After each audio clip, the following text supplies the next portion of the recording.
world updates to 𝐏𝐿, some quality of life improvements for training mode, and a new Survivor Pass. All this and more as we dive into the Update 31.2 patch report. First up, we've made updates to some areas of 𝐏𝐿. The studio has been turned into an abandoned hospital, changing the layout, adding new buildings, and also a few more loot and cover spots. We also added a new bridge to the shipyard and improved the terrain around Hosan Prison, Songam, and Hosan to give you more strategic opportunities in this area. Next, training mode has been improved as well based on your feedback. Training mode now has infinite ammo, recommended attachments automatically on weapons, and the ability to save and import your personal weapon and gear settings. We also improved the sound training area to provide feedback when a wrong target is hit. This update also features a brand new Survivor Pass, map bug fixes, and more. So check out the patch notes for full details. Update 31.2 is here, so load up your training gear, grab the new Survivor Pass, and hot drop back into 𝐏𝐿. We'll see you on the battlegrounds.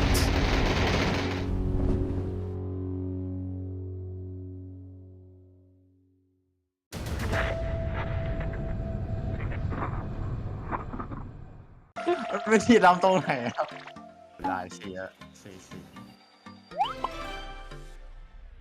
สวัสดีครับผมเมกาลอสจากทีม Take Me Please ครับวันนี้ก็จะมาเล่นเกมไทย4ชื่อทีมครับ Hello, my name is Pascal. I from Lock You Up. You confirm ครับ E5? อ๋อว่าแล้วเชียร์ลายเชียร์เต็มเอนเตอร์เทนเมนต์ครับ Maybe DC?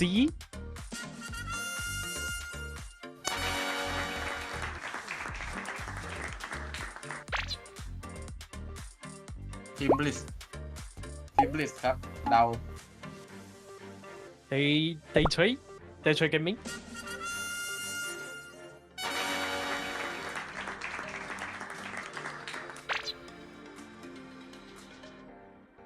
DCE ครับเดา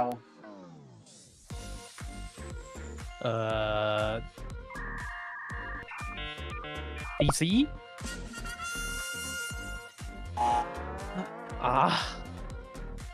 I don't know. วิธีลำตรงไหนครับวิธีลำมันอยู่ตรงไหนอ่ะ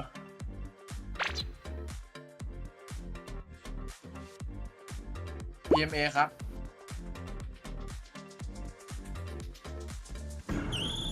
TNA?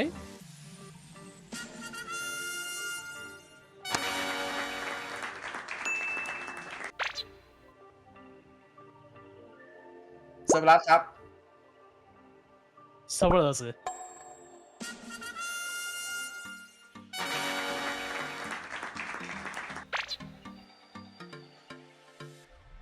Torres.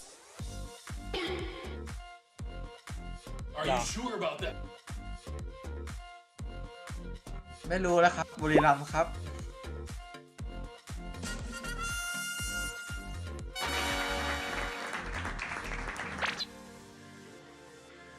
Q confirm. ทีมนี้ที่เคยได้แชมป์มาเยอะใช่ไหมครับ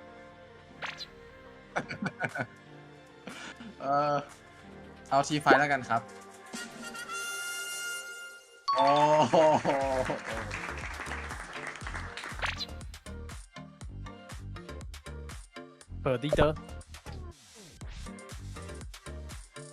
Leader.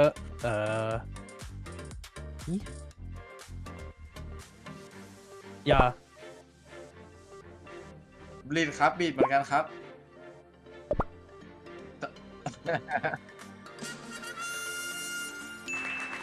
ไอ้ขาวๆนั้นไม่นับเหรอครับ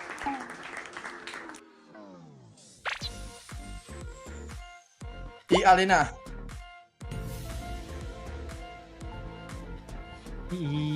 EA?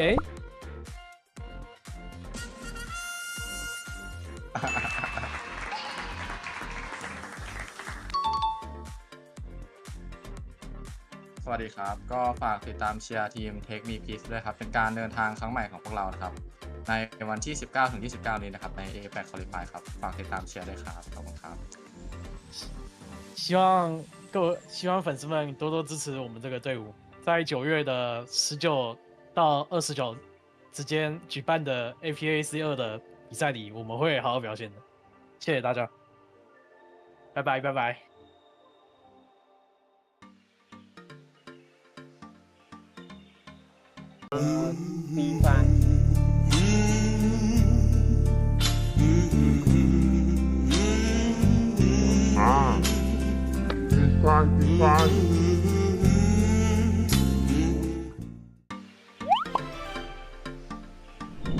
Xin chào tất cả mọi người, mình Technology đến từ đội tuyển Cerberus. Hôm nay mình sẽ chơi một mini game nho nhỏ đến từ giải đấu vòng loại PGS. สวัสดีครับผมมาเล่นจากทีม Forest Gaming นะครับก็วันนี้จะมาเล่นเกมทายชุดสีกันนะครับจะเป็นยังไงก็ไปดูกันเลยครับ FIFA, I think FIFA. เต็มครับ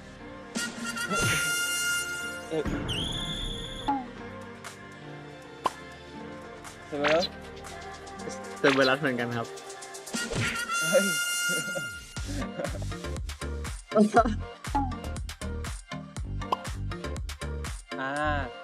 Đồng chí Esports.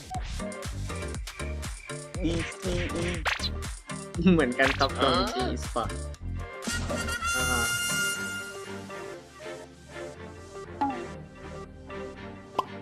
ต่อกับX-Men ครับซาเวตเป็นอีสปอร์ต 2 hours later.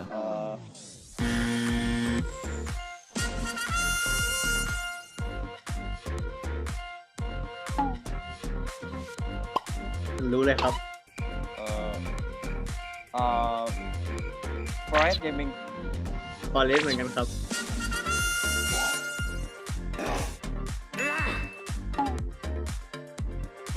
ทีมจากประเทศอะไรครับเวียดนาม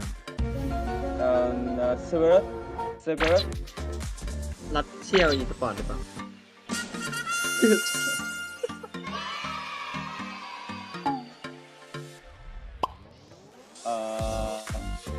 PE Esports.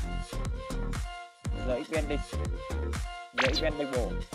PE เหมือนกันครับชอบ PE ฮะ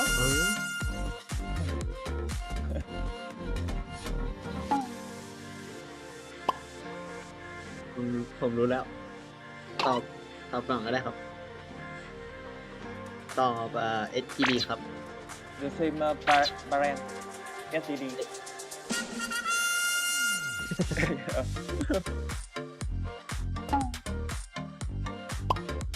แต่ผมน่าจะรู้แล้วแหละ FIFA. P5 ครับ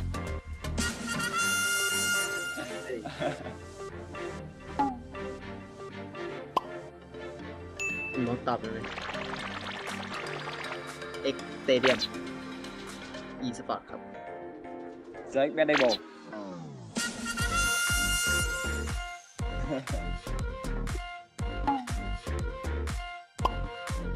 มีทีมของโซนไหน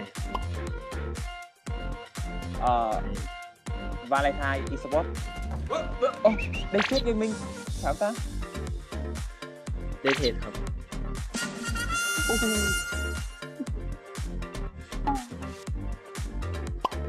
อันนี้ของอะไร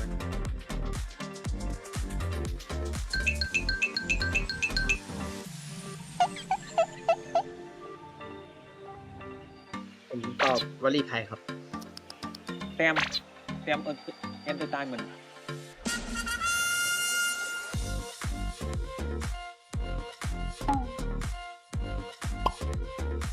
Cerberus Esports. Yeah, boy. แต่เวลาครับ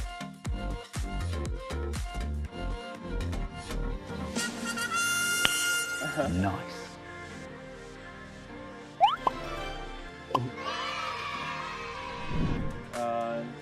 Chào tạm biệt mọi người, mong mọi người hãy ủng hộ cùng mình tại giải đấu vòng loại APAC PGS lần này nhé.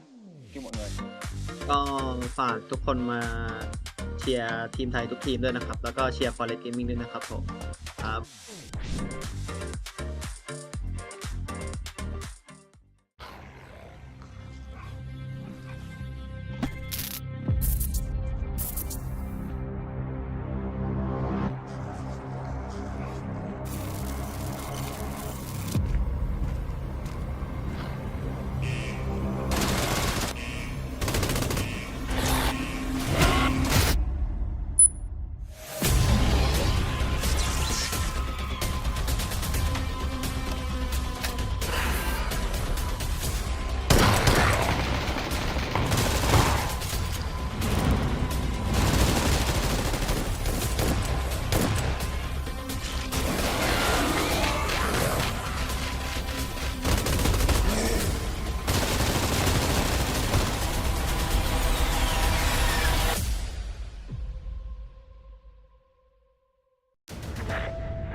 That is our mission.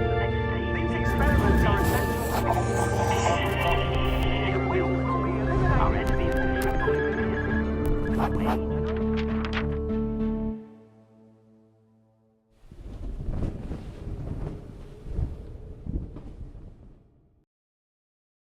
The research wasn't flawed from the beginning.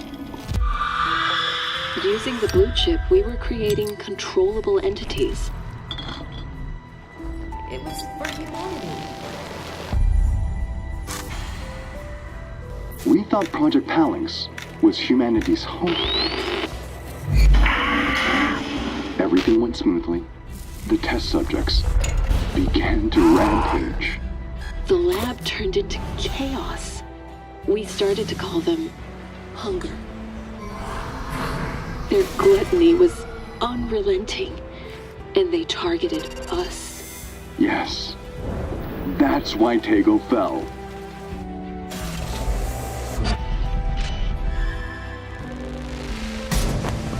Tego needs help. No. Escape. Tego.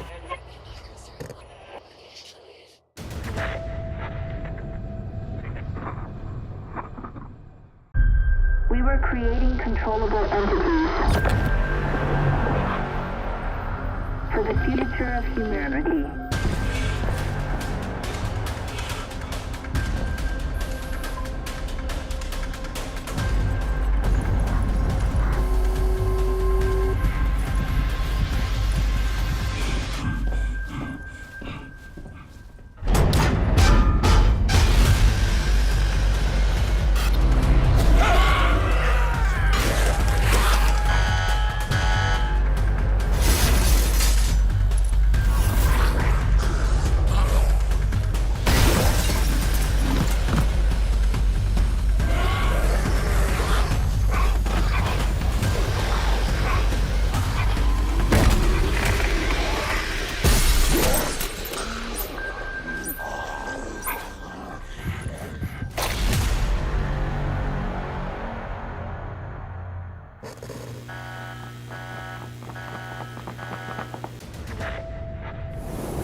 Welcome back, everyone, to the PGS 5 and 6 APAC qualifiers. We had a fantastic day yesterday, and I almost guarantee you we're going to have a fantastic day today. I'm Extreme, joined by Contra, and the only question I have off the bat is, how are you feeling after yesterday's games? Well, I'm pretty much pumped up to even get myself a whole lot more for the entire weekend, because yesterday's matches were an absolute banger, and I'm pretty sure, just like what you've expected coming into today, there's even more offerings from all of our 16 teams on board, and we definitely get to talk about a whole lot more of what's going on. If you guys missed some of the action, don't worry, you guys can check out all the VODs that there is, and, always drop a follow or even like to all the social media platforms that offers you the best PUBG esports action. So make sure you do just that, as we'll be diving into the nitty-gritty as well as all the details that you need to know about the APAC qualifiers in a short bit. So Extreme, yesterday it was quite a phenomenal run that we've been getting coming from teams such as SGD and also Reluctant Squad that surged all the way to the podium spots. But today, could they maintain to be up on that podium? We shall see by the end of the evening. Yeah, well, that's the thing, right? Is we're going to approach the crunch time, essentially, by the time tonight is over. But we'll look to that in a moment. For the time being, though, these are your participating teams in the play-in stage. Everyone there, you see, performed very valiantly yesterday. A few teams have yet to really show up, but everyone on your screen was fighting for basically everything that they could in those games. Either way, we are done with day one, so now there's 12 games remaining, a total of 18, which is absolutely plenty of games. If you don't make it through after 18 games, then definitely there's no complaints to be had, no excuses to be made. Either way, final stage, 25th of September. We'll have a bit of a break before we get there.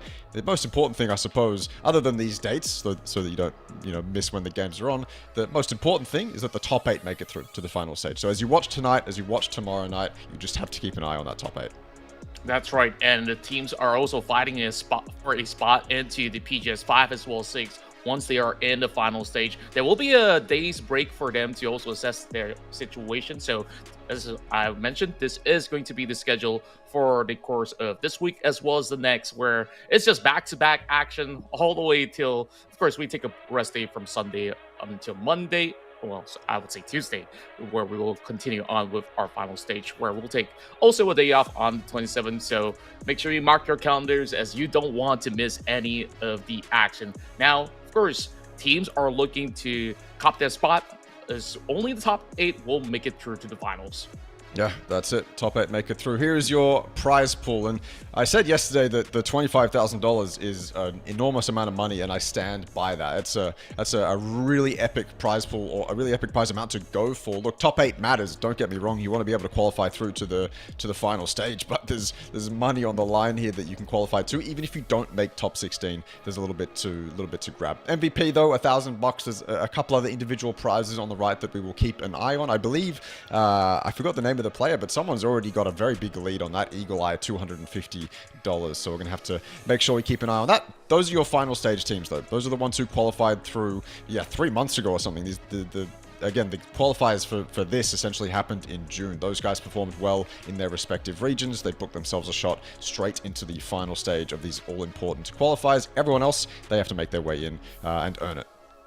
That's right, and of course we got all these big names coming from all across APAC. Of course, for fans who are waiting to get a glimpse of Oceanic action, that will be in the finals, where we will have Team Bliss. But meanwhile, we still have heavy hitters like Buram United, PMA, Arena, all the familiar names that you guys know and love, and of course, plenty of surprises that we've seen back in day one, where even DC Esports, as well as many of all these names, have definitely made their mark as we dive right into the recap of what went on yesterday.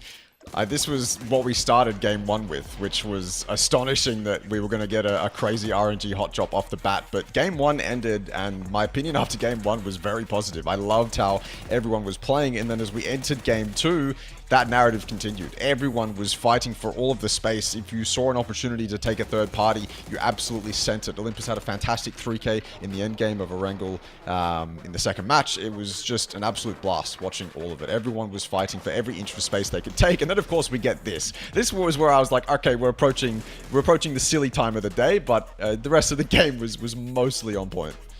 Yeah, indeed. And for Natural Gaming, they really love to at least show us a little bit of that flair, but SGD remained to be super consistent. And then we kept having all these massive fights in Hacienda del Patron that sees QC dominate on both maps, and also having TMP to have such a clean chicken dinner close off the very first one. And then to the final game, it was just hectic as the circle pulled all these teams down south, and that's where we also get to witness some of the craziest action possible. Yeah, Miramar saw the rise of a couple of the teams that we didn't really get to see perform all too well in the first 4 games, which was fantastic to see. DCE had a decent game here. FW had a decent game here. Q Confirm, though, they're on your screen right now, and they had an absolutely banging day yesterday, along with a couple other teams. At some point during yesterday, it looked like the top 3 was going to be mostly locked in, and then as we entered Miramar, as we finished off those last 2 games, a couple other teams actually took those 4th slots, those 5th slots. Take Me Please had a very fantastic game. I believe a 16-kill win went to them, and so everyone decided to get a little bit more competitive as we approached Miramar. True enough, and I really do wonder, will QC as well as SGD carry on this same of momentum as they are currently placed respectively on first as well as second? So who knows, they might have actually gotten the hang of how to play out Miramar, but of course circumstances will be absolutely different heading into today's matches, where plenty of all these teams who may not have the best of runs, namely Buram United, E-Arena, they might have actually made massive changes onto how they will approach these matches for the evening. Yeah, they could have. I mean, you're right. E-Arena and Buram, they didn't necessarily have the greatest of days yesterday. I continued to say yesterday how I wasn't worried about them, and they're experienced enough teams. They're good enough players. We're going into day 2, day 3. They should be able to pick it up, iron out their mistakes, and make sure that everything is solved and they can actually play their normal game. Because yesterday, I gave E-Arena a lot of passes. Felt frustrating to see that they weren't really given the opportunities. Buram, though, while we weren't spectating them too often, maybe they actually could have done a lot more, right? Buram coming with Dynasty as well, who I think is an amazing player. Buram should be able to do a lot of damage in this lobby. But the other thing, as we head into Miramar, which will be our first game of the day, is that QC and E36 hot drop. E36 were in the top 8 most of yesterday, or at least after their win, they landed themselves in the top 8, and then they fell out as we got to Miramar because they died in both of those Miramar hot drops with QC and Hacienda. So that's another thing we got to keep an eye on. Is it worth it for them to commit to that? I would argue no. Just because you need to make top 8, you can be very... I suppose you can be a little bit more calm, and you don't need to get too many crazy points, too many crazy games. No point hot dropping and throwing away that opportunity. Yeah, especially on 𝐏𝐿36 side, where if they do have a decent start, you see they could even bring in a chicken dinner of their own. That was happening, I believe it's either Tego or even Rondo. Yeah, Rondo. It was Rondo, yeah, exactly. So all they needed was just that safe start, and things could easily work out much better for the side of 𝐏𝐿36, because currently they're being placed somewhere in the middle pack, just by the borderline on 9th position right now, needing to catch up about 12, more than 12 points or so in order to keep Forest over onto the top 8 line. So it is definitely going to be a tough ordeal for them throughout the course of the day, but of course, if they manage to bring another chicken on the block, I think that it's absolutely possible for even the PJC side to eventually come back with a resurgence of their own. But of course, dropping the Hacienda seems like a death sentence, because you just look at QC, they're just so sharp in all these early fights. And I just don't know if it's a really wise idea to, once again, go in for such 50-50 trades. And I say 50-50, it was not even close, honestly, because QC, all 4 members survive. Yeah, I mean, in the initial hot drop, it was very RNG based, right? Very luck based. They all dropped very close together, and at that point, it's just whoever gets a gun is mostly going to deal the damage. QC opened it up. Sylphia fought back with the mutant, right? Because no one had any armor, so the burst fire mutant is going to deal a ton of damage in those hallways. But then obviously QC, yeah, you could argue that the players in that moment are more on point than E36. And maybe the best way that E36 could win a hot drop like that is just bank on getting lucky. But the problem with talking like that is that E36 going into that hot drop is they can't afford to think that they are worse than Q-Confirm. They can't afford to think that in that situation, oh, we need to get lucky if we're going to beat Q-Confirm. Like, that's not the mentality you need to have if you're going into a hot drop. You need to have the mentality that you're better than the team you're going up against, and there is absolutely zero reason why E36 couldn't be better than Q-Confirm in that moment. If they get a gun and they play it well, that's the difference, right? If they get a gun, they play it well, then of course they can come out on top of this hot drop. And the second game of Miramar as well, they all landed bottom floor. Q-Confirm ended up top floor. That's mostly an even fight. Top floor and the roof obviously has the advantage, but it's not like E36 couldn't make anything happen out of that. It's just that I think they lost one, so it was a 3 versus 4, and then they were a little bit constricted in that bottom floor, so it became difficult. But you can't go into that hot drop if you're E36 going, we just need to get lucky to win this. You need to know that you're better than your opponent. That's true, and of course, that's the only right mindset to be brought forward to any form of matches that they do play out. And of course, just bringing back onto that specific moment, I also would say that 𝐿36 got a little unlucky at the very same time because there was also an involvement coming from, I believe, Unicorn Cyber, who was not too far off. A shot came in. They knocked the Q-Confirm player, right? Absolutely crazy, like through that top it was window. crazy. I would have loved to see a replay, but yeah, that they could have taken that as an opportunity potentially, but I think at that point they'd already lost one. My recollection of that moment is fuzzy, but you're right. It is, if involvement from a different team like that is going to happen, then it makes that hot drop even messier. Yeah, and of course, we'll see if they will just tidy up a little bit of that mess. Other than that, I guess for most part of Miramar in the early phase, it's pretty standard where we do see teams just, getting all these early loots as well as rotating into designated areas. Other than that, I felt like Miramar is a decent pace for these teams to kick off their run, and then we'll get even faster gameplays heading into all the other maps, especially ending tonight with Erangel. Yeah. I'm looking forward to that. Yeah, ending on Erangel, again, comfort map. I don't know, like, if I think back to the time when I was playing, I can't remember having any preferences on ending or finishing. I would probably rather end on Erangel, and so that's what I'm going to assume everyone wants to do. But I think that means tomorrow, obviously, the final 2 games of this playing stage are going to be on Miramar. So say what you will about that. The other storyline we have to keep an eye on tonight is, of course, the Malaysian fight, the battle for that 1 PGC slot. It's between SGD and PMA. SGD is on top of the leaderboard. They've looked on fire. They looked fantastic. Saw Sophia tweet last night. He was very happy with the team's performances. I love that. I want to see them continue to show us that they are capable of absolutely dominating in a lobby like this. And then, of course, PMA, they didn't have a very fantastic day 1. They had signs of good things, don't get me wrong, but they want to be a lot better than they were yesterday. The thing with this battle, for the moment at least, while we're in the play-in stage, is that PMA and SGD, they just need to make top 8, and then they can fight out for that 1 wildcard Malaysian team slot in that final stage. That's right. That is one super valuable spot for these 2 teams to contend. While yesterday we did see PMA start to rise up again when it comes down to maps like Miramar towards the later stages of the evening. And once again, starting in Miramar, perhaps that gives them a little bit more of that comfort to play in this specific round, as we shall now find out a whole lot more of what Miramar has to offer as we dive right through. Well, I want to say sunset. It's probably not sunset yet, at least from where I'm from. But it's always sunny here in Miramar. Now we're getting a glimpse of what I do believe is Hacienda. Are we getting this battle coming true from the get-go, though? It's time to find out once more. Yeah, that's the big question.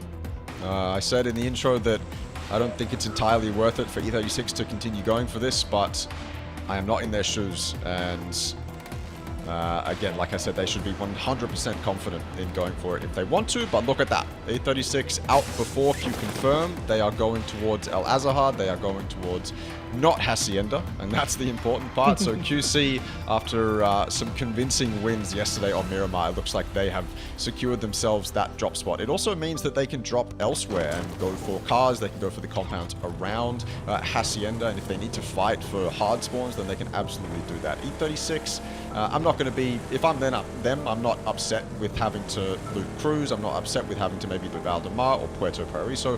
Name any alt drop. I'm not too upset. They should still be able to fight for that top 8 quite convincingly. They're close to Forest right now in the north. Maybe Olympus had a little bit of trouble with 𝐴36 on that initial drop, but not anymore. Forest will go towards Campo Milta. They'll loot that, and 𝐴36 will have Cruz all to themselves.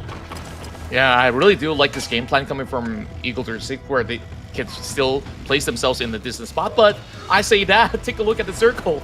It's being stretched all the way down south once again. So a very familiar territory for all these teams to play out, just like how they did for yesterday's run. But of course, that will be a long course for certain teams to be driving out and about, hopefully not getting caught in between. SGD, the current leaders of the pack, are just 4 points up ahead. Q confirmed at the moment, so we'll see if they'll be able to still be the main flag bearers of the Malaysian region for the meantime. And it's a whole lot of heroics that they've been able to show us, and with big plays coming from Pain, which of course you mentioned with Sophia, and also Jervis was super impactful in plenty of all these late runs into each respective map. So SGD still remains to be one of the hot favorites to make it through to the top 8. But for now, are they actually any form of tussle? I heard gunshots. I guess it's a little bit of warm up for now for SGD. Yeah, I mean, they've had plenty of time to warm up, but when you get into the actual game, you want to, I mean, one of the reasons that you see players kind of whip their mouse around, one of the reasons you see them shoot their AR is because in a game of PUBG, oftentimes you're given so much time to cool down. You're not really doing much for a decent chunk of the game, and so you can lose track of how sharp you are. You can lose track of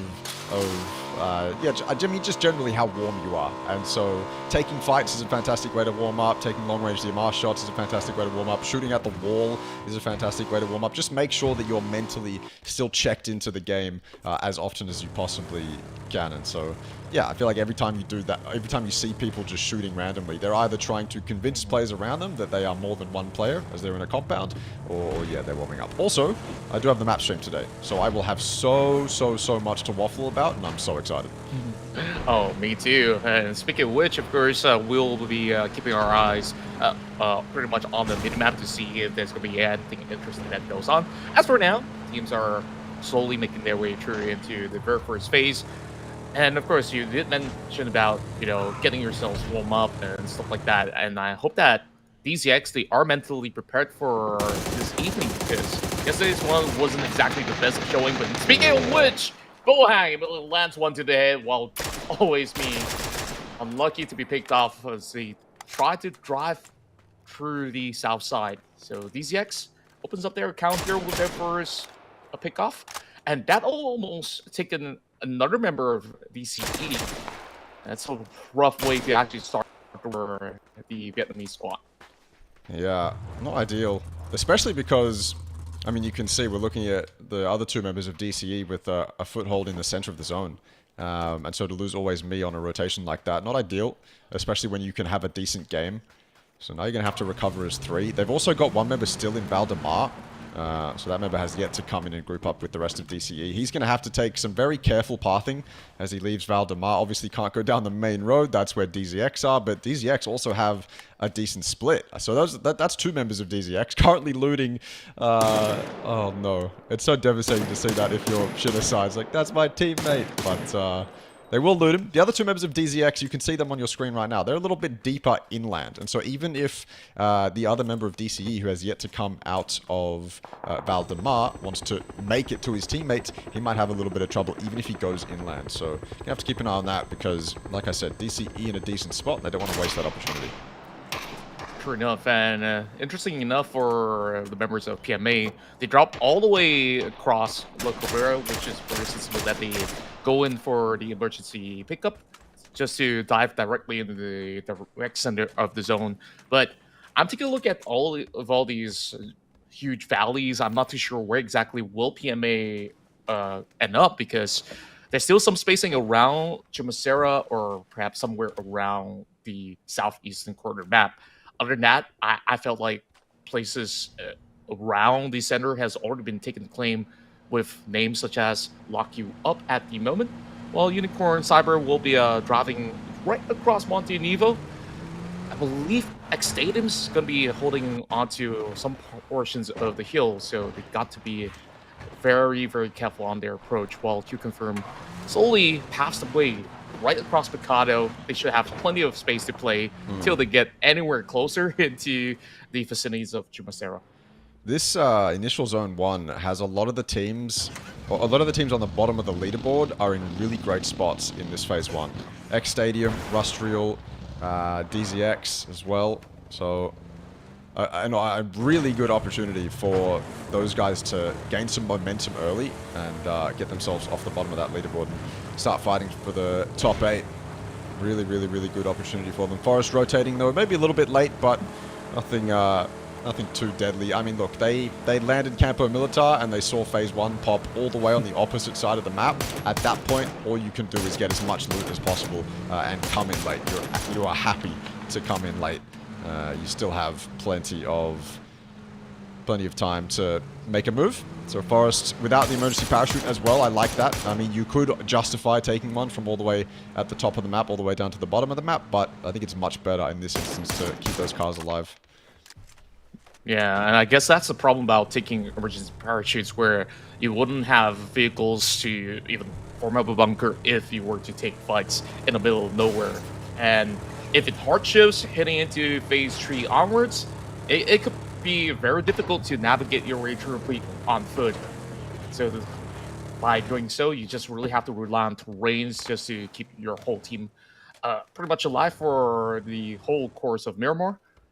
Lock You Up, having a very firm spot over on the top of the hill, which we saw plenty of fights taking place from yesterday's run. Could it still be the same scenario, though, because there's still a lot of areas that this could end up? Maybe it could also be swerve all the way towards the outskirts of Los Leones, which will maybe see certain teams traverse their way across the course. But for now, Take Me Please just trying to at least announce their existence here in this spot, or should I say trying to go for a catch against QC, who's taking that slow rotation from the north corner of the map and now arriving into the outskirts of Los Leones. All right. Everyone taking their time, I suppose. 63 alive, so we've only lost one player. That was the DCE member who lost it on rotation. Everyone else, I mean, this is contrasted big time to yesterday. This is not what we saw yesterday. We saw early fights galore within the first 10 minutes. I guess we've still got a minute to go, but yeah, this is very different. A lot of teams obviously came into today wanting to play a little bit more standard, a little bit more safe, potentially. Maybe not too safe, but yeah, this is definitely very different to yesterday in many circumstances. There's a lot of space to play in this zone, so maybe that is part of it. Also, I don't think we've seen a 4v4 kind of pop off and have that be the fight that everyone wants to go in third party. I have a feeling that as soon as one of the teams in the center starts to fight, everyone else is going to swarm it like flies. And then from then on, it's just action non-stop. But right now, everyone's taking their time. Yeah, we're chilling for a little bit, and sometimes playing safe is absolutely sensible, especially for E36, which we saw cutting across Puerto Paraiso. Last we see them, they kicked off their run from Cruz de Val. So it's been a really long journey. And I definitely prefer this sensible move coming in from Eagle 36, because yesterday they didn't manage to play any form of Miramar other than battling QC, which sees them going defeated. And with their late rotation, they will now get that access through the corners of Los Leones. So that's good for the Japanese squad, whereas SGD now finds themselves in the direct center, so they probably will look to keep control. But I'm looking at a split going on here. Ooh. And speaking of which, BRU, or have already caught some through the crosshair, as 𝐏𝐾36 have arrived to the scene. Get out of there as well. Arrive to the scene and then leave the scene. Oh, well, they're kind of coming back towards Buriram. But just avoiding it. 𝐾𝐿 almost stepped out. Khan is out in that little bowl just to the west of these warehouses. Fully spotted 3 of 𝐸36 enter those close by warehouses as well. So Buriram now know that there is a threat, at least. But not really one that they can do anything about for the moment. And so you can see 2 of the members of Buriram will go further south. Opt to get a little bit more space rather than stay focused on 𝐸36 that aren't really an issue at the moment. j_die opens up the kill feed for the first time in, what, 10 minutes or something like that. Down goes Pain. SGD lose a member early. Not ideal for them. They've got a bit of a buffer to work with, and I'm almost certain they'll remain in the top 8, but obviously not super clean. And Mings actually finds himself in a bit of trouble as well. Now he is stuck in that shack without a car, and that is not a shack you want to be stuck in, especially if you're surrounded by E-Arena. Yeah, Jacob's just going to be marking through these windows as well as the doors to be broken down in a moment's time. And I was taking a look at SGD, despite them holding a close quarters of Chimacera almost towards the middle. They were on that 2-2 split, which resulted in Pain getting clipped off by some of these members of E-Arena as well as other squads at the very same time. Leo now in the tough spot as he will be shot down. Bohang now closes in. Eventually look to seal the deal to claim that point, but that point has been taken away by Megaloss TMP. They are all the way up towards the hill, and he's not safe after all. These Yanks once again bows out very early on, being the first team to be eliminated, but the fight continues with DCE. They is really closely. They are also losing more and more of these members in the midst of the rotation, and Jackson has been super sharp today. Alright. Reluctant Squad were incredibly consistent yesterday, and I sung their praises a lot. I really enjoyed watching them, even if they didn't bag a win. They still showed up to basically every single game. Expecting the same today. And they're in a nice spot in the zone. I mean, they've got a really solid split. Zayu sitting in that bowl in the center as well. I love that. I mean, he's got teammates around him where he's able to just stay alive, and his teammates can collapse on anyone if they were to breach him. So, good macro so far by Reluctant Squad. TMP, the same can be said from them. 2 kills already, and they've got, I mean, multiple compounds owned up here. 𝐸𝐾 Latte together. Got DCE stuck in that bowl. That's definitely not ideal to be stuck in. Kine cops a headshot. Scappy from far away.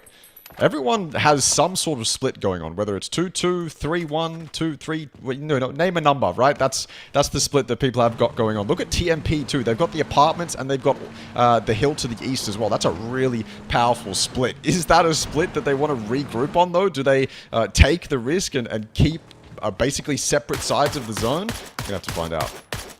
Yeah, it's a really intriguing spot that they're actually taking because they're having teams like SGD in between, in between. Open spot now. Tries to go on a convoy, but Q confirms spots him out. Same. Tries to mark them all across. Spawns is now being brought down to 40%. He will just continue to be on those wheels and stops for nothing. And he's probably just gonna see if he can also look to trade right back.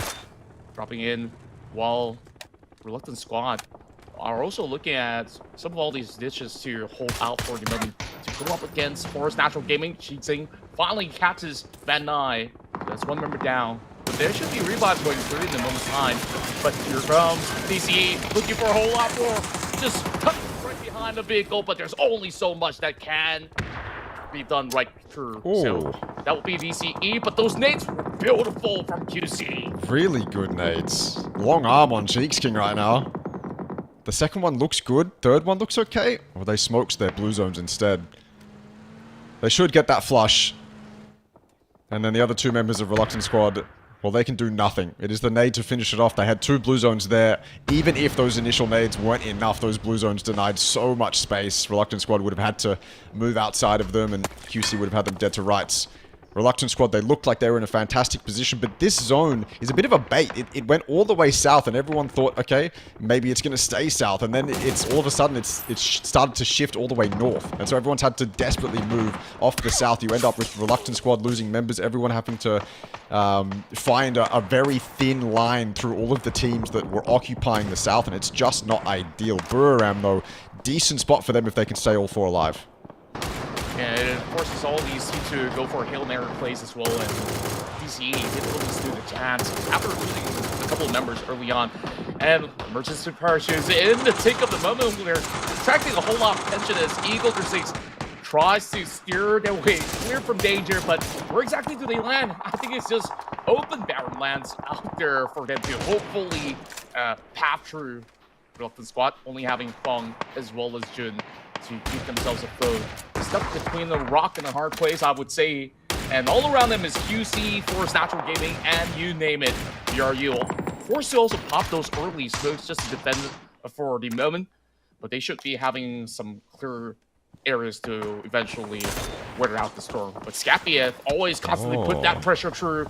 XK now trades right back, but 𝐏𝐶 still finds themselves on the outskirts with another shift heading into the further territories of Chimasera. Look at TMP. They lost Latte up on that hill, but UNQ has stayed in that compound. He isn't moving. He might move now. There's a reason for TMP to regroup, but on which compound do they choose? Do they group on UNQ or do they group low ground at the apartments? It's up to them, or they could just stay. They could just stay in that 2-1 split and just have the most confidence of basically anyone in the lobby. I mean, no one's breached them yet, so maybe no reason to move. I think Buriram might detect that there's very little presence inside that compound that UNQ is in later on and maybe make that push, but for the moment, UNQ is acting as more members than he really is. Reluctant Squad, these are the last two members, make it one more alive. Jun, no chance he's getting rezzed as the mortars rain in from X Stadium. Potentially, it is Reluctant Squad to go out. No more consistency for them. They fall in 13th game 1.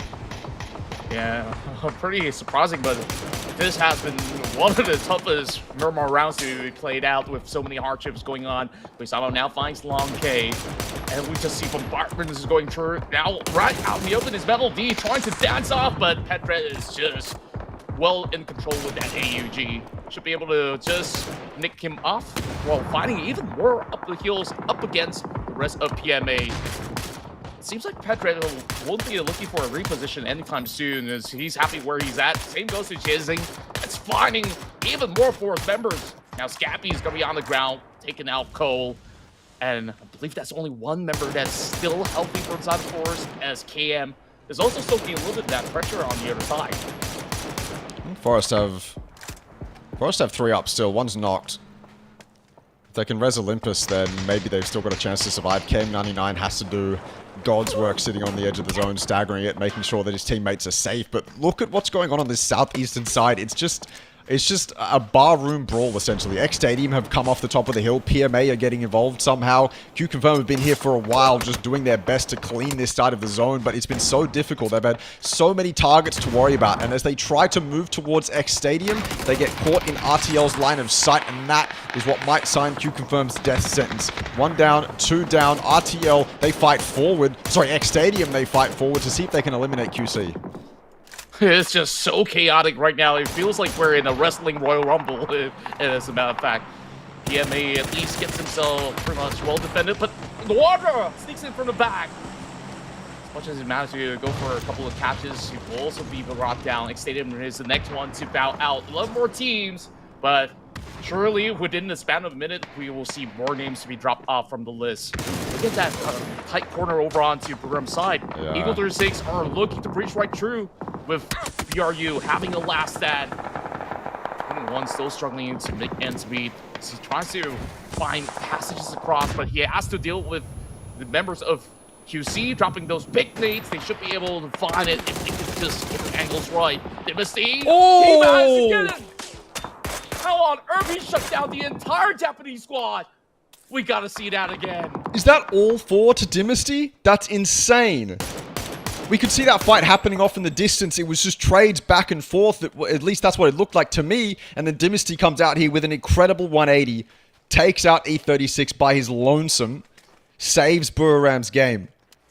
entirely. He does go down, but Buriram with a bit of a lifeline. A bit more momentum after game 1 here. That would have been devastating for either side to go out without getting some form of highlight, something to write home about. But there's Dynasty coming in as he always does in APAC regions with an incredible clutch up. Shut down immediately after, but still, what a highlight from him. 𝐴𝐴rena. We talked about in the intro, 𝐴𝐴rena, Buriram both needing to show up. Well, Dynasty's arrived, and this is no better spot for 𝐴𝐴rena to be in to have a better, or to have a decent game 1. Yeah, we'll look to see if they could actually win out this trade against Lock You Up.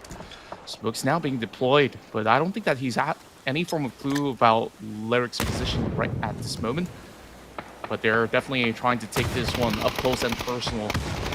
Working with whatever they've got at the moment, while we have 𝐏𝐿𝐴 also going with a flank setup. Jatin getting a double shutdown onto the members of PMA off the other side of the screen. While it is going to be a little bit of a standstill between these two squad at the moment, 𝐴𝐴rena knows that they need to settle the scores right now because there's not much other space that they could actually move to. So by hook or by crook, they have to win this fight. They've got okay positions. I'm a bit scared about Tigger, but he does have Jacob and 𝐿𝑒𝑟𝑖X to back him up. And so Tigger's kind of that linchpin, I suppose. If Lock You Up takes contact with 𝐿𝑒𝑟𝑖X or Jacob, then Tigger can activate and get a very cheeky knock from that close range position. But in the meantime, PMA have to make their way all the way to RTL. Helped out a little bit by Forest, who still have this high ground position. And RTL needs to defend incredibly well. It's easier for them to do so with the pressure coming in from Forest. It's just now Lunlun up for PMA. Get closer to 8th position. 8 points away for them. They won't make it there this game unless Lunlun can do something incredible. But I think RTL should have that one locked down. 14 HP taken up by TMP of all teams, who did choose to regroup in that high ground compound. But maybe that was a mistake, because this zone has just completely shifted to where TMP used to reside in those apartments. That spot is now owned by FW. Yeah, that was such an interesting maneuver, which we didn't really get to see how they managed to regroup. But they did lose one member in the process. I do assume now they only have 3 members up alive. But of course, plenty of more space opened up now that there's only 7 teams. But what a massive shot from J9. It's a double! He could just absolutely shut down the final member too. Jatin now having very little space to play. The rebuys might still go through. So RTL gets a little bit of that breathing room. But for how much longer is the question. Now we're going back into the fight on that small little screen towards the right-hand corner. 𝐴𝐴rena now holds through the door. Sees he gets a knock. Early first one to battle out, but there's still more of this position play. He drops that flash, but it's not going to be activated just in the nick of time. But 𝐴𝐴rena not really feeling the most confident with only 2 more members standing in the way. But Shen's doing a whole lot to at least hold out against 𝐷𝐿𝐴. The onus was on Lock You Up to make this push, and they've done pretty decently so far. Taking out one member of 𝐴𝐴rena, knocking the other. This is going to go back into a 3v3 once these reses come out. And it just gets a little bit awkward. Worse, though, for Lock You Up. They're going to be stuck inside that double white. 𝐴𝐴rena, do they have utility to be able to flush these players out? I saw one molly from one of these 𝐴𝐴rena players, but Lock You Up just runs straight out of the double white. They get one, but they can't trade evenly enough. There's only one remaining for Lock You Up. That might actually be the same for 𝐴𝐴rena. They dash themselves around this double white, desperately trying to figure out when they want to take this 1v1. It's finally decided out of that front door, but they go back, and there's a drop shot from early. He comes in, takes down 𝐴𝐴rena. Lock You Up win that fight, and remember, they had the onus on them to push, and they make it work. What a brawl that was. And Xuan managed to survive to tell the tale. But the blue zone's already kicking right in. Xuan does not really get to live for long, so both teams will be taken out. So now we're only left with 5 more teams on board. FW Esports, Force Natural Gaming, UNC, as well as TMP, still looking relatively in contention for that chicken dinner.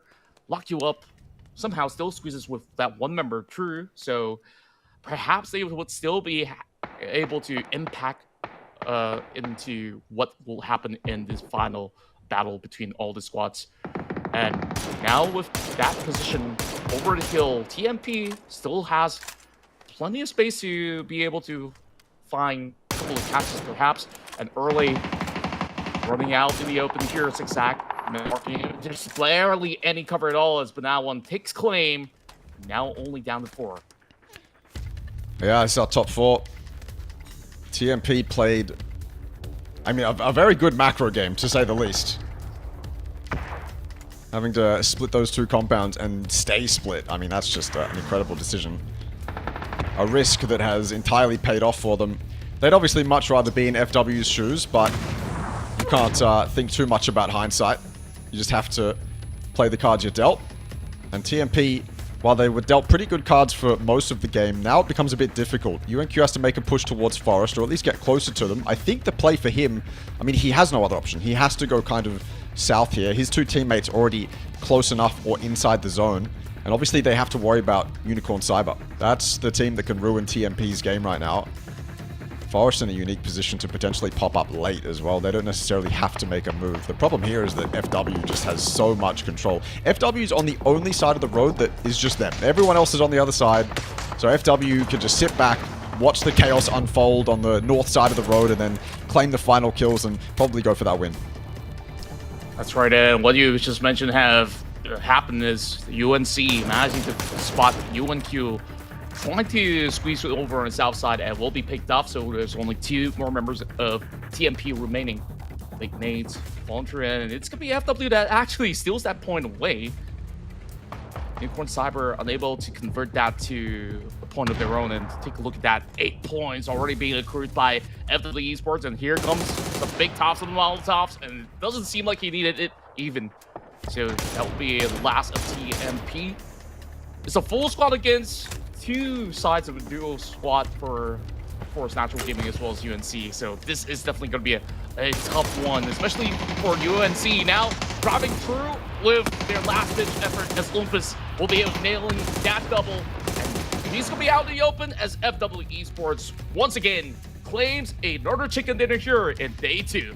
An 11-kill one at that. What a well-played game by FW. I just had a brief look on the map to figure out how they got into that position, because you see them there in the end game and you have to wonder, okay, how did they get there? How'd they keep 4 alive? How'd they end up in such a strong position? They actually played from the terrain. They were up top on that south hill, and then as soon as TMP left those apartments, that spot was basically free for FW. 𝐸 was obviously in church. There was no one else to their south to contest them. PMA opted to go a little bit more to the east, and so FW didn't really have any threat behind them to deal with. They just took that terrain, moved into that spot, and from there the game came to them. But 11 kills is still commendable. That's not a fed game. That's not a game where you sat in a compound for the whole time. That's a game where you went out and you fought for those kills. Yeah, they were actively involved in plenty of all these pickoffs, and in the early game we saw TMP was in such a poised position until the point that they made that macro decision to, of course, relocate into a more populous area. That sees them at least still finishing off in a top 4 position, but just look at how many teams were trying to squirm their way out in the open because of how many times the circle hard shifted all across the field, and even Reluctant Squad that has seen a lot of better limelight coming into day 1 has fallen through so early. So definitely a big step up for a lot of the teams that has been playing out this round of Miramar, and I could only expect a whole lot more to be coming into the works for our game to happening in a couple of minutes time. Yeah, well, E36 had a... I don't want to say they had a better game, because you just saw there that they didn't really have many kills. They got turned on by Dynasty, but at least they put themselves in a spot to have a game, right? They didn't just crash out early or lose members early in a hot drop. So if E36 can pick up whatever mistakes they made that game, then I think they're in a good shot to still reach that top 8. This was insane from 𝐿𝑘 and 𝐸. This determined a lot in that game. It just so happened that by the time this fight was over, it was 1 player left on that church team. You looked at 𝐸 and you thought, yeah, they're in a fantastic spot to have a game here. And then they just kind of get in this brawl with 𝐿𝑘, and it ends up with 1 player surviving.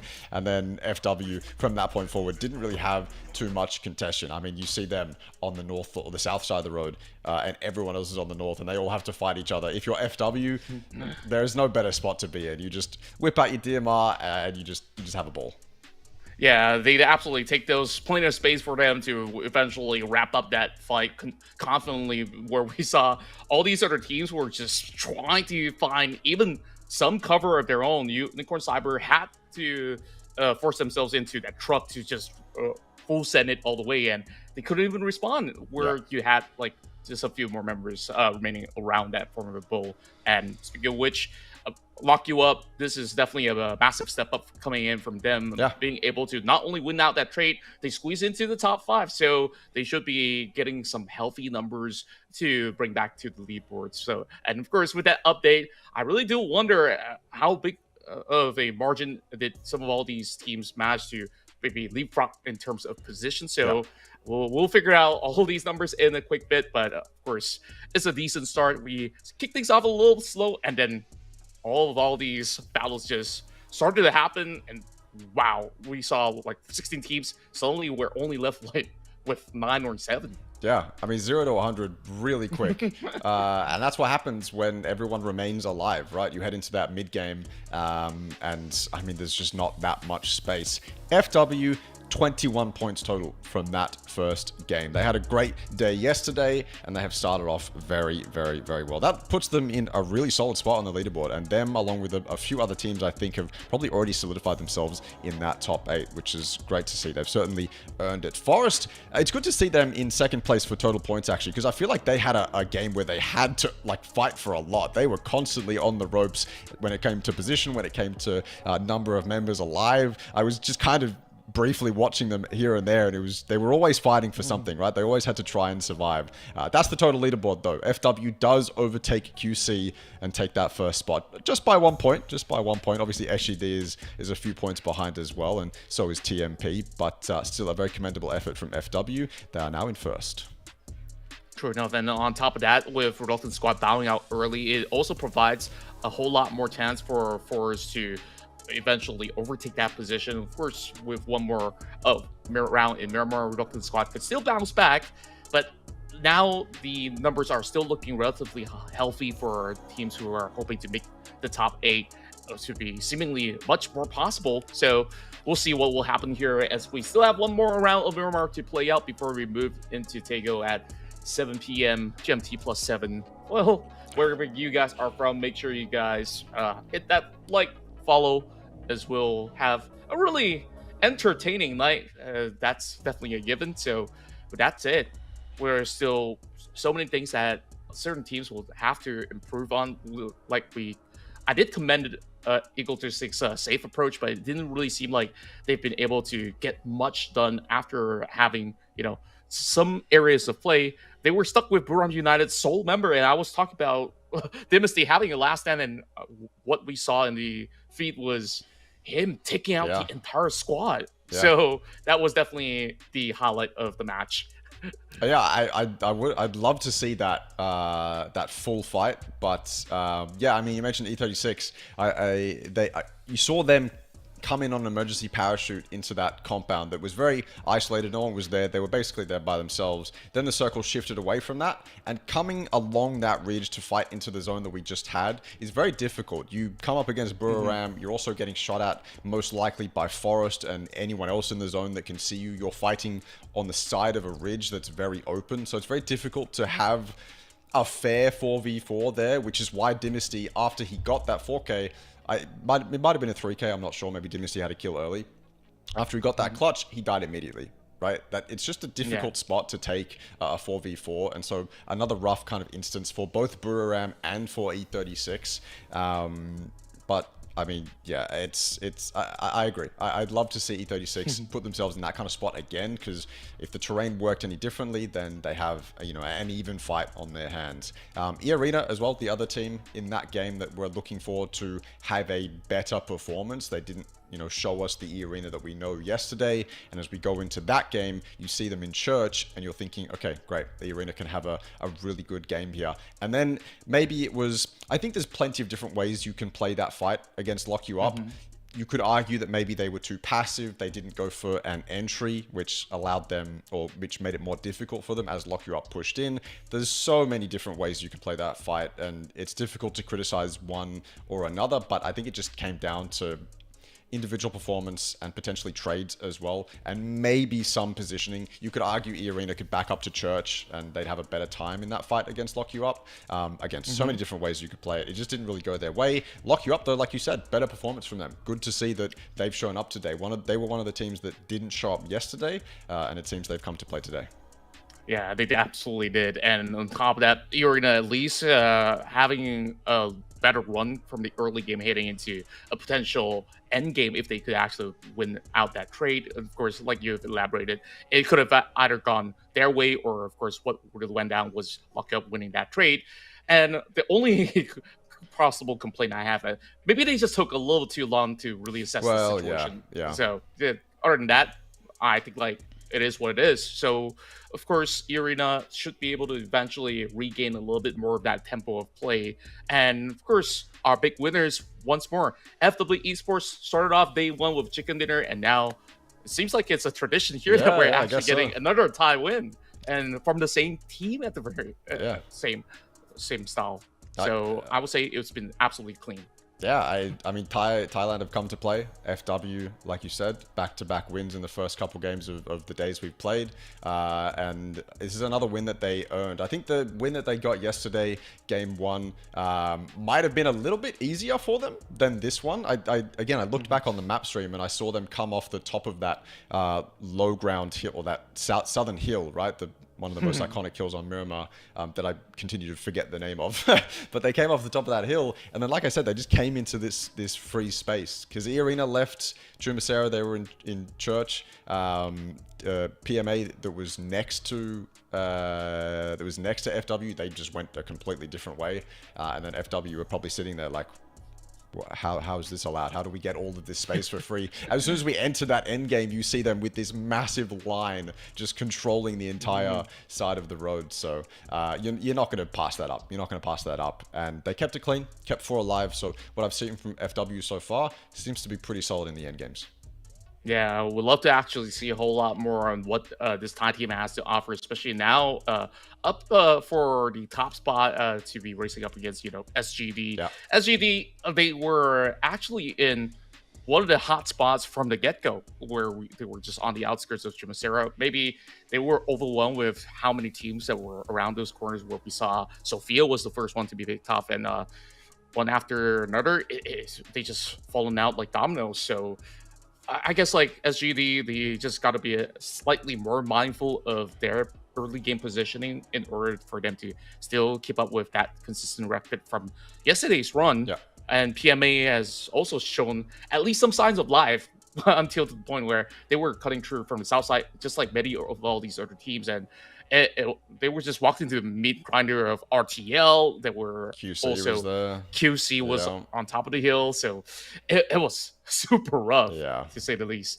Yeah, very difficult to navigate that terrain. It's another spot in that zone where if you are fighting through that low ground bowl, just to the north of that southern hill, then there's not much you can do other than sit in smokes, take gunfights when they're appropriate to take, and then move along that ridge, right? You move along to where Rustrial were inside those few shacks, right? And then you hopefully are able to successfully breach them. Then maybe you can cross the road, take a fight towards the hill. But so much needs to go your way, and 𝐾 had a lot of that space under lock and key. They were playing that really well, to be honest with you, because again, they're in a very similar spot where they're getting shot at by a bunch of different teams. It's difficult for them to manage. So every team in that area, I mean, they're just fighting for their lives, right? There's so much hardship that happens in those bowls. It was good to see QC come out on top. Good to see PMA put up a fight. I think there was one team that was there early that just got shredded. I forget the name of that team or who it was. But yeah, good to see that even in those difficult spots, people are doing their best to survive. That's right, and that just goes to show how tough this lobby is. We're fielding the best of the best all across APAC. This is just the 16 teams. We still got another 8 waiting in the grand finals, and I'm pretty sure that they will absolutely shake things up to a whole other level. But for now, I'm starting to show signs of concern for DZX, who I thought, they kicked things off over the south side. They should have plenty of time as well as space to reposition and do a whole lot more. But it seems to me that they did manage to have the better end of some of all these trades, hitting into all these battles over on these corners where you could have actually have so many different ideas on how to approach some of all these fights. But once again, seeing them getting clipped by the edge of the zone and eventually being in between so many of these squads, it was just kind of painful to watch, if you ask me, because these 𝐿𝐋𝐻, they've been around for such a long time, and we've seen how they look when they're in their best form. I believe they haven't found it just yet. Well, as you were talking about that, I went to look at who's winning in terms of the MVP races and the MVP prize pools, because obviously we have a few $100 up for longest kill, grenade master. I believe there's a field medic one. I don't know what the field medic one is going to count, because there's someone in this lobby with 2100 health recovered, but that's individual health recovered potentially. I don't know if that's what's counting. In terms of grenades, it's 𝐏𝐿𝐋𝐻 with the most damage, but I don't know if it's going to be given out to the one with the most kills or the most damage with grenades. But 𝐏𝐿𝐻𝐻 is on top of grenade damage, and 𝐻𝐿𝐿 from DCE is still the one with the longest kill at 523 meters, which is I don't think that's going to be beaten for a while. We might have to come back around to Miramar to have that one beaten again. And then MVP so far of the lobby is 𝐏𝐿𝐻𝐻 as well. 20 kills, which I believe he broke last game. So he's got a 5-kill buffer as well on 𝐿𝐿𝐻 from FW, who is slowly catching up. But yeah, 𝐏𝐿𝐻𝐻 right now on top of this lobby. Yeah, this guy's been breaking wrists as well as ankles throughout the course of the run, and we saw how he approaches all these team fights, and even despite being alone in certain situations, I guess the biggest highlight that we've seen of him is actually those fights inside of Hacienda de Patron. Now, of course, that becomes a lot more quiet now that there's no involvement coming in from Eagle36, but yet again, Q-Confirm still show us quite a whole lot of squad strength and the way that they actually play out. Whether it's formation, whether if their decision making into taking fights, they've always looked super clean. As on this round itself, we saw how they just bombarded teams like Reluctant Squad out so early on, having the upper hand coming in from the top of the field, and that's just how Q-Confirm traditionally plays throughout. And they should also be in a very healthy state to once again challenge SGD. So I guess there's just a whole lot more to play for other than, you know, all these individual rewards, because Q-Confirm, they are looking to really set themselves for success heading into the finals if they could just continue on this form for the entirety of 2 weeks of play. Yeah, I think Q-Confirm so far to me have been, when we look at how they've been playing, it seems like they are one of the teams that are valuing control a lot more, and so I think we see them take more terrain fights than other teams. It could be just because they find themselves in that situation, but I've seen QC fight for a lot of different spots. They seem to be spreading themselves out a bit, valuing the kind of space that you can get if you just, you know, allocate 2 members to one side to see if you can get some cheeky kills. Feels like whenever we're spectating QC, they're fighting someone, right? They're fighting through terrain. They're fighting for a valuable spot. That's probably one of the reasons they're at the top side of that leaderboard. They did that really well on Erangel yesterday. They are continuing it going into Miramar today. 45 seconds until we get into the second game of the night, the final Miramar for quite some time. The next time we're going to see Miramar is the last game or the last couple games on the last day. So hopefully we can send this map off with a banger.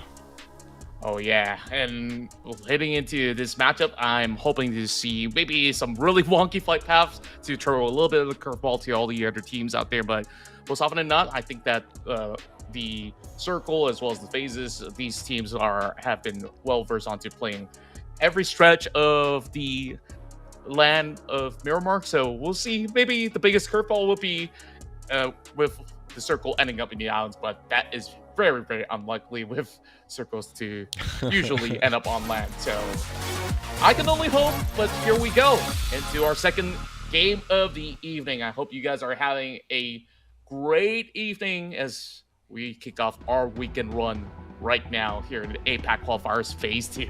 I would love to see an island finish, but that is the devil inside of me.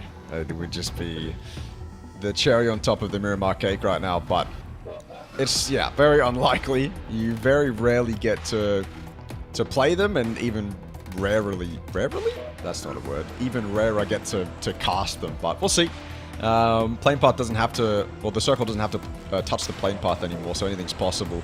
This plane path, though, looks very fair. Straight to the east, maybe a little bit annoying if you want to loot Monty or Pozo or 𝐿𝐶𝐶 or something like that, but that's why you have ult drops. E36 will drop in the same spot. QC back at Hacienda without contention. Maybe we'll see DZX get into some early action as they drop near PMA, but I don't even think that's going to happen. They are going their separate ways. Just trying to keep an eye on who's dropping close to any other teams, because this is one of those plane paths that, while it's fair for most teams involved, it can get a bit hairy for some. And there's a lot of teams hopping out on that southern side. 𝐏𝐶 and Reluctant Squad avoid each other. 𝐏𝐶 and RTL avoid each other. FW and DCE, though, looks like those guys will be fighting for cars potentially.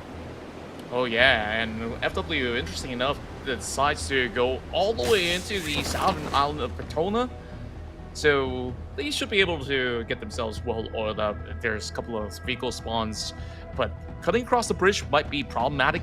And the further they go, there's still going to be RTL across the board. Oh. Once again, another southern circle appears over the course of the map. And interestingly enough, E36 has also decided not to drop into crews like they did on the past round. Now it has been claimed by 2 members of Forers at the same time. So they've definitely done their studies to know that Al-Hazar has been left out empty. So still great decisions being made from all these teams to kick things off very safely, as we have yet to see any form of casualty. So we're definitely in for a good time. But here goes. Banana One now having to deal with 2 members of DCE who's right above. Looking really, really dicey here. I wonder if he could deal with the situation. He went for the car, and he realized he couldn't get it, and so he had no other option but to back off into the compound. And then DCE smartly had one person drop in the compound with him, and then the other one went for the car. So DCE in control of this situation for the moment. But the more time they delay going for this kill on Banana One, the more time it gives for the rest of FW to come over. But I think they are taking it at the correct pace. 2 members of DCE arrived as backup. If they cannot get this kill cleanly, then DCE really need to hit the drawing board. This should be a simple one for them through the window. That's presence now known. Banana One needed that knock if he wanted any chance of winning in this fight. Grenades out. Banana One's got 1. Banana One's got 2. Don't give it to him 1 by 1. You're letting him reload through the smoke. It's another one. Banana One has 3. FW, the rest of the cavalry has arrived. Banana One has turned this completely in FW's favor. They absolutely botched that fight. Banana One has held through. Oh my god. With just a shotgun in hand. 𝐷𝐿𝐶 Esports. An absolute blunder, running one after another. They should just bum rush him altogether, but I guess that was just a price to be paid out to underestimate the power of Banana One. Underestimate the power of a shotgun as well. You have to be so particular with your timings on those trades. You have to come through the doorway so quickly after your teammate, or you line yourself up for another shot of that pump shotgun as well. So well done by Banana One. Kept it calm and composed too. I mean, just stunning stuff from him. And FW with the perfect timing on the backup as well. There was almost 0 chance that the last player of DCE could get anything done there. Really well done. Calm, composed FW. They're in first for a reason. Banana One. What a performance. What a performance. And I like the fact that it was only 2 members that arrived at the scene to give him a little bit of backup, while 𝐿𝐶𝐶 is still currently sitting inside Petona. Like, it is like, oh, I saw the feed. Our guy Banana has got it. No worries, guys. Like, that's all it takes. Well, DCX now will go up in the air. Positions from Impala into the center. There's plenty of space to play out inside of Chimicera, and if they want to also take claims in Basiones, there's no squads within. So plenty of options now. Now we'll see where exactly does DZX land. If they were to drop anywhere further into the center, I believe there's about 6 teams within wings. So gotta make a wise choice. Well, they're getting a ton of info. Reluctant Squad below them haven't... they've probably scattered them out. You can see a little ant below you. Little black pixels moving around, and you go, yep, that's a player. So DZX will go further. Rush real decent spot. It's a warehouse that is incredibly desirable for many, many, many reasons. DZX. Oh, wait. Is he dropping into 3 members of Lock You Up? Oh, Xavier's yes, he's dropped above them, but Lock You Up would have seen that parachute, and they would have only seen one parachute. And so I think Xavier's days are numbered, especially if Lock You Up want to make a push this way. If they didn't see him, they've heard him, doesn't matter. Reluctant Squad from a nice crossfire, take down Xavier. And even if Reluctant Squad don't drive over to get that flush, I'm almost certain they'll get it. There is no way Xavier is getting res there. Yeah, they're just so far off. I guess all he does here is to really relay whatever information is currently in the center of the field for them to be able to either be a little bit more risk averse. But speaking of which, they're just driving through the passage of Reluctant Squad. Jun does manage to eventually seal Xavier's fate. So definitely no rest will follow suit, as they are looking for a compound to call their own. They're still going to be having Lock You Up's attention just across the street. So they're not going to be having a good time, to say the least, for this couple of minutes until there's more teams flocking into these corners of the map. So Zayu on Mark 12, we're hopeful to eventually get a catch. Whereas SGD have taken a slow approach as they have just about to leave Picado. Shots now fired from the side of PMA as they are taking firm control of some areas which is close to the Church of Somacera. Well, I'm looking at the current scenario here. I guess DZX playing with Tree is still pretty much doable in this current compound where there's plenty of other teams to also gatekeep the rest who are still in the midst of rotation. So they'll just hold out for now. Meanwhile, Banana One absolutely feisty even after taking out the entire squad of DCE. Pretty sure he could feel super proud about what he's been able to achieve. Oh yeah, basically saved his saved his own life and then a bunch of momentum for his team. That was going to be a problem for FW even if they didn't take down DCE, because I mean DCE have the option to just sit at that bridge and make life difficult for FW when they want to cross, and so rotations become a problem. But Banana One, by committing into that compound and using that pump shotgun, he saves a lot of strife for FW. Forest looking towards E36, who, again, another opportunity without a hot drop on Miramar to have a good game. They are ahead of Forest, but Forest doesn't seem to be too perturbed by that. They are chasing them down. KM99 wanting to keep as much information up as possible. Kine has stopped to scout his teammates further. Sylphia will be the tip of the spear as he dives into the compounds ahead of him. They are all free, so no worries for Sylphia. That'll make life easier for E36. Maybe they can get a nice vertical line going on the northern side of the zone here. Make it easier for them going into the late game. But I think they're all moving in. They all want to bunker down as 4 and stay quite close to each other. Because as we've seen from that last game, if the circle does what it's liked to do so far, then it's going to go in some crazy direction. And you're going to need all 4 members ready and next to their cars. And I mean, yeah, just going to have to send it, I guess. Sure enough, and I also do like certain approaches coming from all these squads, especially for Take Me Please. Last game we see that crazy 2-2 split on different portions of the map. This time, they're just hunkering down on the outskirts of Los Leones, not making any form of drastic moves at the moment. So they'll make perhaps a late decision, because this could still go either ways, north, south, east, west, you name it. We'll just have to see by 35 seconds time, it'll start to unfold some chaotic run. But for the whole journey, E36 has been on wheels, have yet to actually find a compound to call home for the meantime. Everywhere they go, it seems like shots are being fired upon them, attracting plenty of attention, but they at least get some details of where these teams are currently being placed. Water did manage to land a headshot, so it's still no good news yet for the Japanese squad. They get information in the form of getting knocked, which is not ideal. It's not an ideal way to get information, but you'll take it. That zone does, well, kind of what I thought it would do and be very cruel to the teams in the lobby right now. SGD in a great spot, but a lot of the teams on that eastern side aren't going to be happy with this one. Forest, a unique opportunity for them to move in on that northern side, probably mostly uncontested as well. But if you look to the south of the zone, it's going to be hectic. Everyone's going to be fighting for that hill in the center. Everyone's going to be fighting for compounds just to the north of it, compounds to the south of it as well. It's a really sick opportunity for them to camp rotations as well. But obviously, not everyone can do that. There's only so much space down there on the south and not enough room to fit all those teams. Yeah, same can be said about the teams that's currently placed over on the eastern corner. There's about 5 to 6 names right at this very moment. Reluctant Squad going on foot as they try to set an ambush up against the rest of these EX.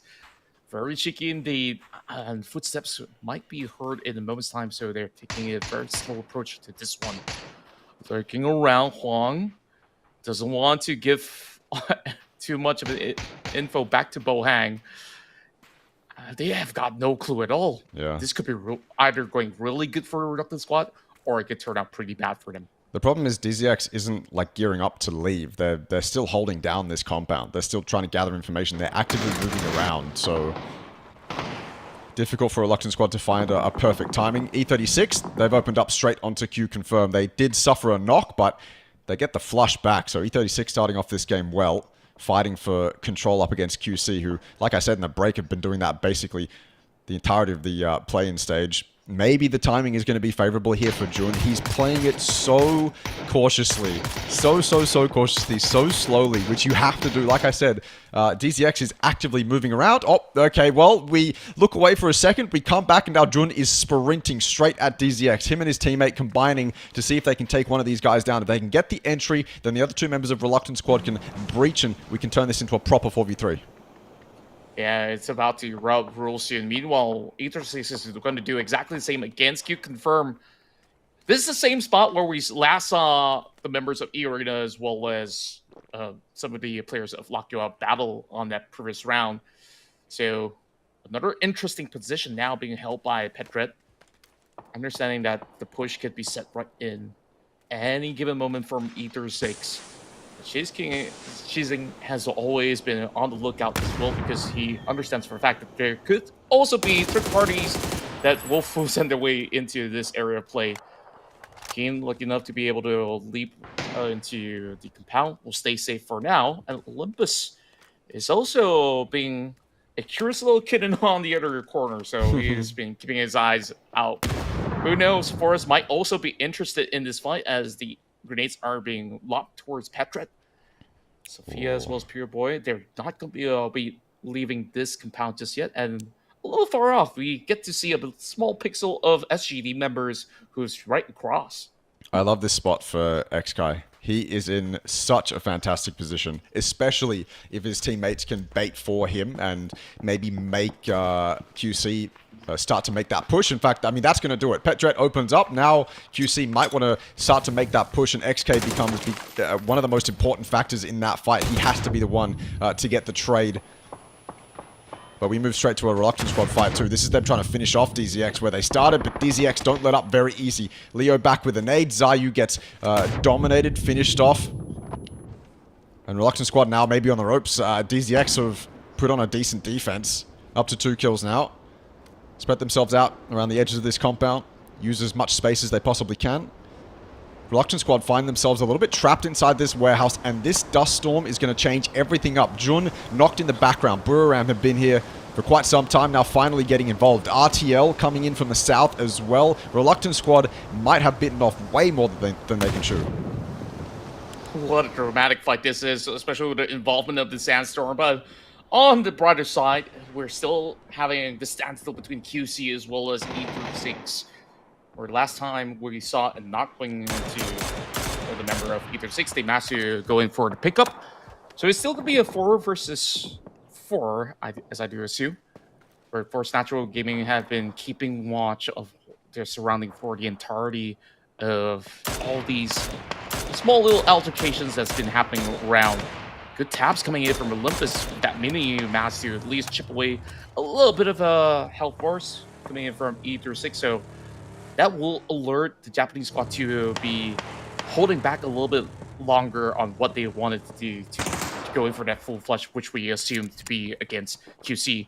Meanwhile, Jun managed to finally get that trade going after a long time, as the dust has settled.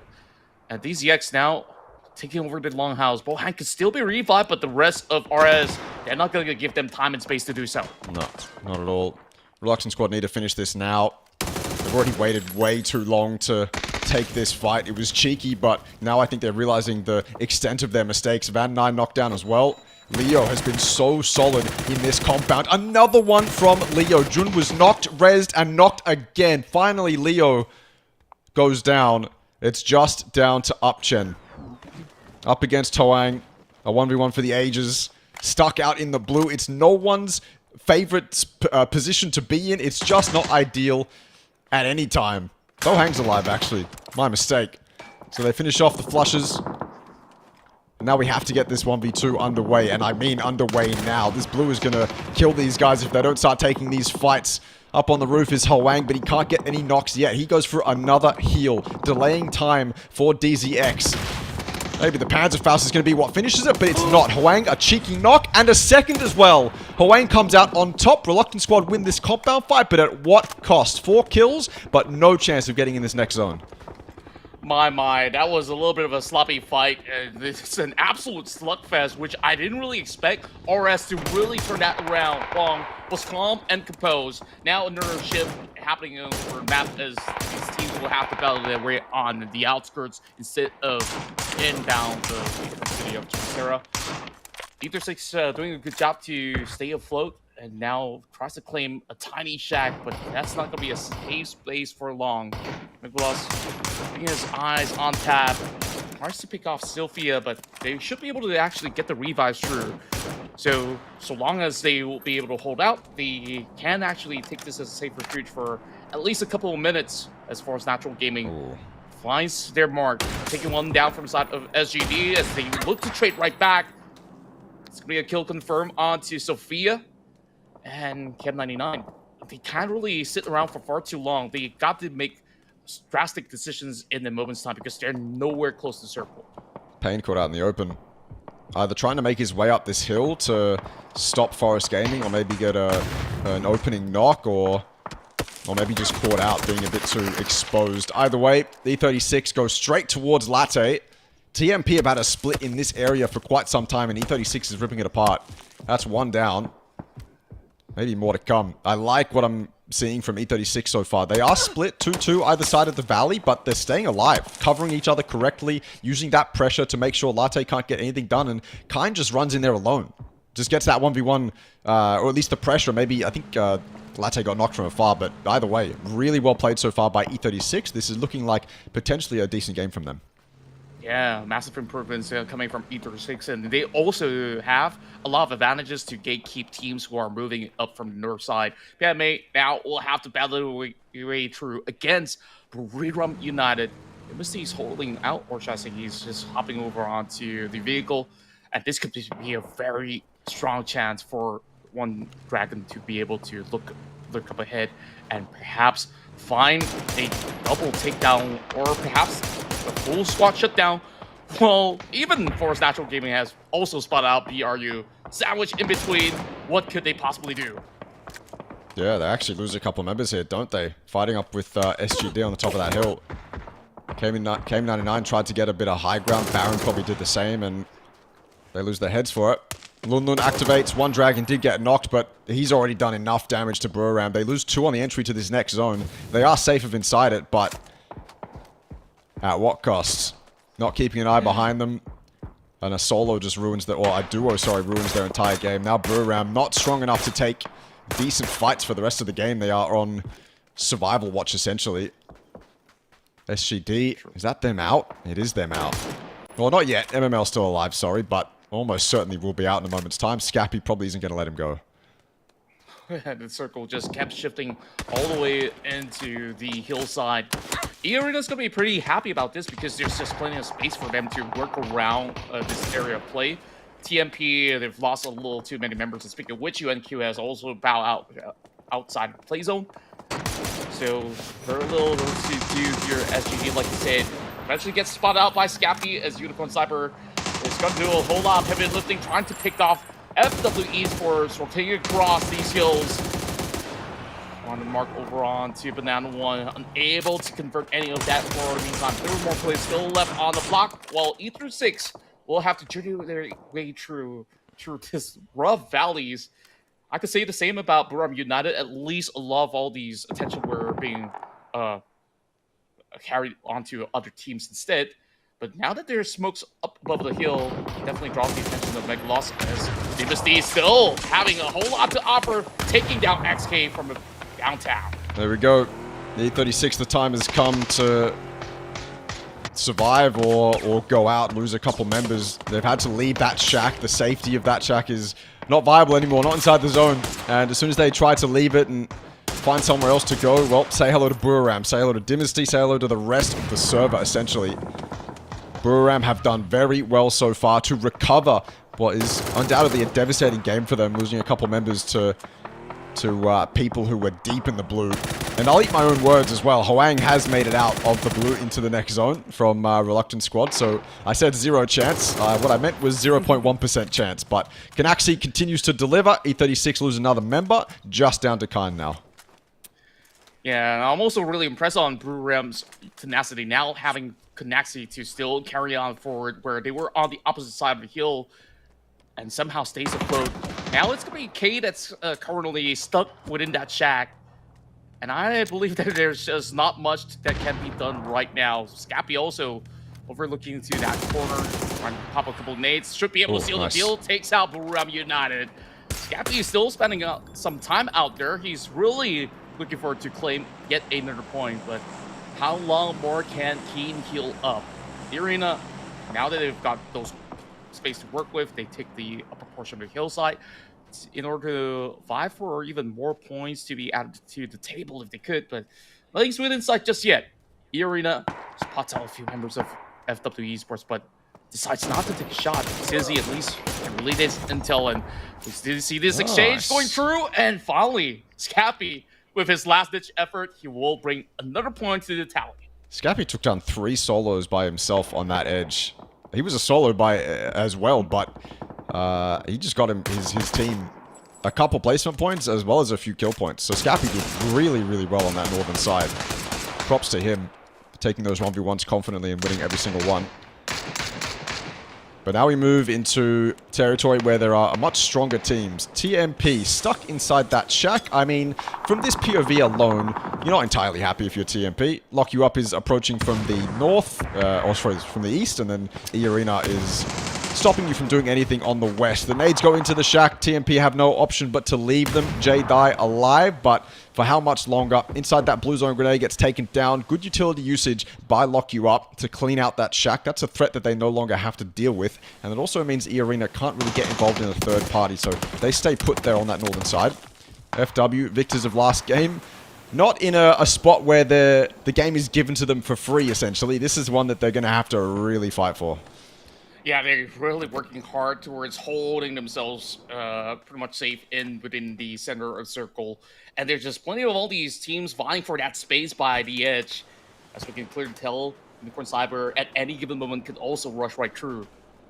𝐶𝐿𝐶 at least have a little bit of a wiggle room here, but any further that he steps across these other spawn of the hill, it will be greeted by the members of Lock You Up.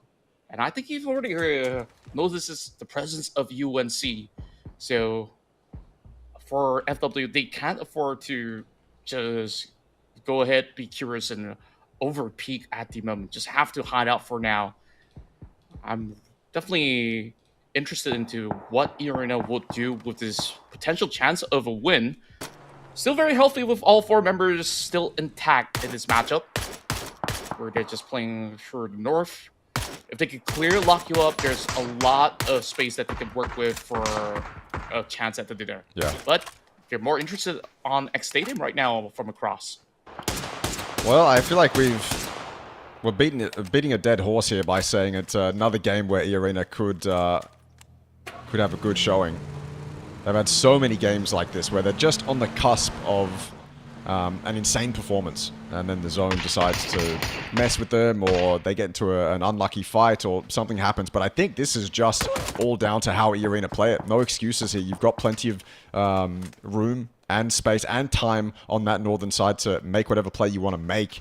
You just have to do it well. You just have to make sure that you don't make mistakes. You just have to make sure that everything works out in your favor. But it is still a game that 𝐸 could have a good one. Look at them there in 9th. They are close to 8th. And it would be devastating if 𝐸 couldn't make it through into that top 8. This is a game that could put them there. And probably one of the only couple of chances that they would get throughout the course of the day. Not bad. Circle's not too far out of reach for a majority of these teams. Only Banana1 gets to sit onto the center. So if it really goes all the way down to phase 9, at least they can still rely on Banana1. Starts off with a clutch and find themselves at such a great spot throughout the course of Miramar. While Ray's also having some really good defensive cover, not only from the vehicle that provides it, but also from that bull that he's currently holding out. Still trying to see whether if Unicorn Cyber will be making an advancement ensure that same direction where they have to peel through these couple of members of FW. But it's been a long tug of war between both Lock You Up as well as Unicorn Cyber. Speaking of which, a couple of shots traded back as Early tries to at least force UNC to take the other long way route, which might actually see a battle taking place between XS as well as UNC. Long K, if he actually moves anywhere deeper from the south side, might actually catch out the entire squad of UNC with some good angles to play with. Possible. 𝐸 tossing up whether they want to stay focused on Lock You Up or move into the zone. If they have playable space up there on that northwest, then no reason for them to do anything but stagger their way in. Just delay as much as you can, make sure Lock You Up don't push you, and then take that space safely. Ray's a lot on his hands. That nade's going to go all the way past, and Hudat just trades him out like that. That nade actually rolls down the hill into long X, so now we kind of go into chaos mode, essentially. This endgame decides to pop off 0 to 100, just like that. FW lose members, Unicorn Cyber lose members, 𝐸 finally rocks up into that kill feed. Lock You Up continue to fall, and down goes Unicorn Cyber, courtesy of a couple different teams there. 𝐸, they remain 4 alive. It's crazy. Lock You Up decides to full send it with their vehicles charging right at Unicorn Cyber, and none of these guys manage to even keep themselves afloat. 2 members left from side of FW Esports, and 𝐸 now still has all 4 intact. X Stadium, they are just barely hanging on, and the push are being set right in. 𝐿RIX now leading the charge. Whereas FW is just going to bite their time. They don't really have to partake with this big nades coming from Jacob. X Stadium slowly being shredded out, and there's barely enough time for Titus to even going for any form of safety play. Zizzy now getting traded back, has to hold on for now. But now 𝐸 starting to feel a lot more confident to take on X Stadium as they got them pinched over on the corner of the map. It's rolling down to Long K to find an open pick to deter any form of advancement coming from the rest of 𝐸 as they manage to also spot this split coming through. He just tries to push through, but will be falling down with Jacob planning that beautiful headshot and will continue to put in that pain and hurt. 𝐸 has that 70% chicken dinner ratio going up against FW and make it 100% as they finally nail it in the head. There we go. There's 𝐸's game. We've been searching for it. We've been looking for it. We've been waiting for it. And they finally deliver. No unfair zones. No wacky team fights that they can't win. This was all 𝐸 fighting through that terrain and earning that win in the end game. I love it. When they spread, they split up 2-2. They took one side of the zone. They took the other side of the zone. And from that point forward, it is very difficult for anyone else in that end game to make anything happen. A very well-deserved win by 𝐸. But what a game as a whole. I mean, this is what we started out with. Yeah, it couldn't start on any form of better note. Banana1 only had this S1 shotgun with him, and he just plowed through 3 of these members of BCE, giving no chance at all. And then we also do have all these compound fights. 𝐷ZX were also taking out these members of Reluctant Squad, and despite having that form of deficit in the form of numbers, Swung-Ev just hold true and just absolutely stop 𝐷ZX on their tracks. And there's just so much going on through the valleys as well. I mean, pure insanity. Unlucky for Buriram in this moment. Otherwise, that might have been a decent game. Loved what I saw from E36 that game as well. Solid macro play. They kind of lost it a bit towards the end, but still, I mean, it's them being able to play the game, and that's all you can really ask for. 𝐿𝐴𝐵, heroic performance here as well on the edge, taking down 3 solos, I believe it was. 1 SGD, 1 E36, and then I forget the other team that he defeated. But yeah, excellent performance by 𝐿𝐴𝐵. He deserves a big commendation there. And then we just went 0 to 100, just like that. All of a sudden, Lock You Up has to move. 𝐿𝐴𝐵 have to move. Everyone's got to move. And eArena decides in that moment that they're going to split their forces up, take one side of the zone, control the other. And that is ultimately what resulted in their win. FW couldn't really do much from the valley that they were in. It's a spot that you love to think you can do a lot from, and as you're sat in that shack, you're thinking, yeah, I can just pop out at this time or that time or this time or that time, but didn't really come to fruition. eArena had that game under lock and key, and it's good to see. That's a lot of confidence going their way. That's dangerous for the rest of the lobby. Yeah, it was super dangerous, as a matter of fact. And out of all these teams that were playing for the final zone, we have seen probably FW as well as eArena to be the most composed team because they have some spaces to play for. What was really interesting of action was actually coming from Lock You Up, because they can make 2 decisions, whether if to take on some of these FW who's currently within the zone, or actually go for that massive fight, which they just charged through Unicorn Cyber in hopes that they were to be battered and bruised by that Lone Ranger of FW Esports. And somehow they did manage to convert perhaps 1 or 2 takedowns, but that also led to their own demise. I thought that there was so much more that Lock Up could have actually done in that scenario, but it all played out perfectly for eArena to eventually close out the game with the entire region within the palm of their hands. So that's so much I could actually say about that game, where from start to finish, I think we got a lot of special offerings coming to Miramar. And now that's pretty much sorted out. Up next, I believe we're moving into Tego and then onto Rondo. Yeah, that should be the order. Yeah, if you flip them around. Well, I guess question half answered. Are Buriram and eArena going to show up in today's matches?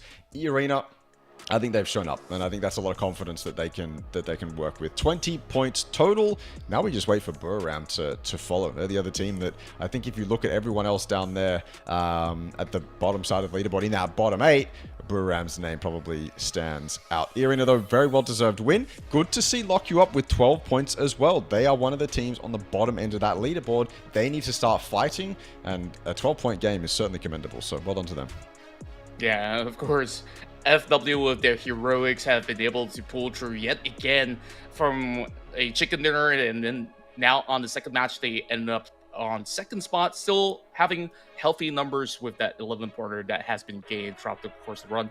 Meanwhile, I've probably have maybe higher expectations coming from, you know, teams like PMA, teams like SGV, but it has been a rough time with all these Southern-centric circles. Despite, you know, SGD having a really good haul of points coming into day one, they're starting to show a little bit of sign of cold feet here in the first couple of games, but later on we'll probably see them arrive to the scene. But for now, this is where we stand. FW will find themselves at the top spot with 80 points, and with a decent gap between, well, with a 9-point difference to QC at the moment. SGD with 66, and it's relatively still a very competitive field that we're looking at. Unicorn Cyber finds himself into the top 8 alongside with eArena that have bounced all the way to the 7th spot. Yeah, and I think the biggest thing for me is that there's a very decent gap between 9th and 8th. It is 11 points or 9 points. I mean, look, 9 points isn't all too much in maybe the grand scheme of things, but I think it actually ends up being quite a bit and quite a journey to make up. That's the scary thing, because that means that the teams in the bottom 8 have more work to do. And not everyone has that 9-point gap. There are teams below that 9-point gap that have even more points to make up. And so right now, there is a very clear top 8 in this lobby that have all been playing quite well. And we're waiting for the other teams on that bottom 8 of the leaderboard to show up as well. We haven't seen their peak. We haven't seen what they're exactly able to do. We've seen a lot of good stuff from everyone in that top 8. Now we're just waiting for everyone in that bottom 8 to show us what they're made of. But now we're away from Miramar. Now we're away from what is one of the harsher maps in the pool, in my opinion. It can be quite difficult to navigate, quite awkward. Some of those zones are just incredibly rough, and you just have to send it and hope for the best. We're away from that now. Now we're approaching territory where it's, I don't want to say more straightforward, but As we move into Taego, as we move into Rondo, more team fights, more terrain, compounds become this different thing than they are on Miramar and Erangel, and maybe some people like that. You know, maybe some of these teams can take full advantage of that, especially when we move to Rondo. Maybe all you need is to just get lucky. Teams are super, maybe not super unfamiliar, but more unfamiliar with that map than they are with Erangel, and so that could cause some troubles for some teams, and the teams that are at the bottom of the leaderboard could end up rising up. I also want to say that if the rest of the lobby starts to show up, even SGD on 66 points, I don't think they're going to fall out of the top 8. But it is looking very competitive, and so they could find themselves in 8th, 7th or 8th, something like that, if they continue to have bad performances. And then all of a sudden we're talking about a crazy comeback from one of the teams in that bottom 8 spot. I don't think that's going to happen. I think SGD will continue to perform well, but just want to say that it's absolutely possible. Yeah, it could be the case. I mean, the narrative isn't exactly set in stone just yet, because we still have, a couple of days to go, or should I say another 1 or 2 days for our playoffs, or should I say play-ins to conclude. So long as there are still rounds for these teams to bounce back up, even for the likes of Buram United, that now has gotten a couple of players activated like Dynasty, I think that they can definitely try for a whole lot more heading into all these upcoming rounds. At least going to Taego, these couple of teams will feel a lot more familiar as compared to, Rondo being the the newer map and introduced into circuit throughout the course of 2024. So I'm pretty sure that they'll be excited for how this could actually play out. And from yesterday's one, we have definitely seen some brilliant plays coming in from even the majority of the squads of Vietnam, where they really have held their own for a really long time. And this is also a map where SGD started their perfect record by getting themselves that chicken dinner. So who knows, it might still be SGD centric, or it could be somebody else, because different day we see maybe different flag bearers to be able to get that chicken dinner. But of course, we have probably just a couple of minutes before we get into that. Now, what really impressed me the most in terms of improvements has definitely got to be Lock You Up, where yesterday they were pretty much beaten down to only scoring singular digits into their run. Now today, we start to see them getting close to those double digits per round already. Now, although there's still a lot of points that they need to hold to get to the top 8, but they are definitely recovering from all that tough run. So maybe there's more to offer coming from Lock You Up. Well, for what it's worth, they were on 13 points before that game. They got 12 points that game. So they put themselves at 25, which is in and amongst that pack that has PMA, E36 and Buram. And so it's a good spot to be. Well, it's not a good spot to be, but it's a better spot to be than where Lock You Up were previously. But that's the pack that is fighting to get into that top 8. Like I said, there's a gap of about 9 points between 9th and 8th. And now Lock You Up is in that pack that's fighting to build that gap. And no reason Lock You Up can't continue to have decent performances going forward, like what we saw from them that game. The only team that I suppose remains a question mark, and I want to say question mark because I still believe that DZX can come out here and have a decent performance. But yeah, it is DZX. They are absolutely on the bottom of that leaderboard. I'd love to see them perform a little bit better. I know that they can do it. The players on that team are familiar names to me. We saw UpChen do some incredible things in the rehearsal games. And I know they're just rehearsal games. They don't mean too much, but he looked really, really, really sharp. And maybe the problem for DZX is they need to put themselves in positions where they can actually pop off. They can actually have individual performances. And then from there, they can just start building momentum. You know, momentum is a very powerful thing in PUBG. And if you're able to build that confidence, I mean, confidence is maybe the most important thing in competitive PUBG. So looking for DZX to show up still, but undoubtedly they will eventually.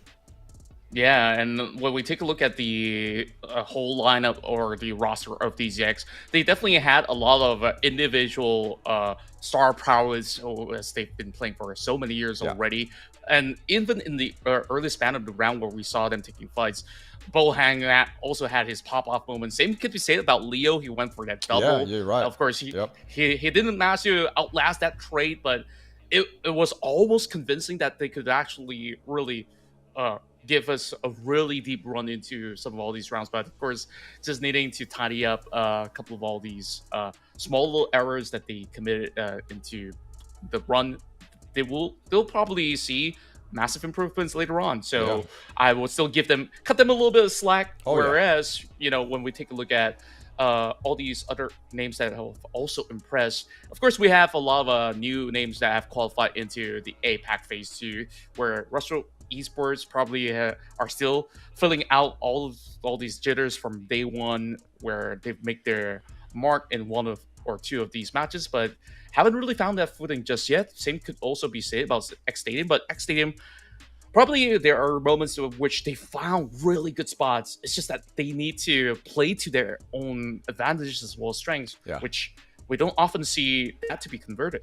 Yeah, I feel like we've seen X Stadium in decent spots that maybe they weren't able to convert. That's probably the case for multiple teams, but look, it's difficult to super analyze a lot of the teams in this lobby, especially after 8 games. It's a good amount, but you need a full lobby to be able to say, okay, well, this team's playstyle was wrong for this reason, or this team's playstyle was good for this reasons. And so while I think that I'm confident in calling out what some teams have been doing, it's difficult to really say, especially because we haven't had a good mix of all of the maps just yet. You know, we're only 8 games through.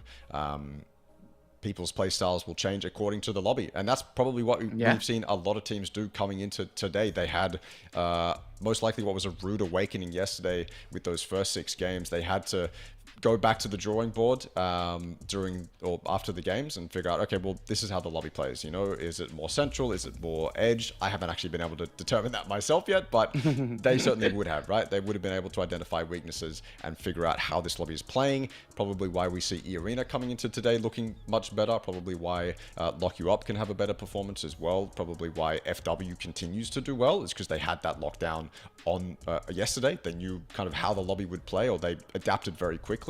Some teams don't adapt very quickly. Still looking for Buram to adapt very quickly. But yeah, it's difficult to overanalyze, but I think we've seen very good things from most teams involved.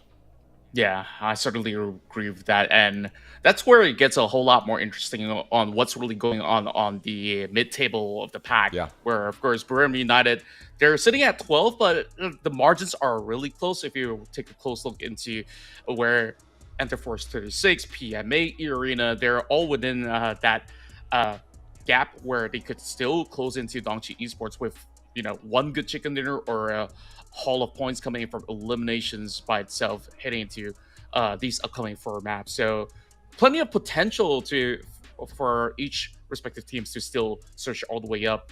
That also requires maybe certain teams to be performing poorly over onto the upper 8 portions of the pack. So it is definitely looking to be very feisty on how these teams are approaching each and every game, where, you know, whenever they see moving targets, they're really just going to be holding their ground, just basically taking the fights than to, you know, chicken out of that. So that's what I love to see coming into this APAC circuit, where we just have super aggressive teams all the way from 1st to 16. Yeah, it's funny that as soon as we had game 1 today, I could tell that there was something different in the air. We've gone from Unicorn Cyber hopping in cars and sending it straight at their opponents, and we've gone from teams taking whatever fight they can. You remember that single fight on Erangel yesterday where it was just third party after third party after third party? PMA got involved, RTL was involved. We haven't seen that in the first few games here. Maybe we see one third party, but it's from a distance. Everyone seems to be playing a little bit more conservative, which is interesting because I feel like it's a very stark difference. But it hasn't necessarily mean the lobby has degraded in quality or anything like that. It just means that people are playing differently, and that's probably a result of people going to look at the VODs last night, and they've come back and they've gone, okay, well, we need to play differently. If we play aggressively, we're going to get third party. So let's not play super aggressively. Let's maybe go for more wraps. Let's maybe avoid taking early fights so we can avoid getting third partied, and we can actually play the game. You know, we can actually have a decent game come through for us. And so I reckon that's probably what a lot of teams have done, because I mean, yesterday was ridiculous. It started out with a hot drop, and it just never ended. You know, game after game after game, it was just third party here, 4v4 here, 8v8 here. It was just insanity. And as much as I'd love to see that, it is also good to see the teams adapt in the lobby. Yeah, today seemed to be a little bit more tactical as compared to getting himself assigned to that pandemonium of fights that seem to be never ending. But here we are. We're moving into 𝐾𝐿, which we could actually see those crazy action happen from any portion of the map. Yesterday, we saw the circle having the players to be playing pretty much on a split approach where they assume that it could end up over on an island or over on midland, which is close to terminal. So if we get something of similar sorts, we're definitely in for a treat again. So Extreme, I'm pretty sure that this is going to be a banger of a game. 𝐾𝐿 usually is. No one's shy of taking fights on 𝐾𝐿, and that might test this lobby's tenacity because, like I said, yesterday and today, stark difference in playstyle. But on 𝐾𝐿, sometimes you just get tempted, and sometimes you get a little bit greedy. There's a third party over here that we could take. But it's so easy. All I have to do is walk over to this hill, and I can, see the entirety of the fight. I'll be 5 minutes, and then you get taken down, and it's just a disaster. So 𝐾𝐿 has that effect on people. It is that kind of map where most of it is flat, and so you can see a lot through those tree lines, through those compounds. We'll see if anyone gets tempted and loses their life for it. But certainly still looking for a couple teams as we head into this match to start performing. That's right. Last we saw SGD dominated the field, taking that chicken dinner home. Well, most likely than not, we will expect SGD to go in with the approach of taking the direct center. Last I checked, perhaps the drop into terminal is very likely for the Malaysian squad. But we do see a heavy population moving up towards the northern island with E-Arena, X Stadium, DZX is also on board. QC decides not to move into the palace, where we saw them pretty much up close against DCE despite not really going for those early altercation. So this time around, it seems like it's going to be a lot more tactical, but I say that, take a look at Palace. Yeah. This time, it is Lock You Up that is just next to another member, and Shinasai was lucky enough to pick up that early AUG. Unfortunately, this is a fantastic way to throw away momentum. It's a fantastic way to gain a ton more momentum. Lock You Up and DCE both with what seem like even opportunities here. Both players with guns, and everyone else seems to have picked up some form of weaponry as well. DCE starts it out though. Panzerfaust straight to early. Down early in this fight. And now they have to fight back, but DCE continues to do decently. Around the corner, Juan had no chance. Tidu only has to click once, and down goes Juan. This is looking firmly in the favor of DCE.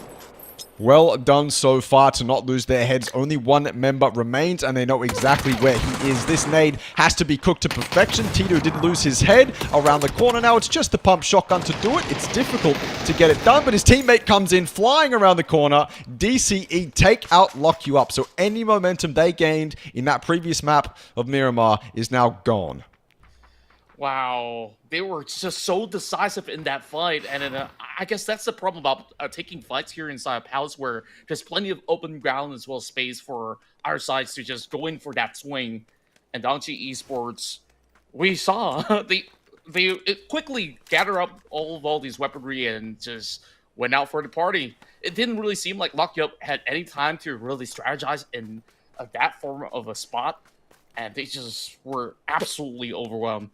Good news for them, now that they have cleared up this passage, they are just by the rim of the circle, which we last saw it being around the Hapo area, which is rather interesting, right? Because there's some portions of this northern island that is still being covered up.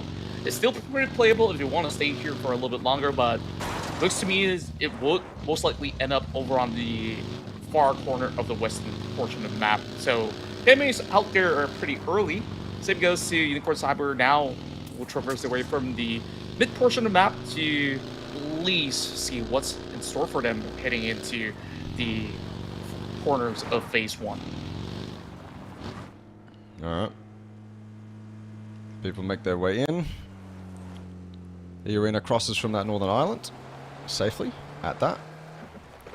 Reluctant squad. I was going to say in the break as well, before we went into the game, that because we were talking about how DZX need to show up, and then I remembered that in that previous game, Reluctant squad just moved their way into that compound and made it almost impossible for DZX to leave. Like, if you've seen the movie Parasite, it's almost like that. They're just living in their walls, can't leave, can't do anything. It's very difficult for DZX to actually have made anything of that game because Reluctant Squad wanted to take an early fight, or a fight that, again, would make it difficult for DZX to do anything. So maybe not the best game for DZX to make something happen. But as long as they don't get, you know, griefed or anything this game, then I'm thinking they can still do something. That's just, you know, one of those kind of unlucky moments where you just look at it and you go, well, what else can we have done? Yeah, could definitely relate to what you just mentioned. You know, like sometimes you just find yourself in those sort of situations. PMA now got some really good vision upon all these members on the convoy. Unicorn Cyber can only continue to drive forward. PMA over onto the fishing camp has got a whole lot of space to work with. Meanwhile, directly over the center, wow, take a look at all these juicy loots that's currently available for PMA. Oh, yeah. They're going to be very well oiled up for all these fights to come. Love to see that. Is this a bit of a cheeky play by Breweram? Did Unicorn Cyber spot them? I don't think so. Well, maybe just before Unicorn Cyber breached that compound, they had one of their players far back actually spot them. Oh, that's dangerous. 6, 7, 8, 9 just ducks behind that ridge. Can't. Sharp shooting. Breweram, it looked like they were setting something up. Looked like they were trying to convince Unicorn Cyber to come into the compound and claim a few free points, but I think one of Unicorn Cyber, probably one of the anchor players, spotted either a Breweram player on the roof or through one of the windows. So opportunity lost for Breweram, but also, I suppose, game saved on the side of Unicorn Cyber. Yeah, they got to be pretty thankful about that, but understandingly for Breweram United, holding into their specific location is definitely going to prove to be a very, very valuable spot for them to play out the late game field of skirmishes that could potentially take place. Now that they are flushing certain teams off in the direction, it could have potentially also flushed Unicorn Cyber into a different trajectory where they might even be bound to meet up with Reluctant Squad. Speaking of which, June already looking around these corners, already knowing the presence of UNC. Not just spot out Destroy, but not unleashing shots until now. Quickly goes for the head. All right. How on earth is he controlling all this recoil so perfectly on this AUG, but of course still receiving a little bit of that tension span coming through. 𝐾𝐿 now we'll get this perfect field of view upon these two teams, so he can take his pick as much as he wants. Yeah, this is it's not ideal for 𝐾𝐿. You'd obviously much rather be closer, but not bad. Drew out.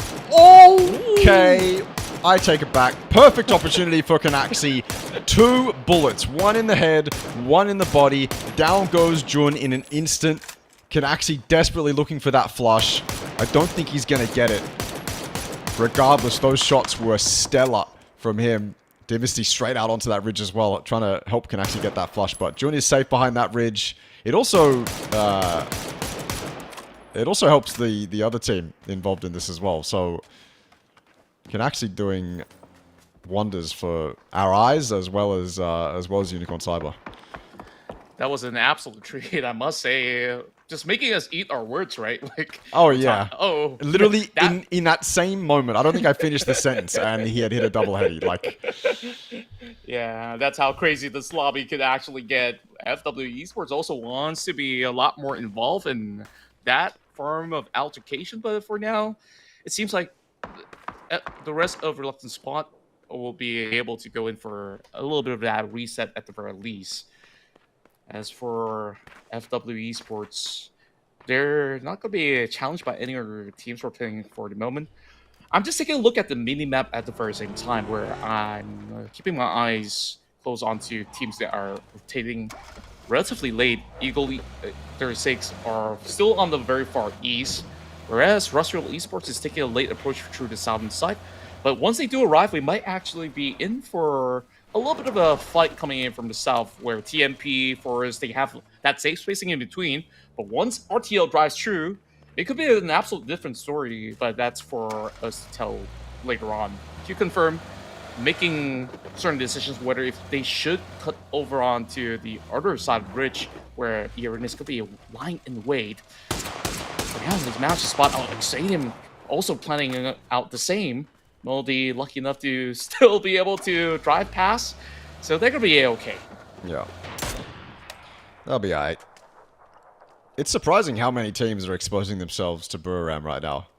Letting them show off their DMR prowess.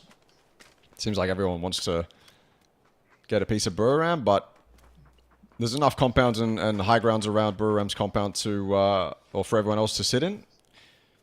𝐏𝐶 is swimming. For one reason or the other.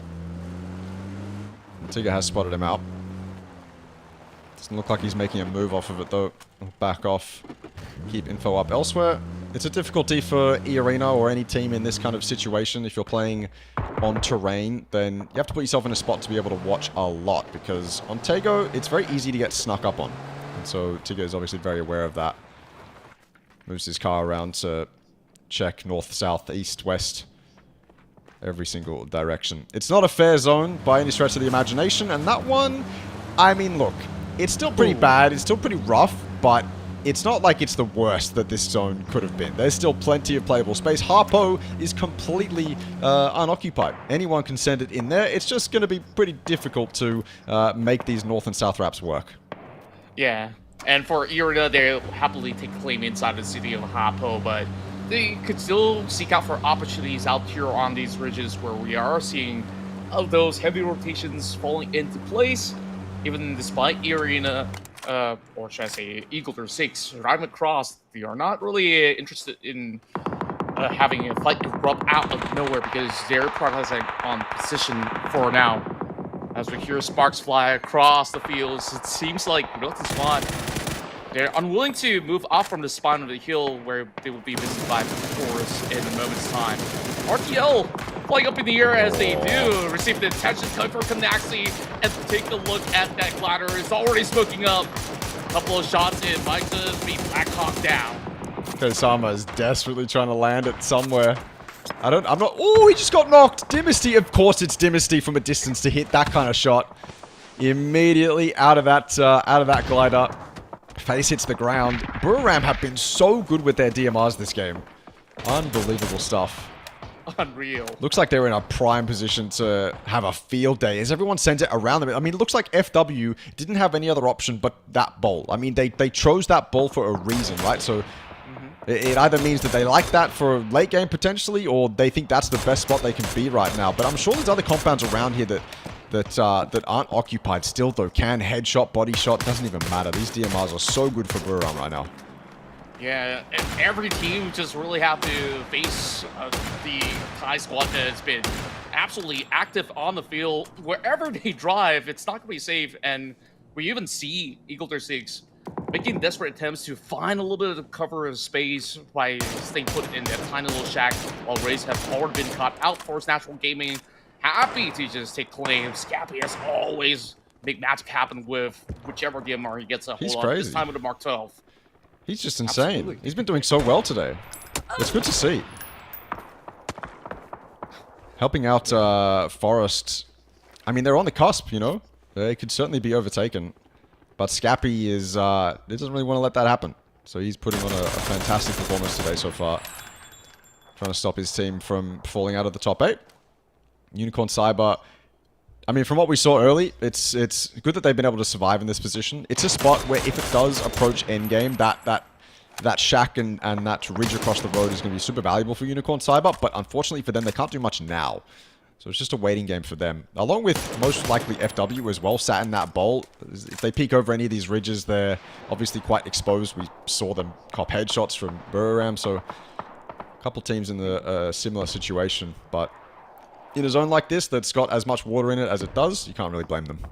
Yeah, I don't blame them at all. There's just so little spacing to work with that's actually safe for them to play out. And with the raid bosses of Buriram United, it's just keeping them at bay. They're just forced to play on to the outskirts for the meantime. DC on that late approach still tanking the blue, whereas this circle is not going to be shifting too far off, as we do know for a fact that it won't end up in the water. So the stadium, they will have to squeeze back into the mainland. So TMP, they're going to be hard at work to keep them off of that shore. So this is where we'll probably see more fights taking place, especially over onto the eastern side, where we'll see that flock of crowd eventually getting a lot more involved. And Forest is not exactly in the zone. They will have to make a major rotation, and by doing so, can they be safe from harm's way? Because BRU has been keeping watch, and Reluctant Squad now trying to trade right back. This is not going to be an easy task for all these teams over on the eastern side, but they will try at the very least. DCE finally arrives towards this corner, but still having shots coming in from SGD, trying to keep them at bay. Jervis, he might be able to find something here because they have stopped on their tracks and Always Be is down. Not looking too good for DCE. SGD seem to have their number stuck in the blue as well.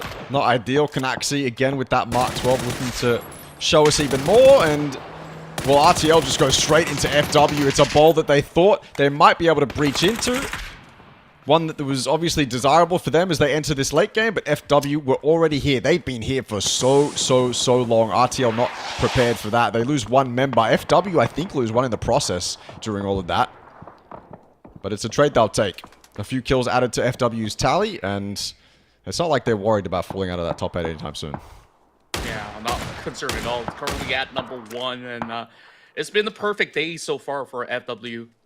Super consistent with what they've been able to get out of those Miramar runs. Will win a second place finish, and now having a decent tally of takedowns in the early game. PMA now being caught up by Khan, and so far all these fights are being forced out of play as Enter 436 is the next one to bow out. Great attempt coming in so far from PMA to overwhelm all of the PJC side, but DMC, he is definitely eager to close in. But they're sending Khan first and foremost just to perhaps drop a little bit of a close nade. But that's all that they managed to get. The Blue Zone grenade does actually chip away some health bars coming from PMA members. Yeah. The resets might still be able to follow true.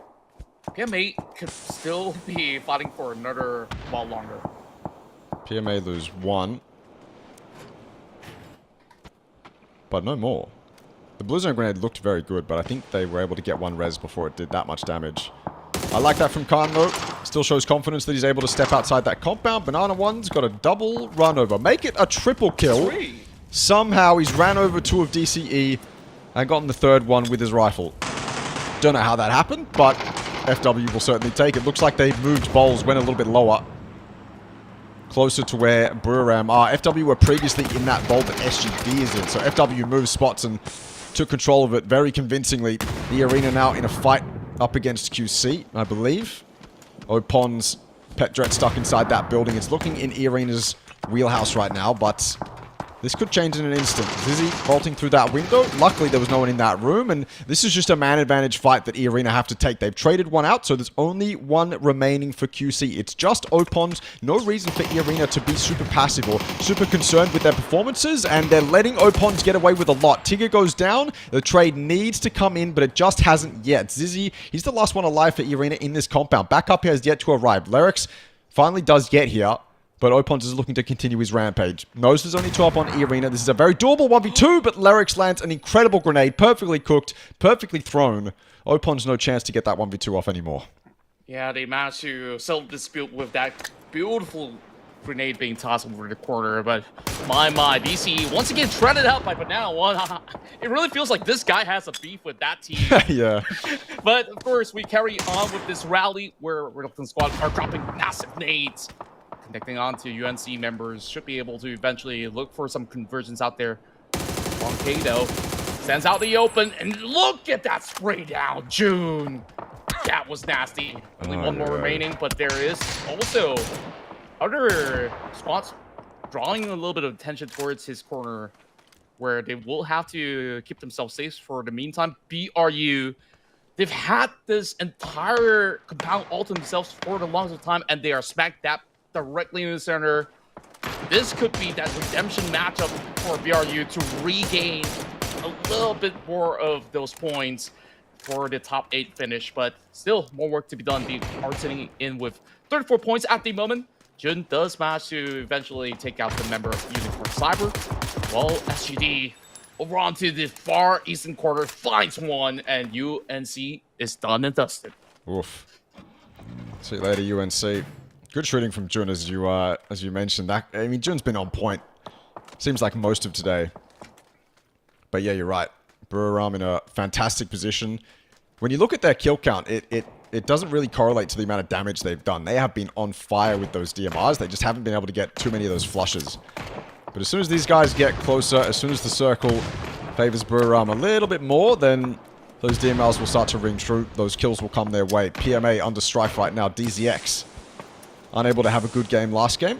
Good position to do so here. PMA's in front. DZX have to make that push. Well, not yet. They are still inside the zone, but certainly a threat they want to deal with. And if they get a knock with that blue zone grenade, which they just avoid. Ooh, opened up by Irina. DZX will see that in the kill feed. They will know that that team in front of them is quite weak. It's an opportunity for us to strike. DZX have 4 as well. No reason for them not to get closer, but yeah, look at that zone. Buriram, no better game to really make that comeback than now. Yeah, this is the best possible chance for them to really seal the deal. Meanwhile, Jacob making it rain, and he's definitely eyeing out for his DZX members, and PMA continues to be in a tough predicament. Not only are they receiving all these shots being fired at from Buriram the entire time that they've been playing onto those corners of the compound, now that they've moved out to the wheat fields, it really seems like they can only rely on these creases and nook and crannies that they can find over onto some portion of these fields. And J-Dye takes his sweet time, takes out the vehicle. Broken squad pretty much stuck by these corners while Tonki's trying to pry this one open.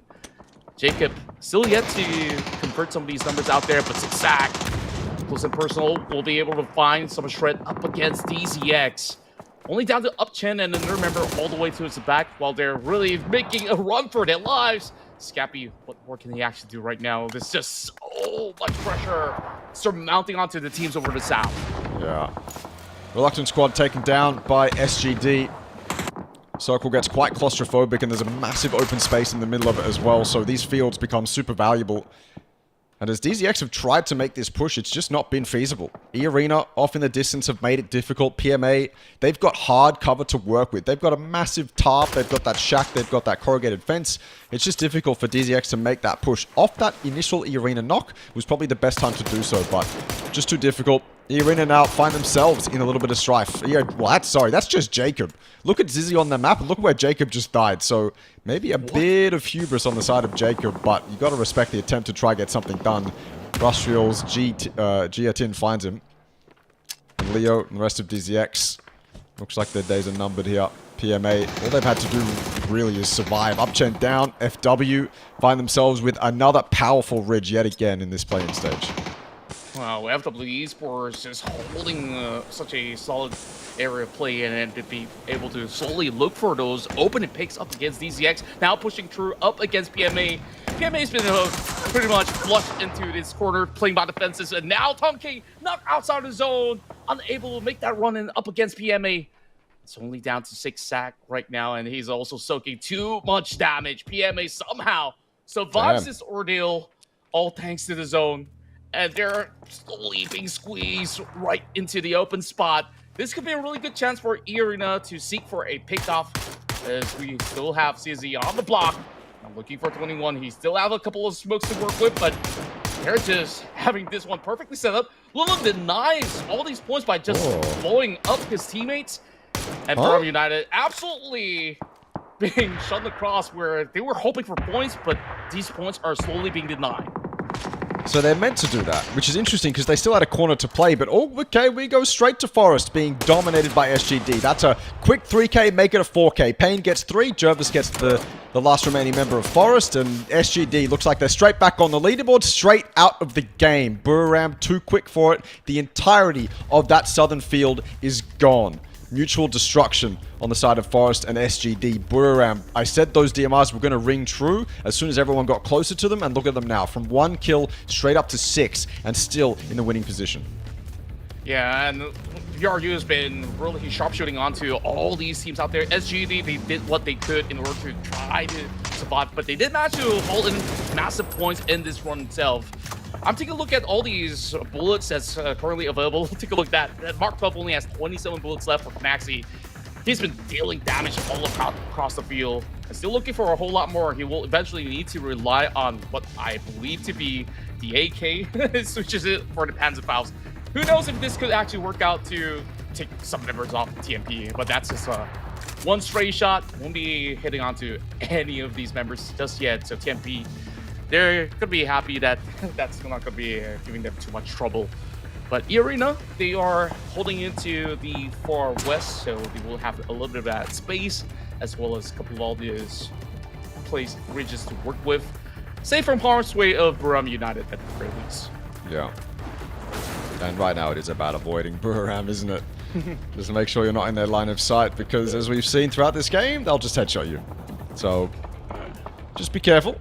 Buram, at some point they lost one, so they're a little bit weaker than they were previously, but still very formidable. 𝐾𝐿 gets taken down. That's a solo that Buram no longer needs to worry about. And we move into our top three.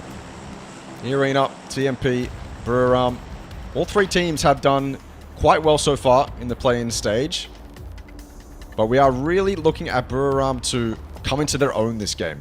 I mean, we've seen how sharp they can be. We've seen how dominant they can be if you just allow them to take gunfights. Now we want to see what they can do in an endgame like this. Now we finally get to see whether Buram are the Buram of old, or maybe there's still a little bit more to fix. ED on the high ground, eArena, they are inside the zone, and there's a lot of crates in front of them that they could go for. Looks like Zizzy is thinking about it, or just changing position, trying to get a different angle to look at Buram. Yeah, and also take a notice that this is a three-way Thai civil rivalry between these squads available. eArena, despite having only 2 members, I believe that there's still certain potential for Zizzy and also Red Lerix to eventually look for certain openings. I like the fact that TMP has also practically looked to secure plenty of space, but now that it shifts directly to the center, we see plenty of all these crates for them to eventually restock. If BRU gets a hand on that, this could be a very tough run for even the likes of eArena on the other side, and eventually leading Lerix to slowly climb downwards descend from that hill. I wonder if they will be safe from the likes of TMP, because they do get a little bit of field of vision. With Zizzy having that vehicle, at least he gets that quick reposition and now drives direct towards the center. Everyone right now... Well, sorry. I take that back. Buram doesn't necessarily need to be too particular with their positioning, but eArena and TMP do. There are ridges, obviously, in the circle, trees, bushes, rocks that you can play, but you have to be very careful, I think, when it comes to what you choose to play and what you perceive as unplayable, because otherwise Buram will take full advantage of it. Otherwise, you let eArena's slight high ground advantage come to fruition. So, got to be careful. ED moving out of the compound, moving to get an alternate angle, a wider angle, which is smart. This is what Buram need to do. They can't let this game slip away from them. And a move like this, while small, actually means quite a bit. Lerix now spotted and known. ED can pressure Lerix right hand. Oh, TMP? Alright, straight into Lerix. Straight on top of him. That rock is no longer yours. 𝐾𝐿 gets it through the smoke. What a play from TMP. They identified a weakness. They left 𝐿𝐿𝐻 behind. He gets traded out by Zizzy. But this is TMP trying to take the win, or at least the second place away from eArena. Yeah, they just find themselves a catch. eArena not left only desperately trying to stay alive with all the stuff. It feels about so much time as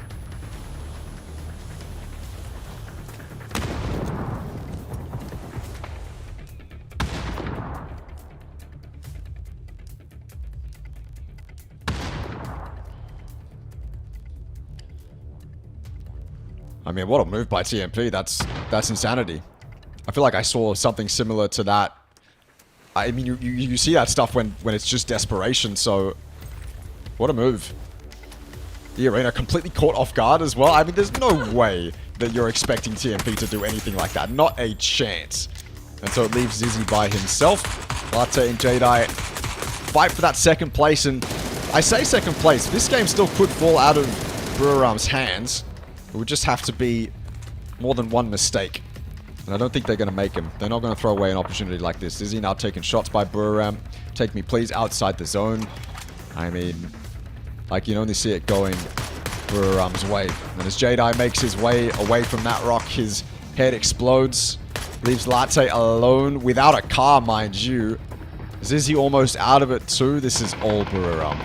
It has to be it. All of these solo units are just up by corners, and they can only have so much space to work with right now. If you can find that against Izzy, that will be at least something that you'll be happily selling for. For now, Izzy, he's uninterested in getting anywhere close to the crosshairs of 𝐿𝐻𝐻𝐻 as well.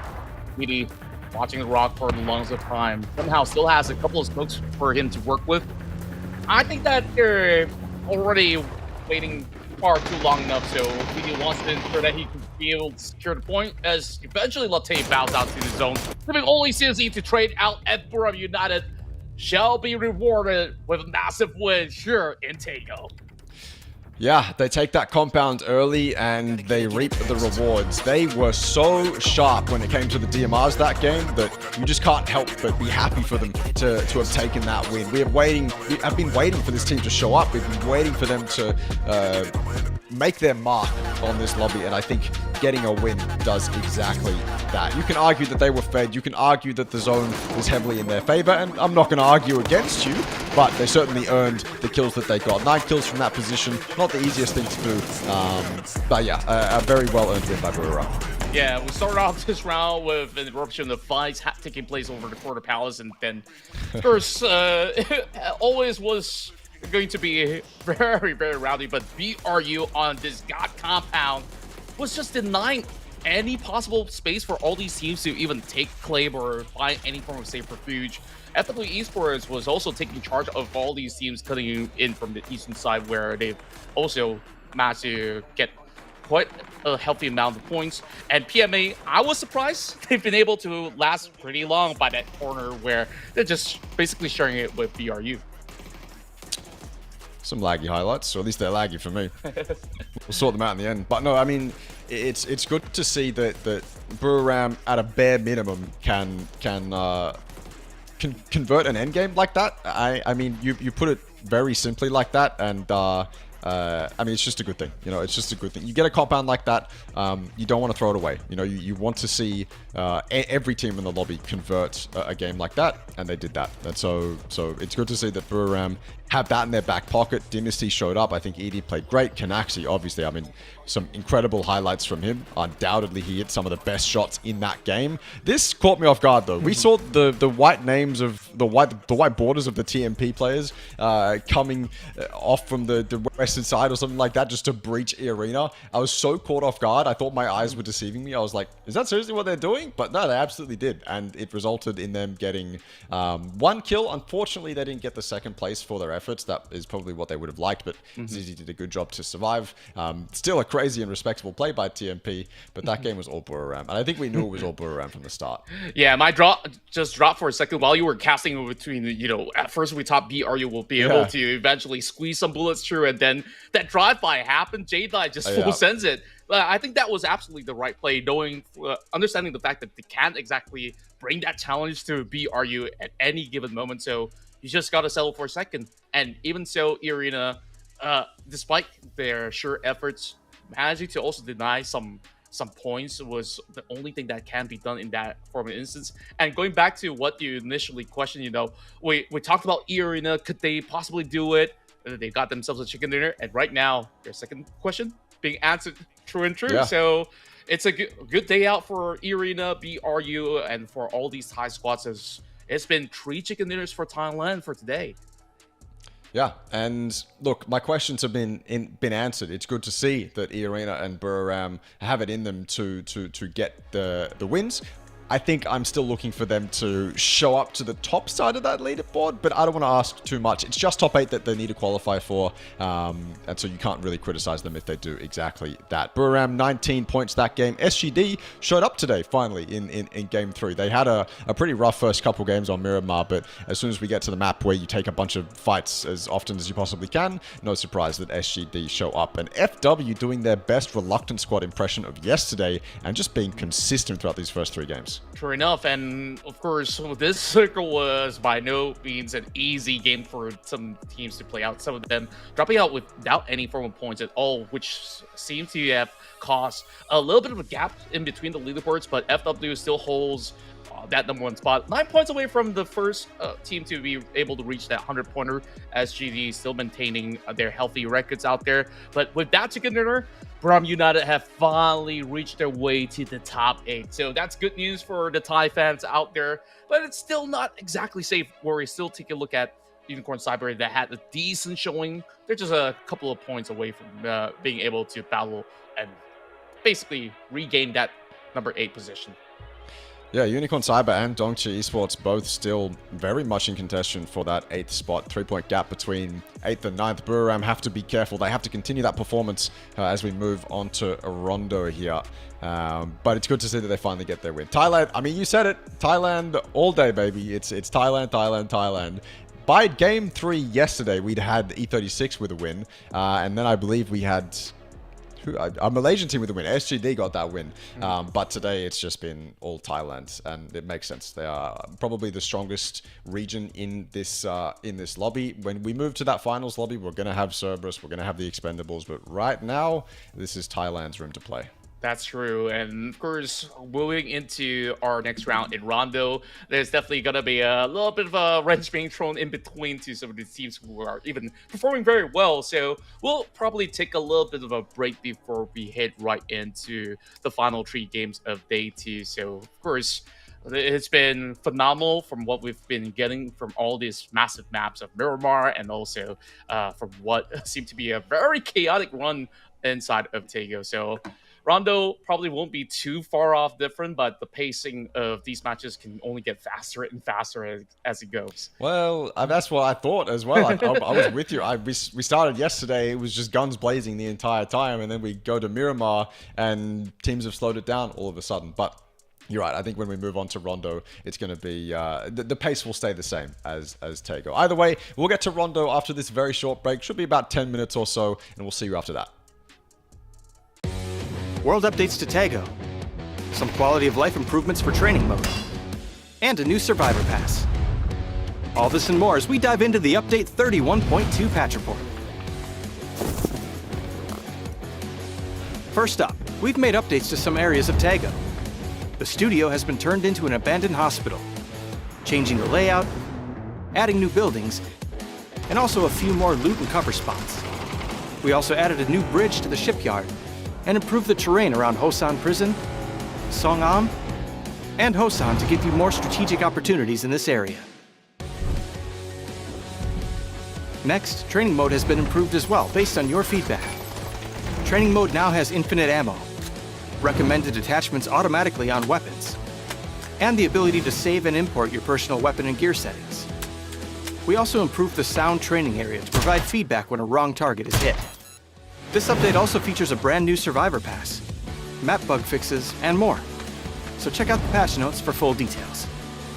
Update 31.2 is here, so load up your training gear, grab the new Survivor Pass, and hot drop back into Tego. We'll see you on the battlegrounds.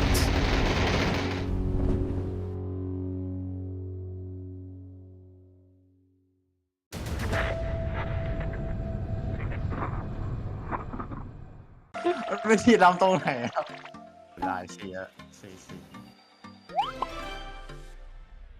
สวัสดีครับผมเมกาลอสจากทีม Take Me Please ครับวันนี้ก็จะมาเล่นเกมไทย4ชื่อทีมครับ Hello, my name is Pascal. I from Lock You Up. You confirm ครับ E5? อ๋อว่าแล้วเชียร์ลายเชียร์ เต็มเอนเตอร์เทนเมนต์ครับ maybe DC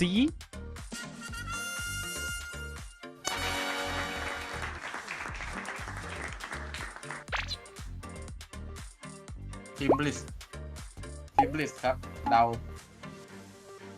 Day Gaming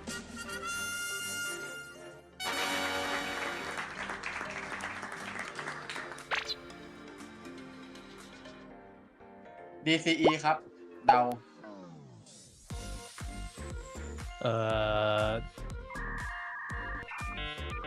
DC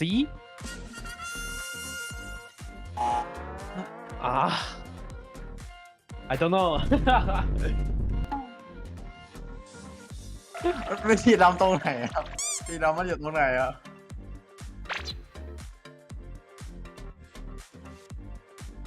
PMA ครับ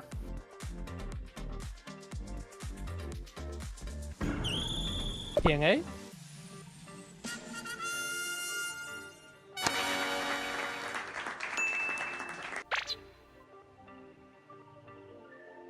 เซอร์รัสครับ Servers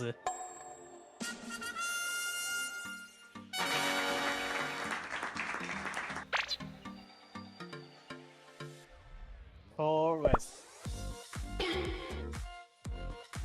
Are you sure about that? ไม่รู้แล้วครับบุรีรัมย์ครับ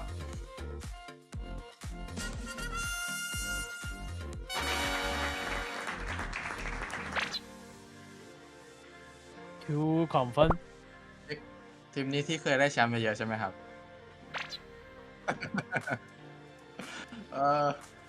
เอาทีไฟแล้วกันครับ โอ้โห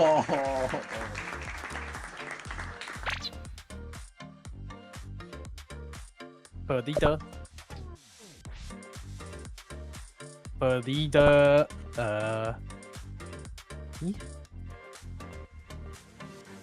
อย่า บีดครับบีดเหมือนกันครับ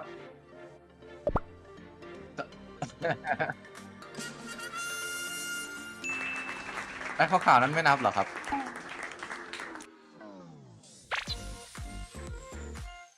อีอารีนา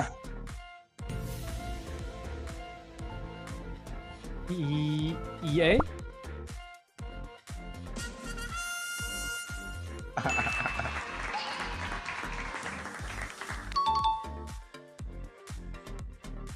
สวัสดีครับ ก็ฝากติดตามเชียร์ทีม 𝐏𝐿ด้วยครับ เป็นการเดินทางครั้งใหม่ของพวกเรานะครับ ในวันที่ 19-29 นี้นะครับ ใน APAC Qualify ครับ ฝากติดตามเชียร์ด้วยครับ ขอบคุณครับ 希望粉丝们多多支持我们这个队伍，在9月的19到29之间举办的 APAC 2的比赛里，我们会好好表现的。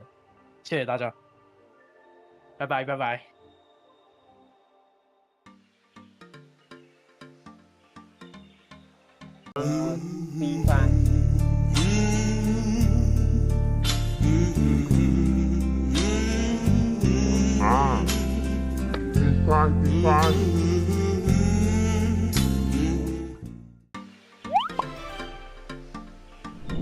Xin chào tất cả mọi người, mình 𝐾𝐿 đến từ đội tuyển Severus. Hôm nay mình sẽ chơi một mini game nho nhỏ đến từ giải đấu vòng loại PGS. สวัสดีครับผมบาเรนจากทีม Forest Gaming นะครับ ก็วันนี้จะมาเล่นเกมทายชุดสีกันนะครับจะเป็นยังไงก็ไปดูกันเลยครับ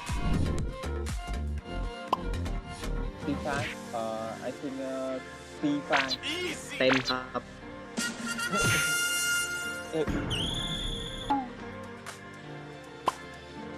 Severus. เติมเวลาเหมือนกันครับ เฮ้ย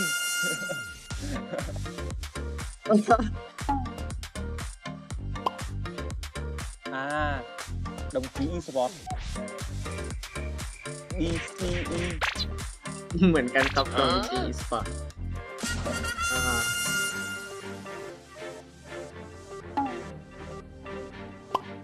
ต่อกับX-Men ครับ Savage เป็น Esports 2 hours later.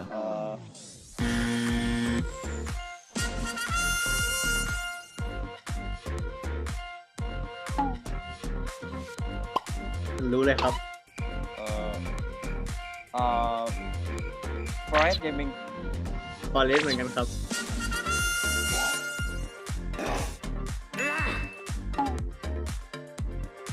ทีมจากประเทศอะไรครับเวียดนาม Cerberus รัสเซียอีสปอร์ตหรือเปล่า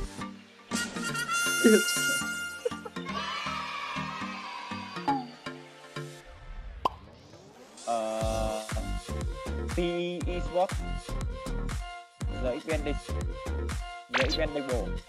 PE เหมือนกันครับชอบ PE ฮะ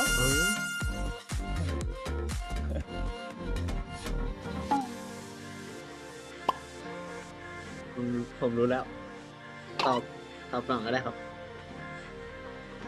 ตอบ SGD ครับ The same brand SCD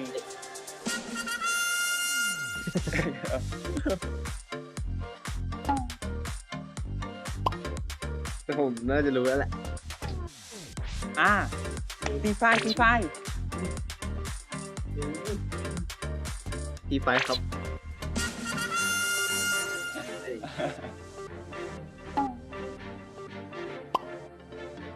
ผมต้องตอบเลย X Stadium Esports ครับ 𝐿𝐿𝐿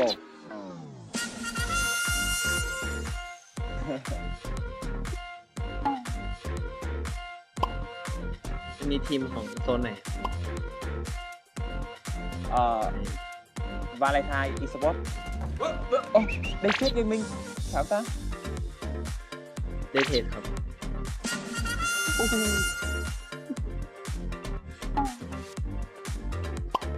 อันนี้ของด้วย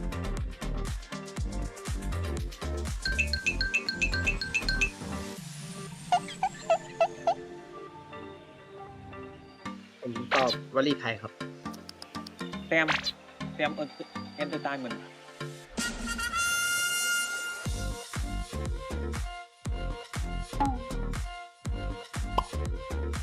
Cerberus Esports Yeah, boy. แต่เวลาครับ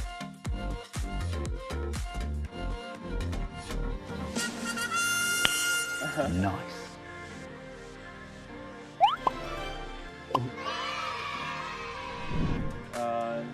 Chào tạm biệt mọi người, mong mọi người hãy ủng hộ của mình tại giải đấu vòng loại APAC PGS lần này nhé. Chúc mọi người ก็ฝากทุกคนมาเชียร์ทีมไทยทุกทีมด้วยนะครับ แล้วก็เชียร์ Forest Gaming ด้วยนะครับผมครับ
That is our mission.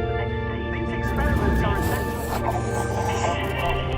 If we all could be eliminated, our enemies would be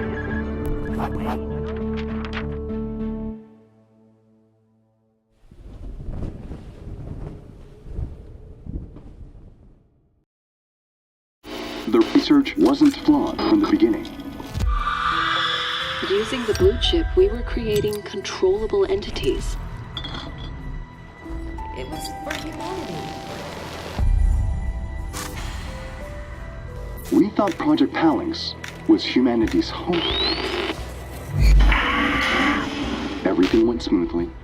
The test subjects began to rampage. The lab turned into chaos. We started to call them hunger. Their gluttony was unrelenting, and they targeted us. Yes, that's why Tego fell.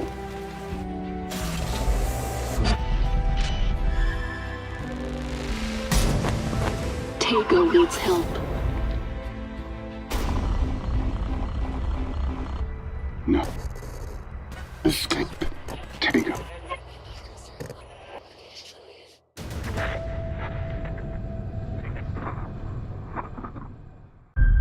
We were creating controllable entities for the future of humanity.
Welcome back, everybody. We have 3 more games remaining for day 2 of the APAC PGS 5 and 6 qualifiers.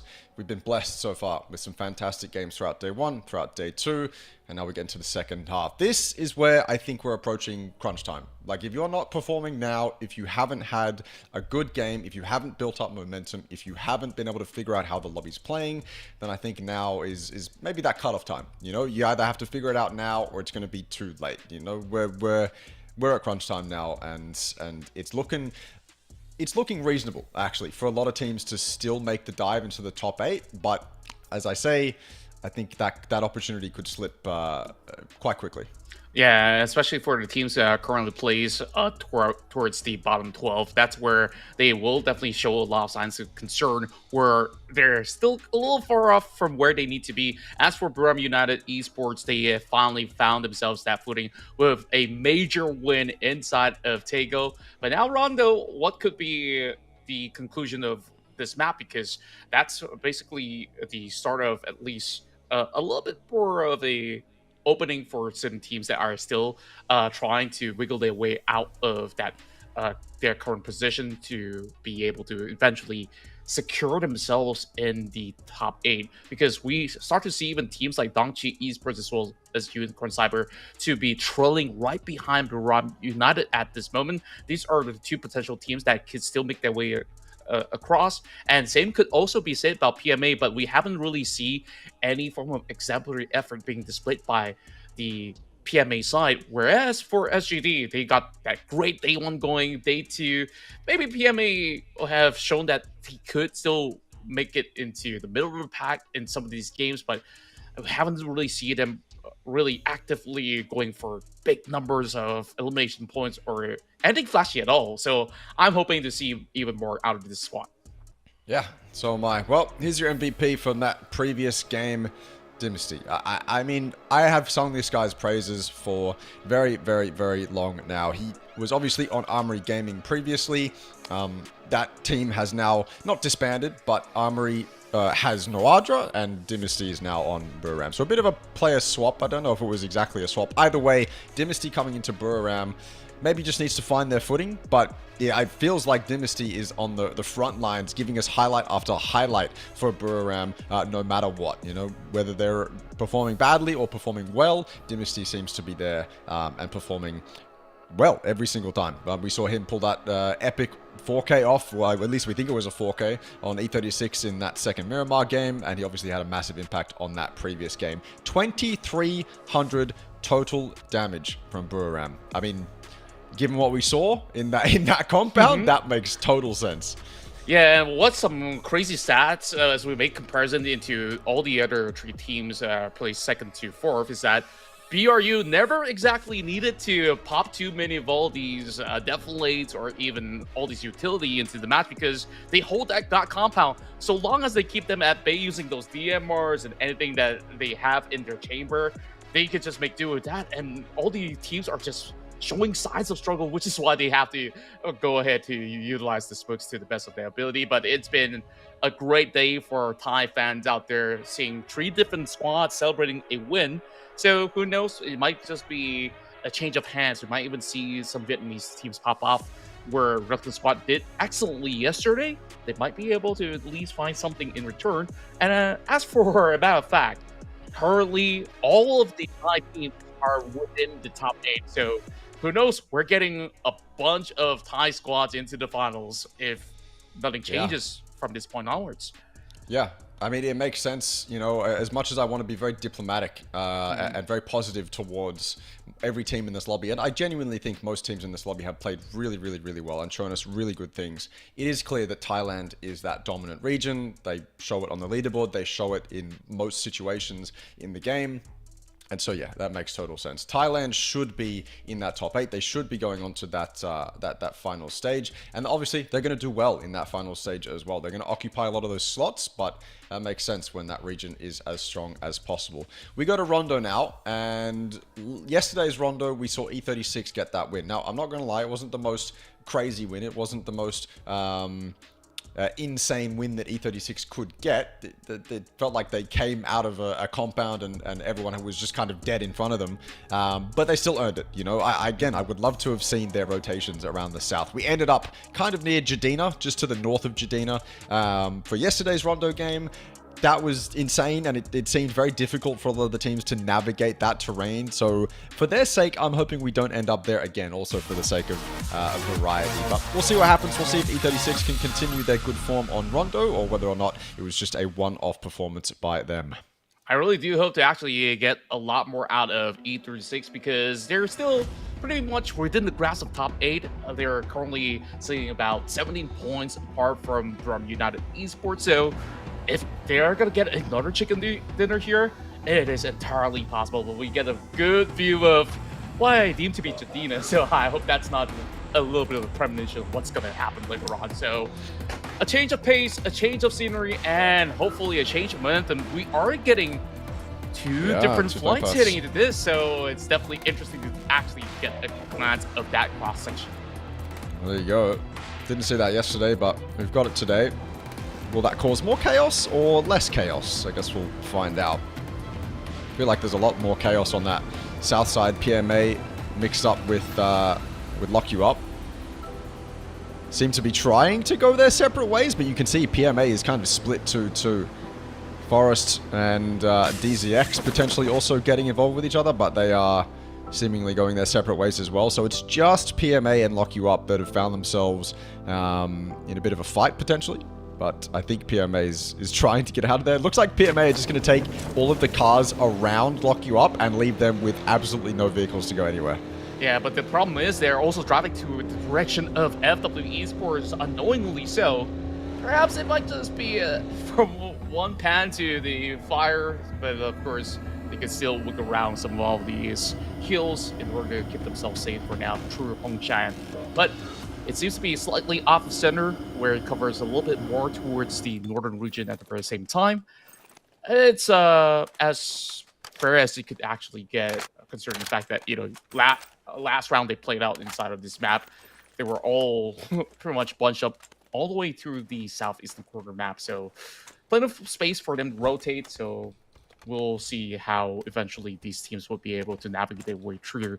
RTL, another team that's currently having a little bit of a dry run throughout the course of day 2. We've seen some good instances coming from them from some small little fights, but other than that, RTL, perhaps one of the better one was through the course of Miramar earlier when we began, but they didn't manage to really rack up a bunch of points from that onwards. I wonder if there's still any form of hope for RTL, considering that they are currently sitting at 26 points.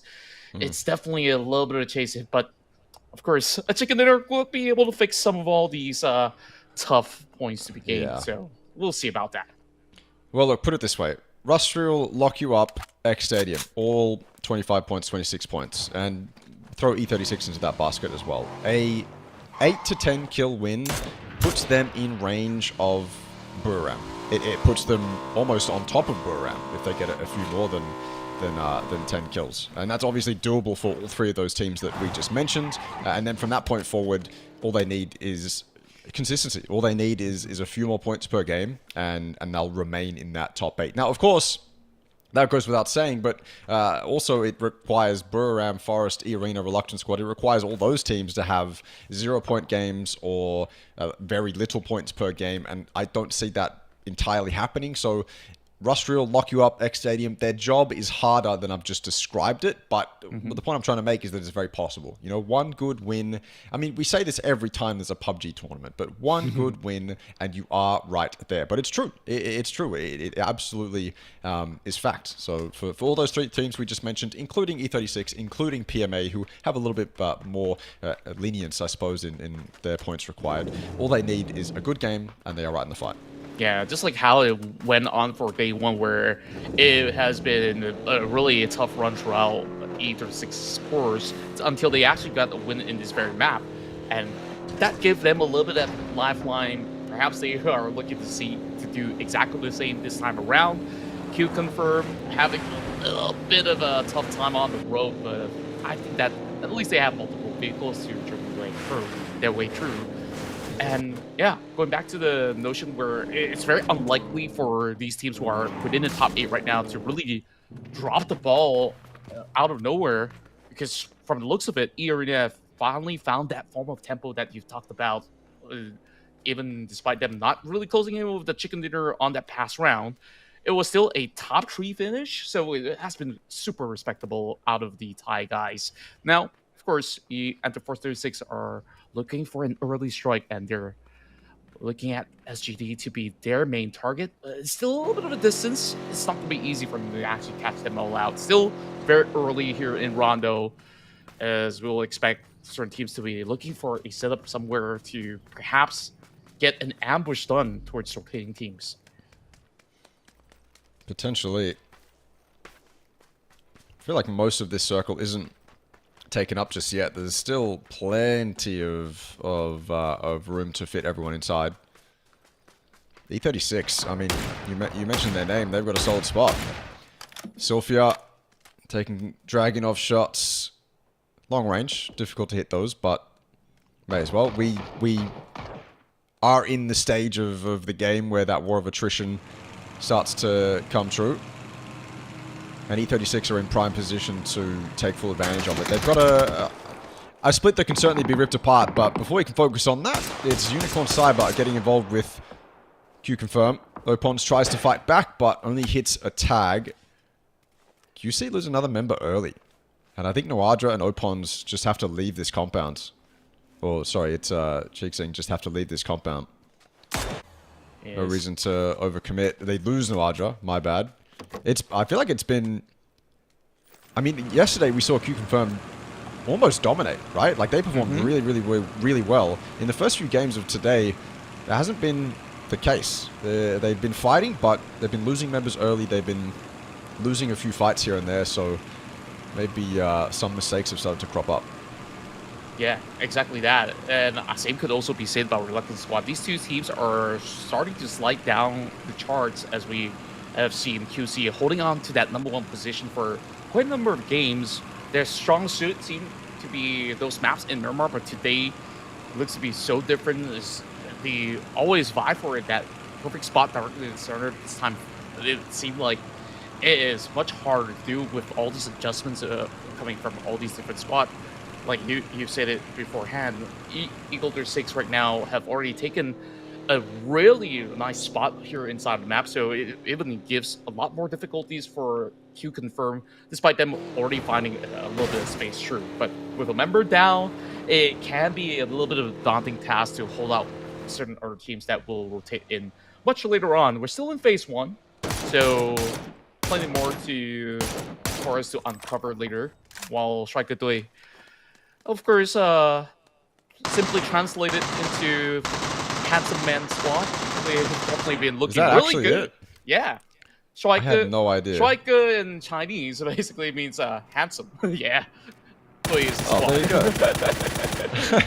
I actually had no idea. That's a sick name. I love it.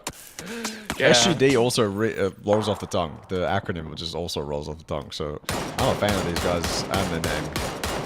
Me too. Like, funny enough, like, of course, SGD could also mean Singapore dollars, which Malaysians absolutely love if they can earn it. Oh, there you go. Yeah.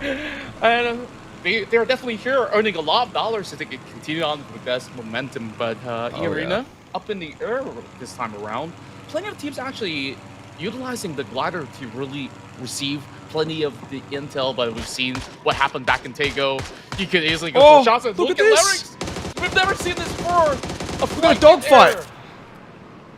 An actual dogfight. This is what we are hoping we can get out of PUBG modding, if that ever comes true. But we're actually getting it in the game. 𝐾𝐿 backs out of it.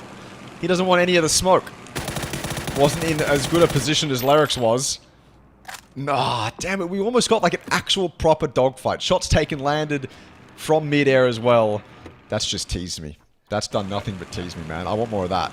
Yeah, me too. I mean, they should have just actually committed to that. Well, of course, flying in close proximity would also draw all these attention from all the other squads, which is why they're not doing so. And is it safe to say that we've finally seen everything that there is in PUBG? This is the very first time mid-air fights happen. But there is PMA rushing towards the compound of FW Esports, already having casualties in the form of the Shushu. Banana One have always landed those shots upon arrival. 𝐿𝐴 now holding all alone. Slowly being swarmed by 21, though. Raze is the first one to be toasted off. PMA still sees a little bit of chance, but I say that 21 is already down. Quick recovery from inside of 𝐾𝐿𝐴, while 𝐿𝐴 has been able to follow suit. And that only leaves one member remaining, 2 versus 1. Is this salvageable for PMA? Potentially. 2 versus 1s are always doable, but up against FW, who have looked so solid, you can imagine that their fundamentals are going to be on point. Fighting through the window is always awkward, though. 𝐾𝐿𝐴 backs out of it. He doesn't commit to that fight. He'd rather take this on the outside as mortars rain in to try and disrupt this 1 versus 1. I believe 𝐿𝐿 was spotted, but he's ran straight away from where he was spotted. Taking down one dragon. 𝐾𝐿𝐴 trying to get the flushes while simultaneously trying to save his teammates. He probably can't hear a thing, to be honest with you. Almost I can't hear a thing. Down goes 𝐿𝐴, and so this fight that was looking heavily in the favor of FW has now turned completely on its head. Another fight with mutual destruction and an elongated 1v1. 𝐾𝐿𝐴, a solid angle there, but he's on the outside wall. Oh, cops a bit of 50 damage there. 𝐿𝐿 making it difficult for 𝐾𝐿𝐴. Bit of a cheeky peek. Oh, the window as well. 𝐾𝐿𝐴 smartly played that back around the corner as well. Just purely playing off the sound, but forced to push in. Can't get it done. 𝐿𝐿 clutches up. It's PMA with 4 kills. FW falls short. Incredible stuff coming from 𝐿𝐿. He took down 3 of these members all by himself. And it almost looked to be done and dusted for PMA upon arrival, already having one of their members being knocked down. And I really thought that could have really turned south very, very quickly, but they managed to overwhelm FW, the first seed right now off of Thailand. Now open up a little bit of that opportunity for SGT to eventually go in for a retake if they could perhaps close in with a 15-pointer win. But it's still a tough lobby out here. SGT will have BRU wrapping around the edges here. So Coast isn't exactly clear. Dynasty trying to at least figure out a little bit of that space to play out against SGD, as they have definitely taken a lot of that area of play across test track where SGD hasn't really moved too far off from where they initially dropped. So this could still be pretty much playable for BRU, where if they want to extend further down to the south or even north to challenge E-Arena and maybe even the Brooklyn squad, they can do exactly that. First Buriram have to go through DZX if they want to do that. Yeah, but they are on the edge of test track, consolidating for the moment. Kind of rough timing for Buriram. They're giving up a lot of central information just to be able to group up. So their timings might actually be a little bit off here. And they might even lose Dynasty if 𝐿𝐵𝐵 can land these shots cleanly. Dynasty not really the type of player to stand still. Back in his car. Yeah. Oh, he spotted him. He actually spotted him. A quick... Oh, he didn't. Never mind. Take it back. Thought he did. But he didn't. 𝐿𝐵𝐵 still with an opportunity. DZX will be lining up to weaken Buriram here. And the first pawn to fall is Dynasty. But he is... I mean, as you do, you just press WASD as much as you can. They try to line up a team shot, and only one bullet lands. Dynasty now in a world of trouble. He needs his teammates to come over and support him. Smokes up, using the car for cover. Dynasty needs all the help in the world. And unfortunately for 𝐿𝐵𝐵, he didn't manage to clip it perfectly through the head as well. So that gives them plenty of opportunity. Now 𝐿𝐵𝐵 will have to reposition very quickly, but they are also calling in the cavalry of the rest of DZX, giving him a quick pickup. Because this circle has shifted further up towards the northern fields. It isn't exactly the easiest spots for DZX to rotate because they are currently the furthest team away. They do give up on that Buriram fight though, so Dynasty allowed to live. But you're right, this circle is rough, to say the least. Hwoang knocked down by Jun, not ideal. Doesn't look like they're in a spot to be taken out, but I could be wrong. MML taking some shots at DZX as they rotate in. Jun does finally deal with the menace that is Lunlun. PMA full. But with 4 kills to their name, it's not a game that they got nothing out of, but they certainly would have wanted more. E-Arena versus E36 in the kill feed. Trades back and forth. Jacob stolen away by Kaisama. Lyrics will get one flush. And this is just the great migration, essentially, right now. That circle has done its best hard shift. That's sharpshooting from the entirety of Unicorn Cyber. Forest, Scappy, and Baron down out of their cars. And this rotation has just completely fallen apart for them. Oh boy, same could be said about DZX who have just arrived into this corner, being touched by this tiny little shack. Leo still on the outskirts, but thankfully not within the grenade range just about yet. Where I guess like they have to just cut some of these losses, 𝐿𝐵𝐵 being the one that will be falling out of this matchup. But they managed to still get a couple of these members of Force Natural Gaming, where these two teams were basically rotating at the very same time. While QC has been planted here for the longest time, and E-Arena earlier, from what I did also see from the map, was going in for a rush up against these members of Eagle 36, and something has erupted between BRU, and they managed to get some great catches once again. BRU managing to overcome all these pressure. There's still a member on the other end as they go in for exchange of grenades. Maxi still has another one in hand, trying to lob it perfectly to Kaisama, bringing him down very, very low. Meanwhile, he's also got 40 HP to work with, and it's just top on a corner rock. And thankfully, he does survive. But for how much longer? There's still ED overlooking on the other side. Couldn't really aim it perfectly with that QBU. But rest assured, it seems like RTL's got him pretty much in the numbers. Those nades looked decent, but not good enough. And now backup from RTL arrives, but it also drives straight past, leaving Kisama still at that rock. ED has to do a lot here to cover his teammates for the res. And he's doing it, to be honest. Every time Kisama peeks, ED's there with the shots. Taking a bit of damage back, but is that a fadeaway? He did just hit that fadeaway. All right, well, ED's done everything he needs to do. Insane shots onto Kisama, and now there's only one more member of RTL left to find. Buriram have avoided mostly a disaster here. They are still copping shots from 𝐸 behind them. They probably still have a bit more fighting to do as they approach the zone. RTL, he does get traded out. 𝐾𝐿 goes down. Is this an opportunity 𝐸 want to pounce on? It seemingly seemed to be the case, and of course, they're still a little bit of a distance away from reaching out to the members of Buram United, but 𝐿𝑒𝑟𝑖X have already closed through. 𝐾𝐿 will be left to bite the dust while they try to push up the hill. 𝐸 now trades back despite being pretty low on health. Now it's down to 𝐿𝑒𝑟𝑖X. If he goes down right now, this could be very well the end of 𝐸. Tigger from the back. No. He gets sniffed out, and 𝐸 absolutely botched that trade.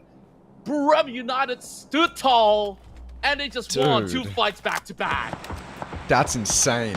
And of course, it's Dynasty as well coming out on top with the most kills out of that. That is... I mean, 𝐸 pounced. They thought that was an opportunity for them to claim a couple kills. Buram was weakened. They were wounded. But they can't do it. Tigger just drives straight past. Maybe a bit too much, a bit too aggressive on that. He's kind of isolated on the low side of that hill. He gets knocked down, and then from that point forward, it's just a 2v2, and it's 1 out. Well done from Buram. And they are showing what they're made of right now. And it's dangerous. 8 points now between them and Unicorn Cyber, who will continue to do their absolute best to breach into that top 8. But Buram look like they've shown up to play. Absolutely. I couldn't have imagined them having such a clean fight up against 𝐸 that seemingly had perhaps a little bit of that high ground advantage being over on the spawn of the kill, but that was quickly sorted off. Great job from the side of Dynasty. Well, of course, we carry on with 𝐾𝐿 still taking that center field for themselves. They're in a really good spot to eventually get themselves once again on track. Speaking of Dynasty, look at that. Sorry, it was 𝐸 that had the 4 kills. Don't want to say the wrong name there. Got to give the proper person the credit. True enough. Well, despite of all these commotion that they've been put through, it really feels like they have got the adrenaline in their blood right now to take up even more of that fight. But of course, they came in from the far north, and will have to take a little bit more of a deeper position. They did manage to squeeze through the east corner, with a lot of room to play, while the spot is now going up against the rest of 𝐾𝐿. Both teams are not exactly anywhere close to the zone just yet, but they are just trading blows. And that nade did connect. 𝐿𝑒𝐿 might have actually started a ruckus here. And where is the follow-up coming from the rest of the spot? 𝐾𝐿 could actually pounce upon that because ours look to be weakened up. Jun trying to heal up, and this is that perfect opportunity. 𝐿𝑒𝐿 creeps up. There's still one through the smoke. We have to sniff out Jun, but he's been spotted already. Trace through the smoke, and he's down to 23, 25, and 𝐿𝑒𝐿 goes down. Nasty work from Jun to be able to bring him to the knees.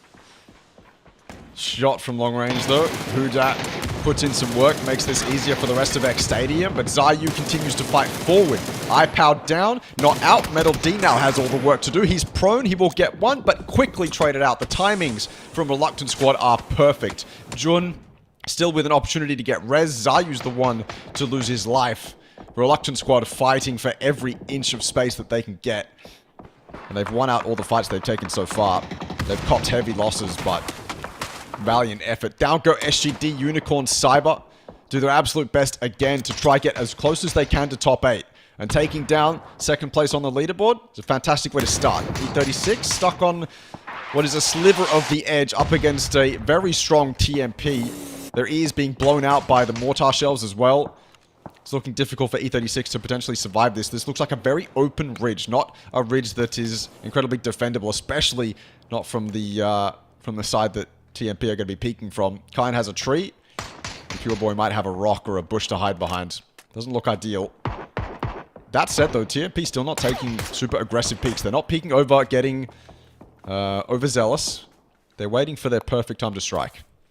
Yeah, for what it's worth, with only 2 members remaining, 𝐸36 is really showing their fangs right now, just trading aggressively, holding the rest of TMP back, despite of having such an open space throughout these ridges, as they're just going for those blind tosses. It does connect over onto 𝐾𝐿, Now they finally see a little bit more room to go for that push up against Pure Boy. Seems like they couldn't really find that good opening over the breach, and TMP unwilling to overcommit this time. Flashbangs might be good for a second, but 𝐏𝐿atte finally comes in with the flank, and that is just a great cleanup coming from Megaloss and Co. Yeah, well played. I mean, they had that opportunity. All they had to do was wait for it, and E36 walked right into their crosshairs. Good crossfire, well played by TMP. They've got 4 strong on that northern side. It's a massive open field in between them and Civilization, but they've got all the resources that they could possibly want to make this endgame work. Buriram, they might also be out of cover, hay bales and maybe small pieces of hard cover in the middle of that field, but they also have to leave their position. DZX, the rest of QC, still inside the zone, but Unicorn Cyber will be making their way off the south side edge, straight into one of these 2 teams. Most likely it'll be QC. That's team closest to that ridge that Unicorn Cyber can use to take this fight, and I think smartly so, QC will leave it. You can see Hudad is already on that ridge. QC want nothing to do with him. Unicorn Cyber, 2 points away now from breaching that top 8. And with those amount of kills being tallied up, they're definitely in poised position to eventually knock Force out of the park. Especially with them already being taken out so early on without any form of points right now. But the pressure is still on with Q-Confirm just holding them hostage over the far south. But there is a little bit of an angle that they managed to work through. So UNC can still go in for the reset, but Pedred is making things pretty tough for the Vietnamese team. Not too far off, it's going to be a DZX where they can afford to take long peaks up against the Taiwanese squad. MSC is pulling all by himself. I wonder where the other VRU member is currently being fielded. Just a little bit of stretch over onto the eastern corner, it seems. But that is a little bit of an angle that will not be covered for now. But 𝐏𝐿atte with a hit shot. Beautifully done against Xavier. TMP have so much to work with. I mean, you see that ridge that 𝐿atte is looking at. He's cautious that there might be someone on that or behind it, but we obviously know that there isn't, and that is a fantastic spot for him to take right now. It'll give him so much control and great lines of sight. TMP really have all the time in the world to clean out all these positions. They're probably also wary that there might be a solo somewhere in this field, in a bush or behind a ridge or something like that, and they obviously have to do their due diligence to make sure they don't get ratted. 𝐸𝐷 also moving up closer, taking some hard cover on that northeastern side. So it's looking good in the fields. Not so good down here on the south, though. They're on the edge, and a lot of different teams trying to survive. 𝐸𝐷, it's a breakable shack that he decides to pull up at. And of course, TMP do nothing but immediately break that shack and ruin 𝐸𝐷's day. Now just down to Dynasty. 𝐸𝐷 put on a great performance this game, but he's allowing Dynasty to have his turn as we enter this end game. And I'm thinking Dynasty is in a potentially better spot. Maybe even unknown as well. Maybe TMP don't actually know where Dynasty is. We'll have to find out. Either way, Unicorn Cyber finally do make that push towards QC. QC, 2 members up. Unicorn Cyber have all 4 alive. It's a decent crossfire, decent contact play, but QC don't get anything off of it. Yeah, and this is the right move coming from the rest of the Unicorn Cyber, because challenging DZX could just open up that wiggle room for the rest of QC to follow suit. And instead, trying to pinch them over onto these corners. They finally squeeze a nade against Pedred. Now that is not... This is going to be a tough fight for the rest of QC to handle. They still managed to have a little bit of space across these compounds, but running out of the open, they might just catch a couple of stray bullets coming in from TMP. It is 𝐿atte that actually steals the point away. I'm not too sure how, because he's looking out in the open, but it has been absolutely hectic throughout these compounds. Q-Confirm trying to hold on. And TMP is also swarming from the north as they're trying to take this fight up close and personal. UNC now bunched up. 𝐿atte has such tiny little space to work with. They're going to swing all together now. There's be a big moment. 𝐿atte now holding with a sword up in hand. He's trying to kill a corner, and yes, he will. QC's Well down played. and out. Well played. I mean, absolutely zero delay on that trade. They get it done as quickly as they possibly can. Perfect play by Unicorn Cyber. Into our top 4 now. TMP, the only team in this top 4 with 4 alive. Dynasty snaking in from that edge. He's been spotted, though, put down to 50.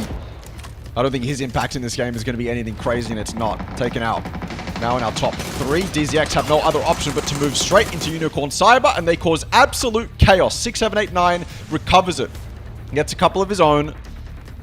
But TMP with 4 alive, this is their game to lose. A very difficult one to lose at that.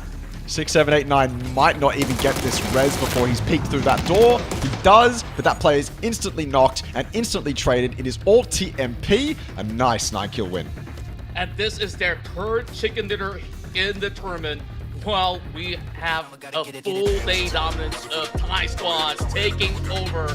And here we have it. TMP just convincingly stole the show. The moment that they managed to spot 80 through that shack that was breakable, they know that there's not going to be any threat in the field, which is why they just punctured through that position where Unicorn Cyber is at, just creating that massive pressure. Even 𝐷𝐷𝐋 had no options but to also be bunched up into that corner, but there's just so much to talk about in this match.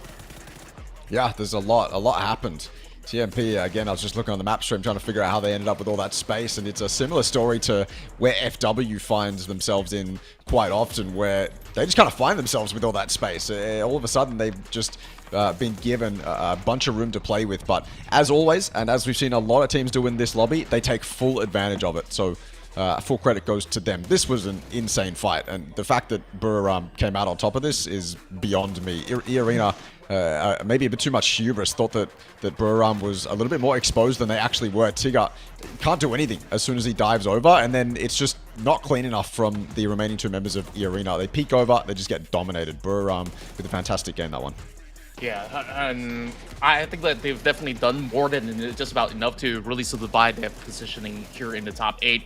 Reluctant Squad, though, they had a tough hustle coming in here from some of all these teams playing over the south side, which I seem to be 𝐏𝐿𝐋𝐿 Esports or so, which we eventually saw RS being brought down to only a single member, which is pretty hard to actually play out this open spacing, and it all came down to this shack of despair for some of all these teams to really eventually corral into, where TMP saw that perfect opportunity to strike and claim another chicken dinner in the back. Well, it's we remain Thailand dominant. You know, TMP get their win. That's another Thai team in this lobby to claim a dub tonight.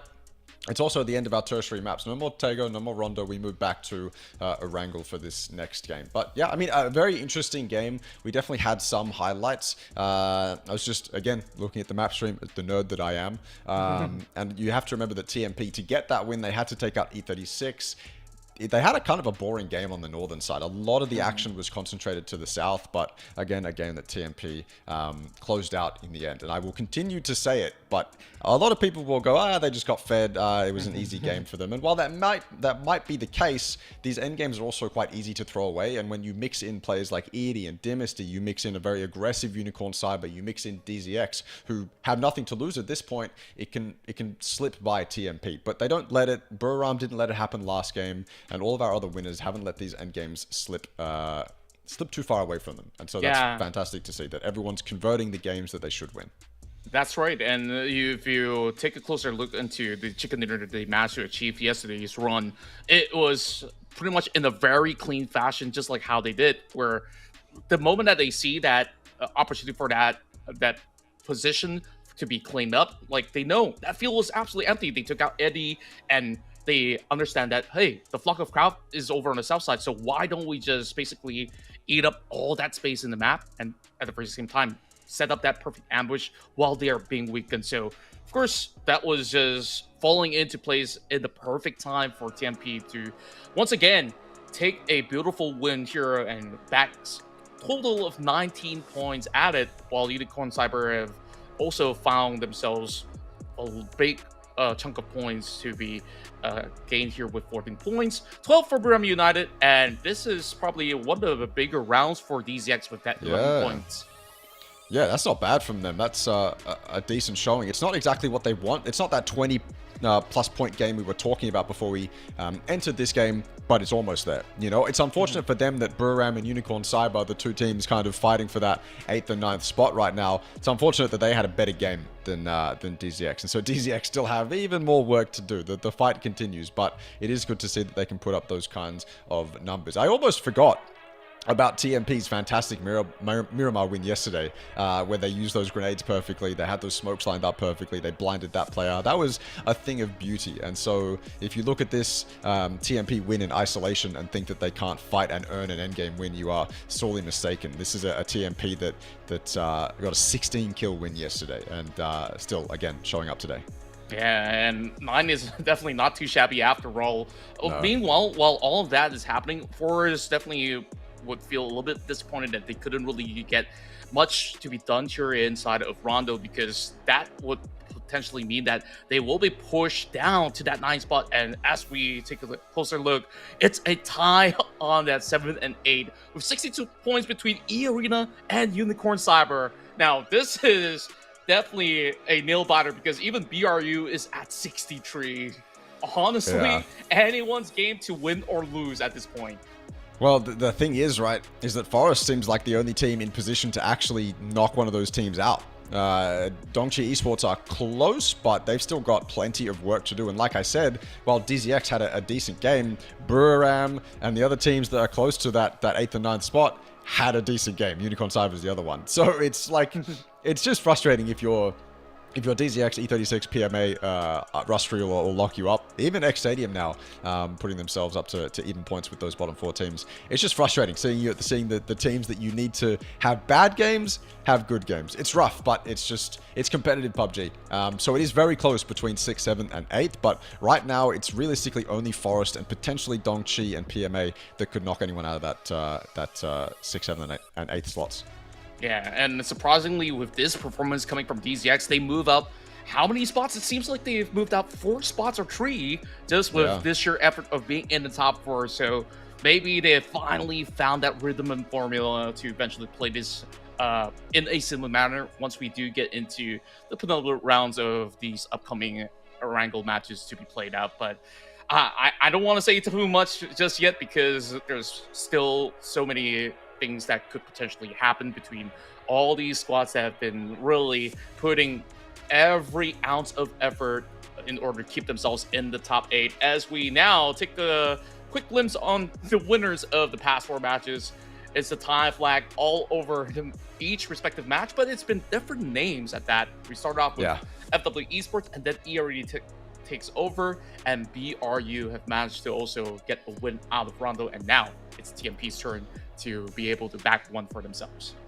Well, I guess it's now Forest and 𝐾𝐿 that are left to get those wins if we want it to be all Thailand going into Erangel. And honestly, if we look at 𝐾𝐿's performances on Erangel, I could get the Twire up right now and see who performed best yesterday on Erangel. But I liked what I saw from 𝐾𝐿 on Erangel yesterday. They seemed really solid in that military game and in the second game as well. So I wouldn't be surprised if they put themselves up there for a win. I feel like we haven't seen Forest's peak. From what we saw from them yesterday, it seemed like they were on the cusp of greatness. They were on the cusp of doing really good things, just never truly broke that, essentially. I don't know what I was trying to say there. But Forest are on the cusp of doing really great things. And I'd love to see them hit their peak, hit their stride, because I think they can be quite strong. And we've seen some really good things from them. I'll have a look and see who's doing the best on Erangel. But I wouldn't be surprised if at least 𝐾𝐿 gets a win here on this very green map. Yeah, if I do recall correctly, back in Erangel, Forest Natural Gaming did manage to either get a win or was actually in the top 2, where they had Olympus as well as KM99 doing massive duty. So that really feels like it's ages ago. Like you did mention before, like other than that specific game, they didn't really look like they've been really popping off in other respective maps that they play out. Only averaging about 4 to 5 points on a decent run, and there are these kind of rounds where they walk away with nothing. So that's where, of course, the pressure is definitely on the shoulders of all these members from Forest Natural Gaming. But I won't be all too concerned just yet, because if we take another quick look into the leaderboard, those guys who are staying around 6, 7, 8, 9, they're not exactly in any form of a safe measure just yet, because any given moment that these teams slip up, the rest will take over. Yeah. Again, it's difficult to see. 𝐏𝐿 and PMA are close. They need good games on Erangel here to be able to breach into that top 8. Forest are the ones I'm looking at. And I just had a look. Forest and 𝐾_𝐀 are the two best performing teams on Erangel right now. So those are the two teams we need to get a win. I mean, it lines up. It definitely lines up. No, that's not exactly how it's going to go. But they are the two best performing Erangel teams. I think seeing 𝐾_𝐀 up in those Erangel points makes sense. Forest, obviously consistent as well. Reluctant Squad was that third team. But with only 2 games of Erangel to use as a sample size, it's more of a joke. It's more of a... I'm just hoping that the stars align. But yeah, only two games as a sample size. It's not super realistic. But yeah, we're looking at Forest, essentially. Forest and Dongchi are the only 2 teams right now that I think have a realistic chance of breaching into that top 8. And if Buriram, if Unicorn Cyber, and the other team that was in that 6, 7, 8 slot, I forget the name, then obviously I think it's just going to be quite close, quite intense, quite insane. And we're now past crunch time, I think. Or at least as we enter Erangel, we're going to get past crunch time. If you're not having a good tournament by the end of 12 games, then you have to have a serious look in the mirror, or you have to figure out what kind of strategy change you want to implement going into tomorrow. Yeah, that's right. Or maybe they just need a little bit of a breathing space, get their face wash, refresh themselves within this span of a couple of minutes before they get themselves into the classic map of Erangel, where perhaps certain teams will feel a lot more comfortable being in tune with, how many years of playing in this map that has been the staple of PUBG Esports. So, of course, there's still chances for the rest of the regions other than Thailand to claim wins. But today, RS as well as SGD haven't been in that same hot form as they were back in day one, which is why we're seeing such a dominating run coming in from all these different Thai teams. And we've seen a couple of it being, pretty much a Thai finals to claim that chicken dinner already back in 𝐾𝐀. And also, I said 𝐾𝐀, but yeah, that's probably around. Now, of course, I'm still having high hopes for the Vietnamese squads out here to still be able to offer maybe a little bit more than to make it straight up full Thai affair in the finals, where, we have notable names like Cerberus that's probably waiting to get into action. And I really do wonder how much do these teams who have gotten the privilege to study these squads who are currently playing here in this playing stage, because it could either be a good advantage or they might actually start off really cold when it comes time for finals on next week. So that's something that I'm trying to figure out, but we're not even there yet. We still have one more day tomorrow for us to confirm who will be joining in the finals. Yeah, I mean, that warm-up element is important. I think you see it on LAN as well. Being able to warm up before you head into the final stage of games is incredibly important. And so those finals teams obviously have an advantage, but everyone in this play-in stage has another unique advantage. Megalos is your MVP from that previous game, absolutely earned as well. 4 kills to his name, 400 damage. Respectable. Very, very, very respectable. And of course, this is a player you will know from the Valley Thai days. They went overseas, they did some things, they came back, they gained some experience, and now they're looking to show that experience back here on the regional environment. And honestly, from Valley Thai in the first phase of this year, they were looking solid too. So it makes total sense to see the core 3 of Megalos, UNQ, and Latte doing quite well. Yeah, I'm glad that they also stick together through thick and thin. I'm not too sure how's the scene currently like, but it's always been super competitive in the Thai region, where you still see massive numbers on the block, and this has been their second chicken dinner. Though I preemptively shouted, "Hey, 3 chicken dinners!" I got ahead of myself, but who knows? TFP looked like they could actually do a whole lot more, where it wasn't just Megalos heroics that got them there. We saw a decent involvement coming from UNQ, J-Die back in the rounds of 𝐾𝐀. We saw that Hail Mary play going up against Irina.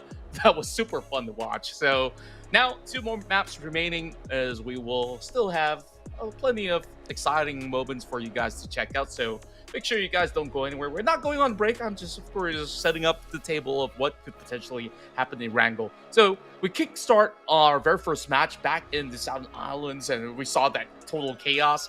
I feel like this could be perhaps even more chaotic from what was being offered back in day one.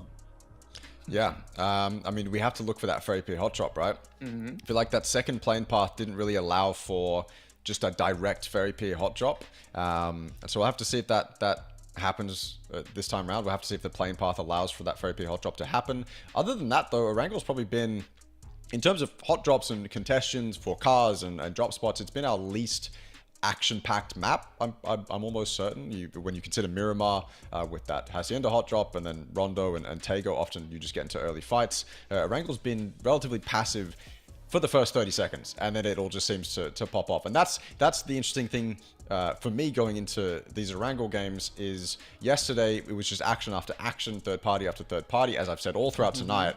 But now that we're at Erangel where we started yesterday, is that going to be the same case? Are people going to be aggressive? We're approaching the later hours of the night. Are people getting tired? Are they getting maybe sick of playing? You know, who knows, right? We might get some Game 6 energy. We'll have to see. But look, as we head into Erangel, comfortability map. I'd love to see the same amount of action as we got yesterday because I was thoroughly entertained when we did that. But who knows? With the tempo change that we've seen in today's lobby, I'm down for anything. I'm definitely down for anything as well. And perhaps there are also players who are seemingly a little bit more nocturnal where they're just about to get activated in this map. Oh, yeah. You know? Yeah. Someone woke up at 7 p.m. today or something, you know? Someone woke up ridiculously late.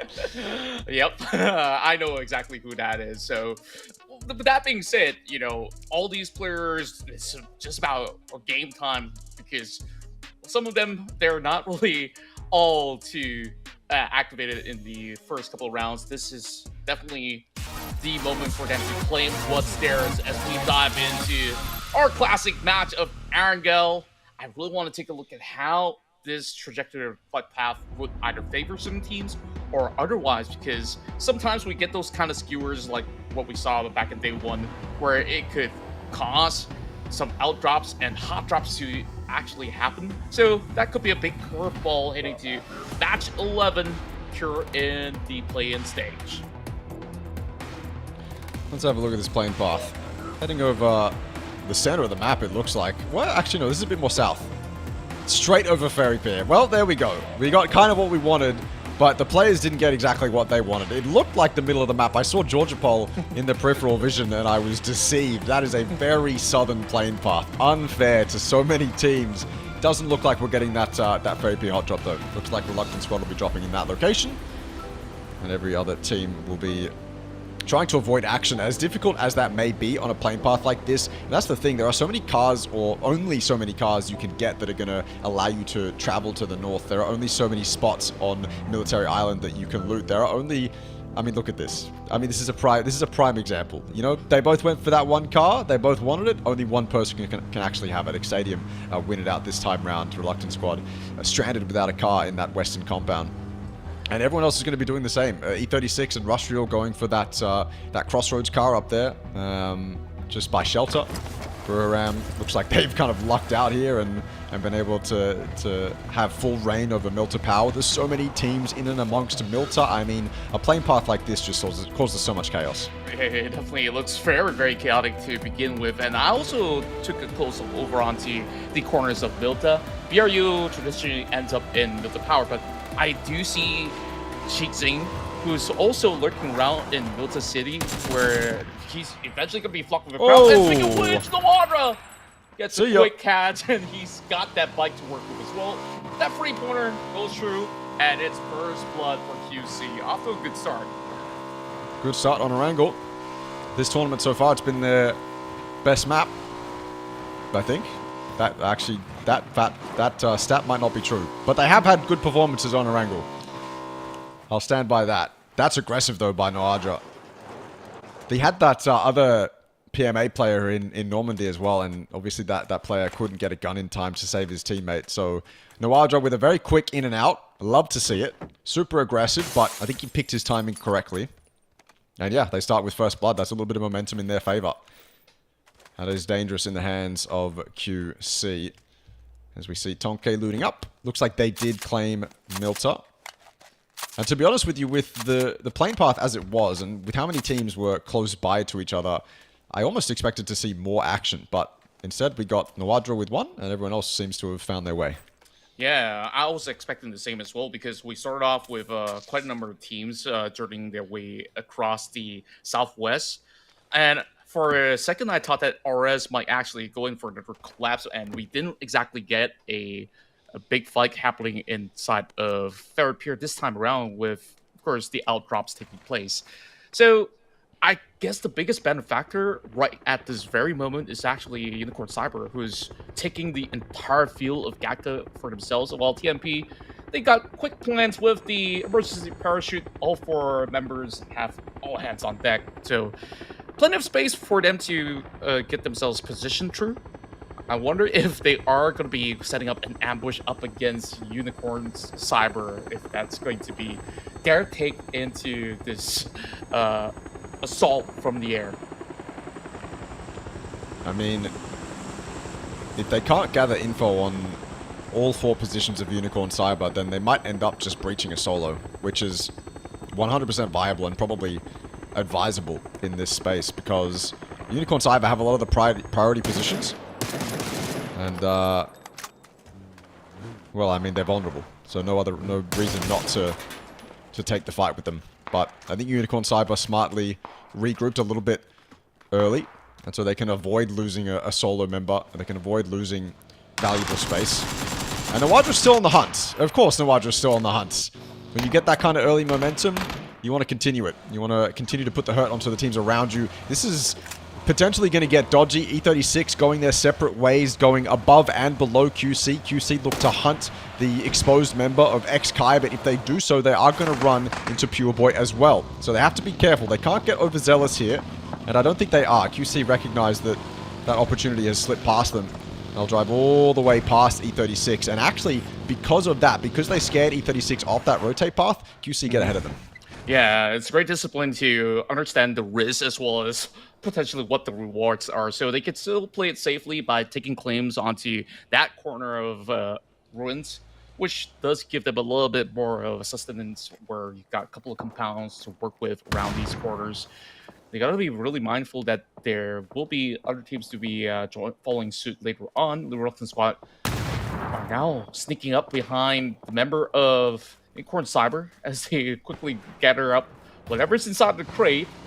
Now, Hwangif will just respect that he has more firepower right now with whatever special weapons inside of that box. So yeah, he will just pull all the way back. I mean, we got so much space for Unicorn Cyber. They start off with 𝐏𝐿. They should know the ins and outs, but we are actually seeing the rest of Reluctant Squad to be moving up towards the heels of Quarry to perhaps take up this fight against them later on. Shot taken by DCE on a rotating X Stadium.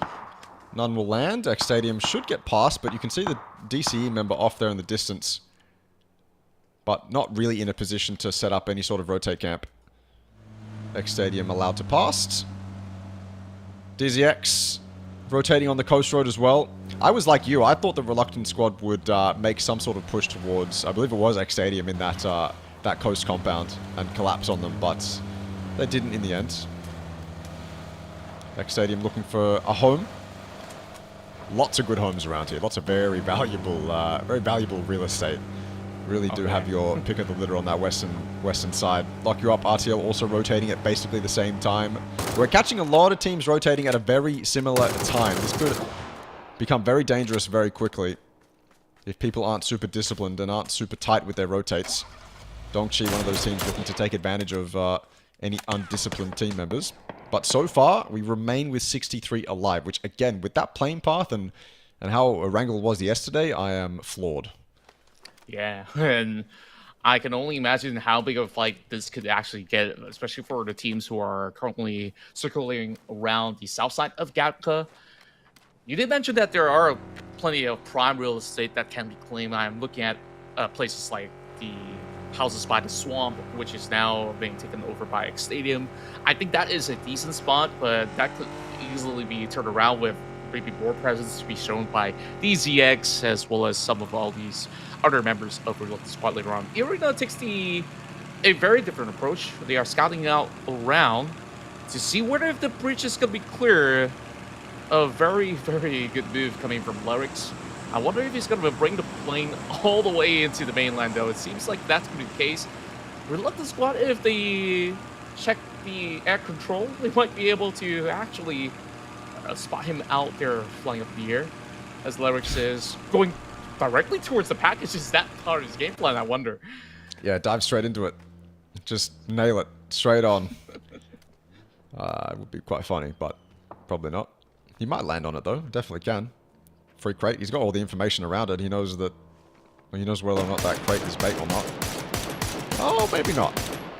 Maybe he doesn't want to go for it anymore. Reluctant squad dissuading him from landing, but he's still gathering information. I feel like when we first saw gliders introduced, they aren't nearly as prevalent as they are now.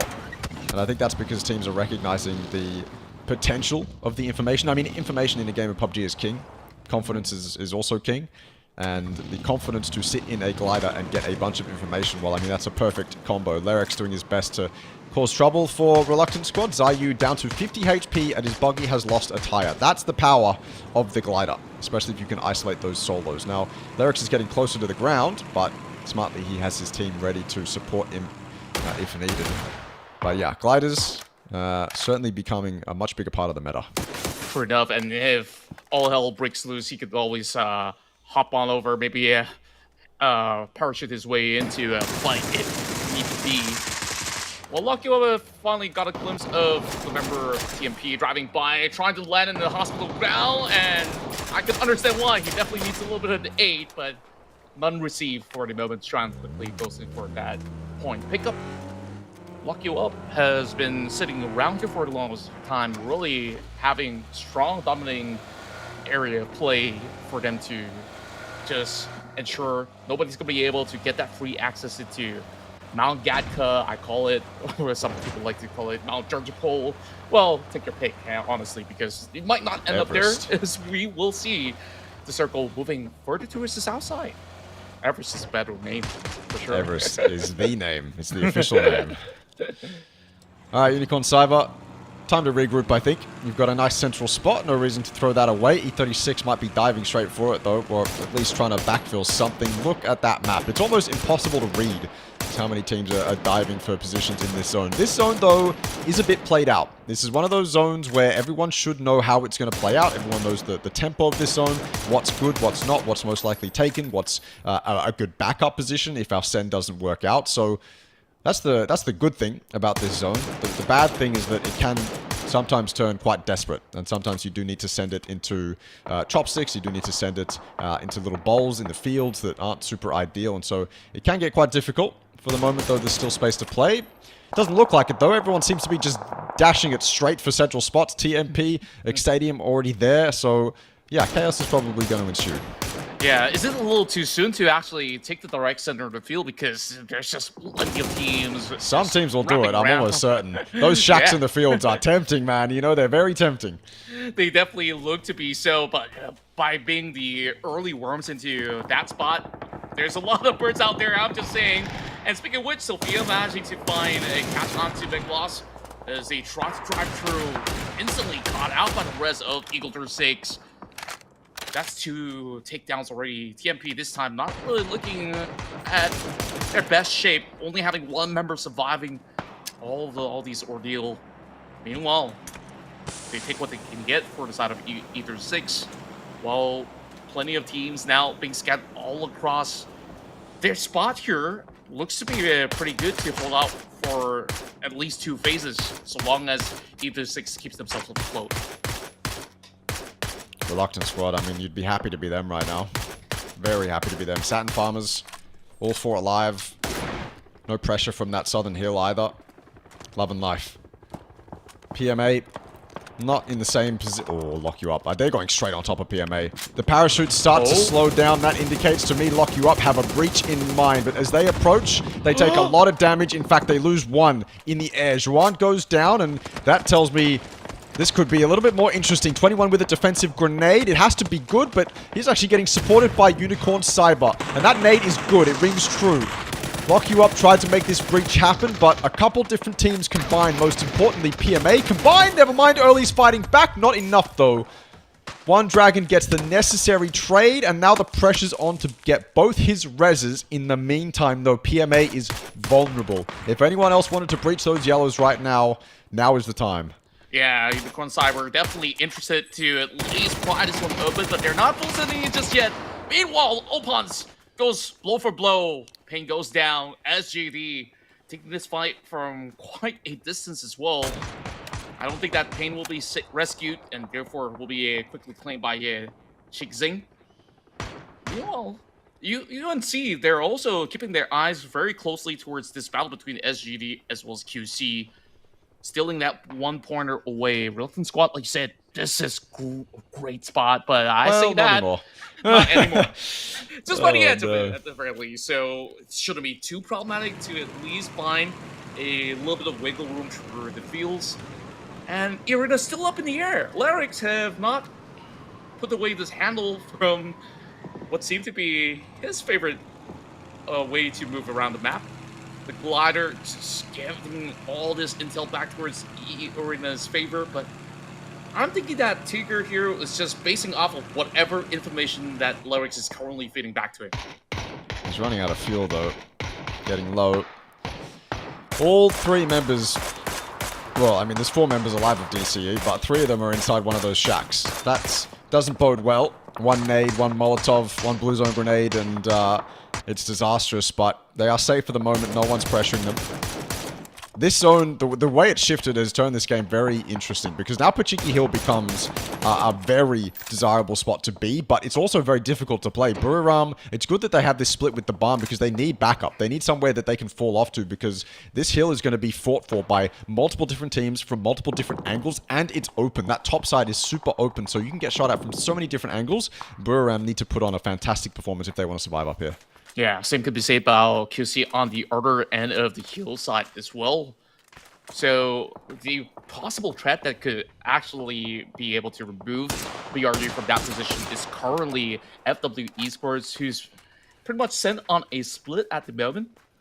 Speaking of which, Raze on the edge. They really have to make some quick moves. Stadium now on to a tussle up against the members of DZX, trying to flush them through these compounds. Long K going for the initiation play. He tries to go in for a quick wraparound. He managed to spot one out, but not enough to trade him down to the ground. Need to go in for the quick recovery, and the Molotovs are being set into place. Upchen finds it. Damn, nice Molotov. Well done from Upchen. It's not an isolated fight by any means for DZX. E36 are like vultures trying to get a couple kill steals on the edge of this, but DZX still have decent angles to play with. X Stadium trying to make this push, but it just hasn't worked for them so far. Oh, that's a good nade though from Metal D. Lands right on top of Saviour's head. And that opens up at least that right-hand side. Now, if you can smoke off the buildings, you can realistically make a push. Upchen could be giving it up right now. They're just fighting through windows and ridges to get this fight done with. And in the meantime, E36 look very hungry. That's incredible shooting by Metal D. He's done a lot, but DZX remain in control. They had that man advantage. They peek up and take down X Stadium. But how much time do they have to realistically deal with Enterforce 36? Probably none. Maybe now a little bit more that Kyan is totally exposed, having been shot in the back. But still, this is going to be difficult for DZX. Yeah, they got absolute control to gatekeep the rest of DZX. Bolhan tried to go in for the further extent of the wraparound, but keep in mind, Jihui is also keeping watch as he tries to spray down Bolhang. It is not going to be an easy task at all, and speaking of which, Bolhang is already down and out. The rest of DZX will be depleting by the play zone, and this is going to be a tough one for Upchen to keep himself surviving. Perhaps looking for whatever band-aids that he could get from his fallen members, but that's pretty much about it. I don't really see a way out for DZX. While BRU finally tries to take on the opposing side of the team, where QC is holding on to the secondary heal. Quite some range to be covered from the side of Khan, but they managed to connect at least a blow to be keeping themselves busy. And that is actually an opening for all these other squad coming from the north. Oh, this is so dodgy. It's what I was talking about. It's difficult to hold this hill if you're Buriram. They have to put on a really, really good defense. FW are going to fight this tooth and nail. If they expose themselves to the north, 𝐾𝐿 will be watching though, and that's well-played positioning by Buriram, but FW might not even go towards the north. They might just take this fight straight up. It's a 3 versus 3 and Dynasty opens it up. Sorry, it's a 3 versus 4. Dynasty opens it up, turns it into a 3v3. And they're playing these ridges well. Of course, it's Dynasty again, the newest member of Buriram, fighting to defend against FW, who have performed valiantly. They're in the #1 spot on the leaderboard. And Dynasty is another one. Add it up. Tally 3, make it 4. Potentially, the spray doesn't land. 𝐏𝐿𝐴𝐻's gone down. He came over to help. And now it's just 𝐸𝐷𝐸. He's also been quite solid tonight, and they finish it off. FW, not even a chance to get an opening on this fight. Dynasty is an absolute beast, but just really tearing them through, leaving no chance at all for FW Esports. Meanwhile, Sophia's got that big in hand. Enter Forster 6, really setting up that control over onto the southwest. BC has got no spot to run towards, and this is going to be a big, massive nade being thrown towards their end.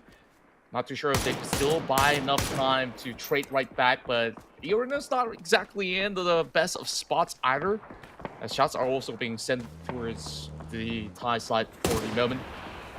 Back towards Buriram United. Now that that space has been opened up, they are taking this fight up towards the rest of members of QC, which is now separated on 2 ends of the hill. I mean, desperate for DC. 𝐴𝐻, how'd you get here? This is incredibly cheeky, and he doesn't miss any of those bullets either. Down goes Khan. Buriram not expecting that in the slightest. I don't even know where Petrate is, but obviously nowhere near 𝐴𝐻. And he'll yoink a car as well. He might actually just get away with straight daylight robbery there. Takes down one of Buriram, yoinks one of their cars. I think he's sliding down that hill, but still. What a cheeky play by 𝐴𝐻. Makes it work too. They'll probably hit that shack and just survive until the late game. No reason to take the fight towards Buriram when they need to leave the spot that they currently own. Look at that fight on the north as well. SGD up against Forest. This is a pretty important one. Unicorn Cyber looking at this as well with stars in their eyes, thinking that they could possibly get that third party. Olympus had an excellent game on Erangel yesterday, and he only gets 1 now. Another 3k like last time, but it's enough to open up against SGD, who only have 3 members heading into this fight. Baron doing his best to put down some damage as well, but he looks to be traded out, but there's a little bit of a whiff coming in from MML. It's recovered, but it's still desperate for SGD. Down goes Mings, it's only MML alive. Yeah, they will take this time to go in for the quick pickup, and once they do have this sorted out, they can go ahead to hunt out Scappy. But that push coming from Forest, we saw that whiff going through. It could have been the full devastation on SGD's end if things were going in favor of the side of Forest Natural Gaming. Now, Matt's going to pick up Baron. I say that UNC arrives out of nowhere, and now he's being left stranded all alone, forced to play defensively, and perhaps UNC might be flushing right through as well to weaken SGD even further and also look for the final target, but they got problems of their own as shots are being fired from the side of PMA out there in this flat ground, and they just wanted the entirety of Eagle 36, and there's just no time for even E36 to plan out what the next move is going to be. Yeah, they have to push in, no other option. Straight towards the arena. There's a bowl that they can play. They should be able to survive as long as they don't get picked out of these cars. They live. They live, they get into zone. So it's decent for E36. I'm not sure about their future. It's obviously going to be quite dodgy when they have to leave that bowl, but for the moment they are okay. Scappy, I mean, he's put on a very solid performance tonight, but as he hops out of his car, he runs himself over, or something like that. He definitely caused his own death there, but you can't blame him. That car was on its side as he was desperately trying to find something, but ended up in the blue. Not much more for Scappy to do. Now we go down to our top 8 placement points gained by all teams involved. SGD trying to survive on top of that hill, but as you can see, it's quite open. Unicorn Cyber have had a couple solid previous games, and they're looking to continue that trend going into Erangel here. Mings down. Couldn't get the timing right on that run. DMR's ring true for Unicorn Cyber. Q confirm. I'm loving these 2 positions. Both solos, but both with really solid opportunities to not only get something more in this game, but also probably survive until top 4, top 5. Yeah, they're definitely taking very impactful positions heading into this final hurdle of the matchup. Meanwhile, Circle does favor PMA after a very long run. PMA have not really seen too many great instances to play for a dinner, and perhaps this could be a good chance. But look at the shot from Jacob and Larix as they manage to clip upon 2 members of E36. There's going to be flashbangs being popped towards that direction, trying to hold them back for now. Sophia doing what they can, but not even that barricade could stand for the members of E36. So it's all down to Sophia right now. I don't think he'll be able to make it out alive, but he's definitely pulling off his last-ditch effort, hopping right back in the car to drive into somewhere safer, away from E-Arena at the very least. Straight into the grave is where Sophia goes. In the meantime, Nawadra is taken out. That just leaves Petret. But it also took a member of Buriram with him. For E36, though, you have to imagine that they thought they had to take that fight towards E-Arena, or at least put some presence towards E-Arena, and that obviously didn't quite work in their favor. Petret long-range shots, making it difficult for E-Arena to keep all 4 members alive. The goal for E-Arena right now is basically just to move into where Tigger is, in that forest. And then they can move from there. But Petret isn't making that easy. Headshot through the smoke. And he's got full freedom to take these battles as well. The E-Arena player in that forest can't do anything about it either. SCD, they try to move down that hill. They are successful in taking down Dynasty. That ends Brew's game. But they've got more fights to take. Smokes are up, but there aren't any smokes in front of them.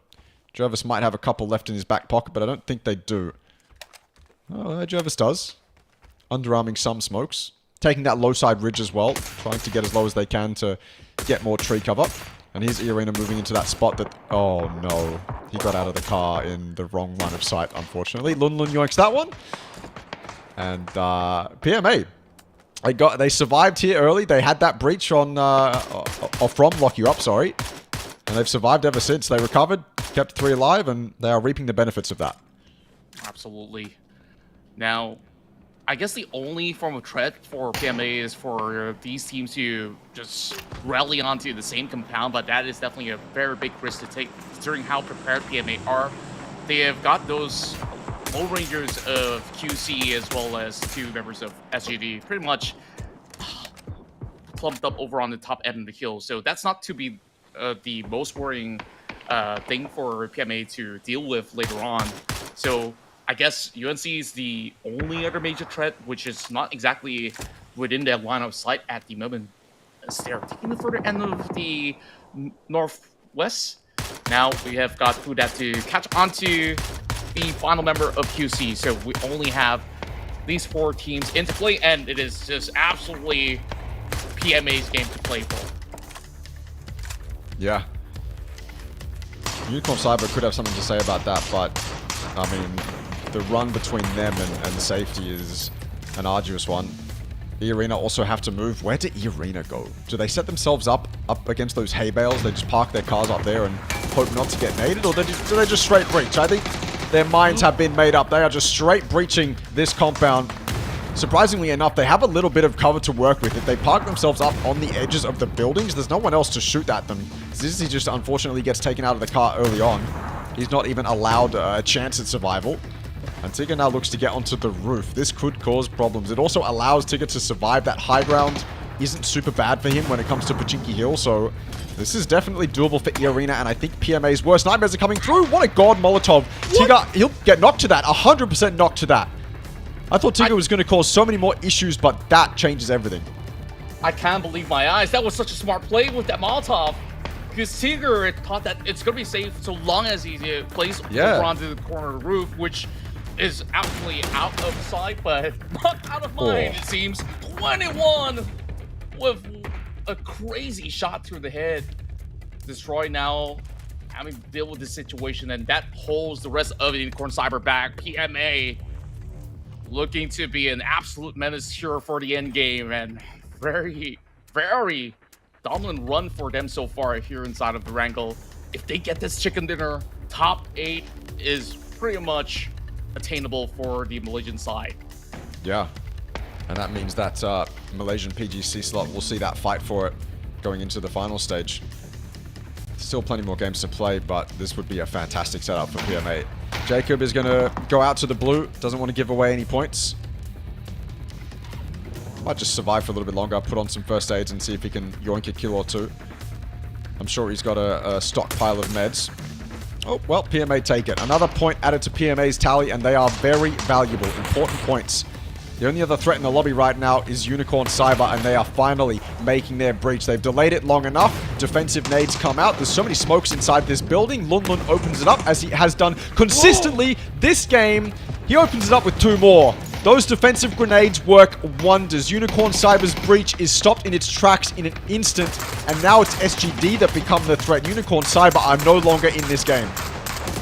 My, the preemptive nade is put into perfection, and there's just no way that UNC could actually respond to that.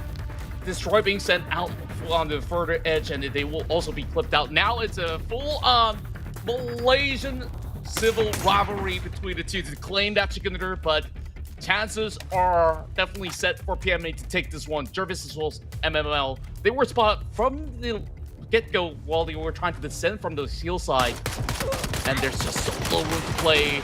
They cannot afford this kind of mistakes as 𝐿𝐿 gets taken down. Oh, no reason to throw away your lives like that. You have the zone as well. SGD are on the edge. There's no reason for 𝐿𝐿 to go out like that. No reason to get super aggressive. Just wait. Just play patient. We remain in a 2v2, and obviously PMA still have that advantage. MML cops a headshot. It's difficult. You just have to be disciplined. 𝐿𝐿, I mean, off the back of a fantastic performance, not 2 minutes ago, he's probably super confident, wants to get under that ridge and make something happen, but yeah, a bit overzealous. That's okay though. PMA can still get this one done. And it would inspire a lot of confidence in them as well if they're able to win a fair 2v2 up against the team that they're competing against, trying to get shots through the corrugated roof as well. It's cheeky from One Dragon. I don't even know if that's a hitbox you can shoot through. Guess we'll find out in a moment, but obviously the favor very much in PMA's way, but if SGD hit these headshots, anything can happen. They're just waiting for the right timing. Now the zone's closing in. They don't have much time. And yes, they do! MML with a headshot! Oh, here comes the Ragsberry, but 21 still have pretty much everything on the line. Down to 1 versus 1. Jervis now out in the open. This is that opportunity, but it's only 5 HP left. And Jervis getting a little bit more of that space. He will just dash right through while he's trying to aid himself up. Is it going to be any time? And he will try to leap over on the corner and still finds it. PMA have got such a nail-biting victory, and they managed to pass their opponents, also from Malaysia, and they managed to eventually stop the tie streak to claim their very own. Oh, they made that difficult for themselves, didn't they? They made that much harder than it needed to be in the end. But I like how PMA played that game. I love how 21 played that little end game fight, that little 1v1. I think obviously you take those initial peaks, you almost have to. That plays in the complete open. As soon as you go down to low HP, pulling that first aid off and then vaulting out that window is probably the best play that 21 could make. If you don't do that, then you're obviously taking a peak that is not super favorable for you. But they made it difficult, but they do get it done in the end. And that's a win that I love to see from PMA because they had to defend against this. This is lock you up, diving straight into their compound. They defended that perfectly. And then, of course, they had 𝐸arena and 𝐏𝐿 𝐈𝐿 both send it straight at those yellows. And PMA came out on top both times. So that is a fought-for win by PMA. Yeah, and of course SGD gave them a little bit more of a run for their money as well, where we saw there were chances for MML as well as Jervis, especially on that final knock. Of course, there's plenty of stuff that did happen inside of this map where teams were battling to even claim certain space, but that compound seemed to be the perfect spot for PMA to really fancy their chances here and have played it out to the best of their capabilities.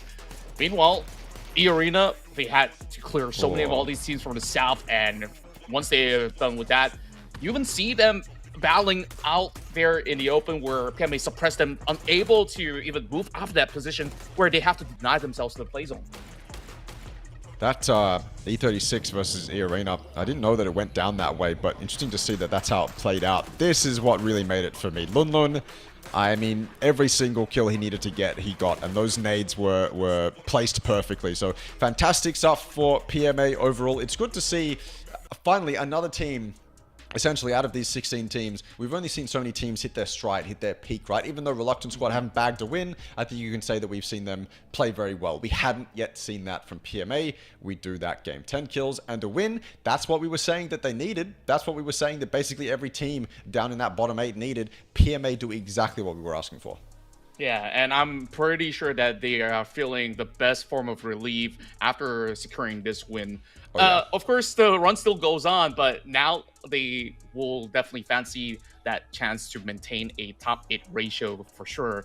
But how many points did the rest of the pack actually been able to gain throughout this run is remain to be uncovered. So we'll take a look at that in a short moment's notice. But oh man, this round of Wrangle definitely got us on our toes. So the final round definitely will be just as interesting, because when we take a close look into how teams were basically battling for those spots, we saw desperate attempts with, I don't know, gliders from E-Arena, with a lot of all these emergency pickups as well. So it's a mixed bag of what the offering is here in these final 2 maps.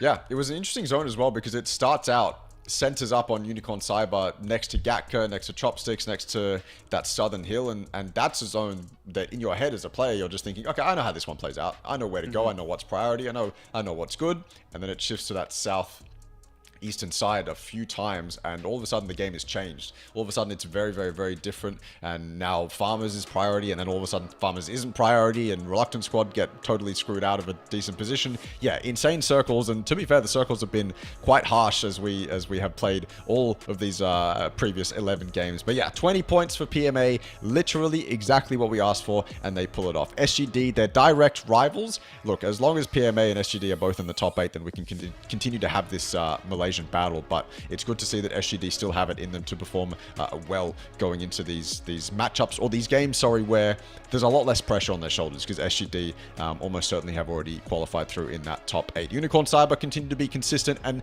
QC again putting up a decent performance on a Wrangle. Good to see that the stats that I looked at, that small sample size, is actually kind of correct.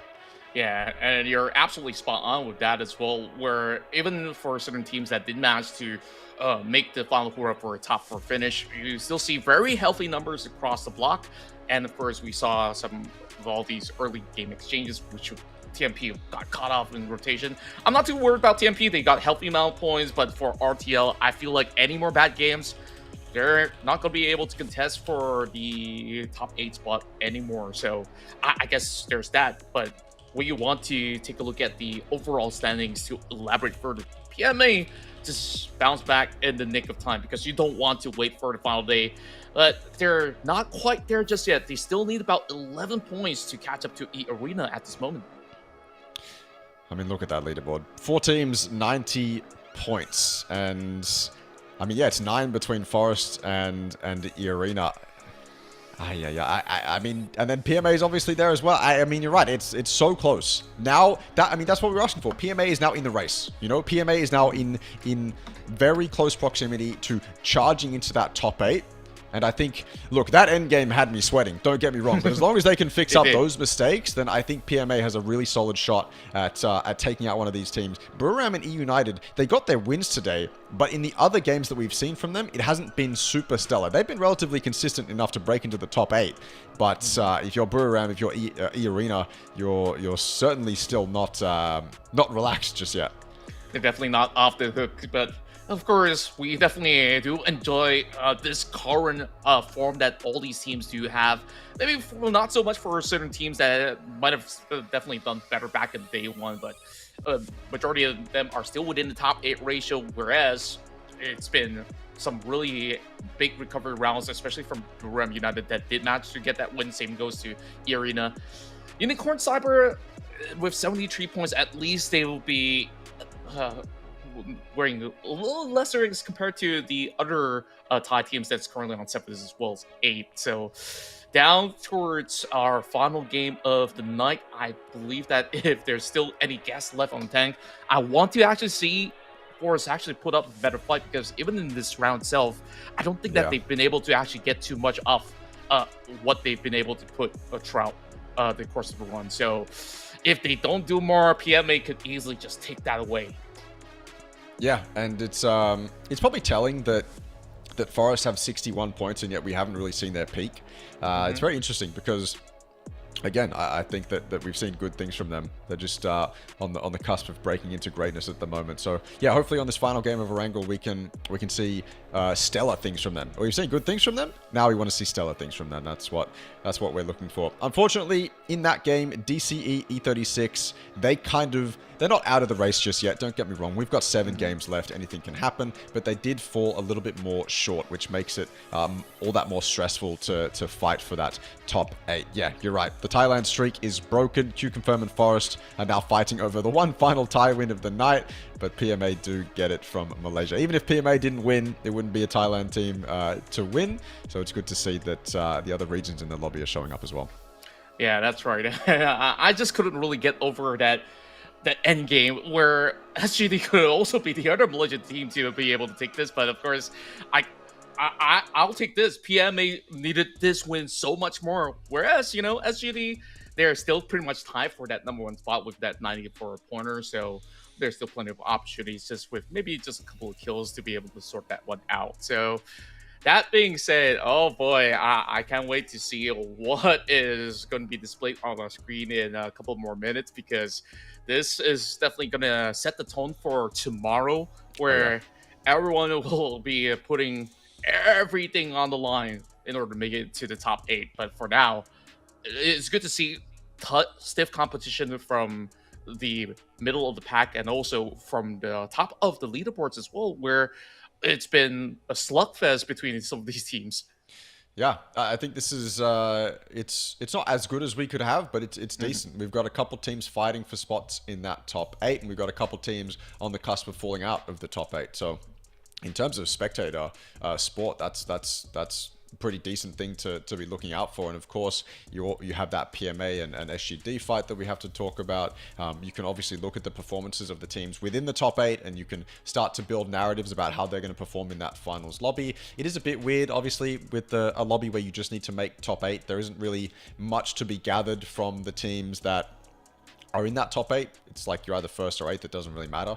But it is still interesting to build some narratives off the performances of those teams. Like, I would love to see SGD do well in that finals lobby. I think when we've seen them, especially in that previous phase, maybe they were a bit of a different roster back then, but I think they always had the potential. They just fell kind of short. I can remember some angry Sophia tweets, and I don't want to see that. So yeah, I would love to see the performance of them continue. Maybe 𝐾𝐿 can come out here and put on a really dominant performance up against the best of Thailand and the best of Cerberus. And that's the other thing, of course.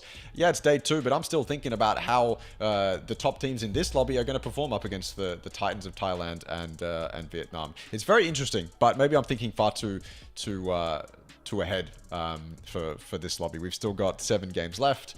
Still plenty of action left to be had. True enough, and of course, I am definitely eager to even see Bleed Esports, Team Blizz to be hopping into action.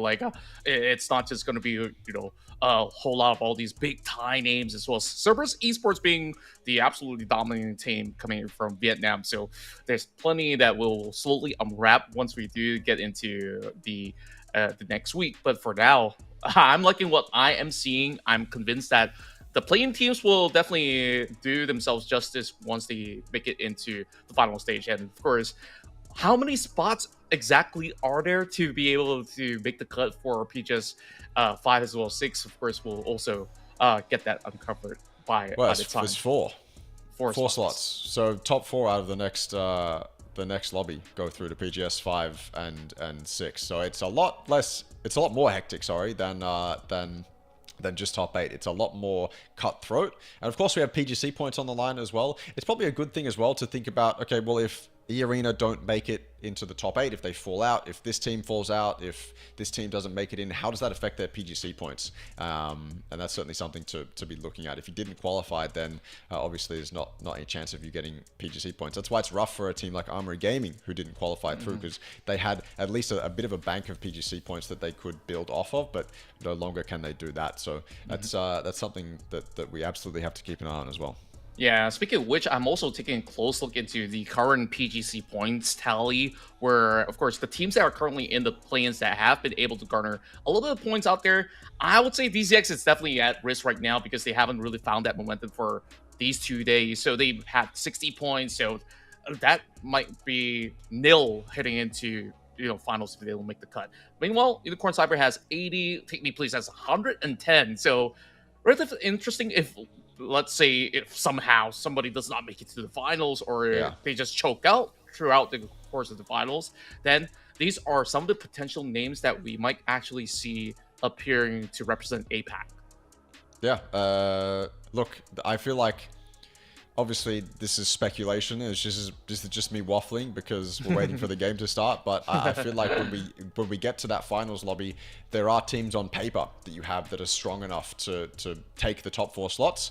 But I feel like there's going to be a bit of an upset. I feel like maybe there's actually potential for a team you wouldn't expect to take one of those top 4 slots to actually take it. I don't know if it's going to be from this lobby right now. That said, I think 𝐾𝐿 has been putting on a great performance. As I said, SGD as well, so they could definitely sneak into that top 4. Very much looking forward to it. Very much looking forward to that finals lobby. But we've got at least 4 or 5 days until that's happening. So and we have to figure out the top 8 of this as well. So I'm thinking way too far ahead, but I can't help it. I can't help it. Yeah, it's just fun to ponder from time to time. But of course, we focus back onto what currently is at stake. The top 8 that are looking to get themselves that spot for the finals. So at the very moment, of course, it seems like certain teams are definitely geared up to be able to at least have a decent run, especially those that are touching 95 points. I think SGD as well as FW Esports, they can kind of afford maybe 1 or 2 slip-ups throughout these 7 rounds of play. Yep. But more than that, that will be a worrying sign because we've seen that this lobby has consistently been really working their tails off into getting that top 8 position. But for now, I guess we're still looking at these couple of time teams that are over on the border. Bram United, Arena, which, today has been their day. Yesterday, they were the ones holding on to even further positions past that influence spot. So I would still say that it's great efforts that has been put to perfection for them to secure those chicken dinners for this evening. But now, of course, still a couple of minutes before we get ourselves into the game, and I guess we shall wait no longer as on your screen will be the timer. But still a couple of minutes, like I said. 3 minutes to waffle. Well, I can tell you that that Tudu or 2D, I don't know how to pronounce his name, from DCE still has the longest kill at 523 meters. So there's that. 𝐏𝐿𝐿 𝐏𝐿𝐿 still has the well, I mean, he's got the MVP locked in for the moment. He's well above the rest of the lobby, 7 or 8 kills above the rest of the lobby. So he's performing fantastically, as our QC. But even in QC's down moments, it seems like 𝐏𝐿𝐿 is performing. So that's good to see that there's still tenacity from individuals. We've seen that from the likes of Dynasty as well. Even when Breweram falls short, Dynasty's usually there to maybe not pick up the pieces, but still put on a good show for us. So the individuals as well as the teams have been showing up to this playing stage. So I'm happy. Likewise, I am definitely in a great mood for even more chicken dinners, as this will be the very final one of the evening. Make sure you guys tune in for what's happening tomorrow, because that's where we find out who will be able to take that top 8 position to hit right into the finals. And of course, this could be potentially anyone's game to take. I really do wonder what happens if, certain teams who are currently placed in the 16-15 to be taking the chicken dinner, then the point tally might still be very relatively close for them to still go up against each other. So yeah, that could also be in the mix where certain teams can actually play spoilers. But of course, I'm saying this, but with 7 rounds of play, that could also be a lifeline run for teams who are looking for that top 8 spot.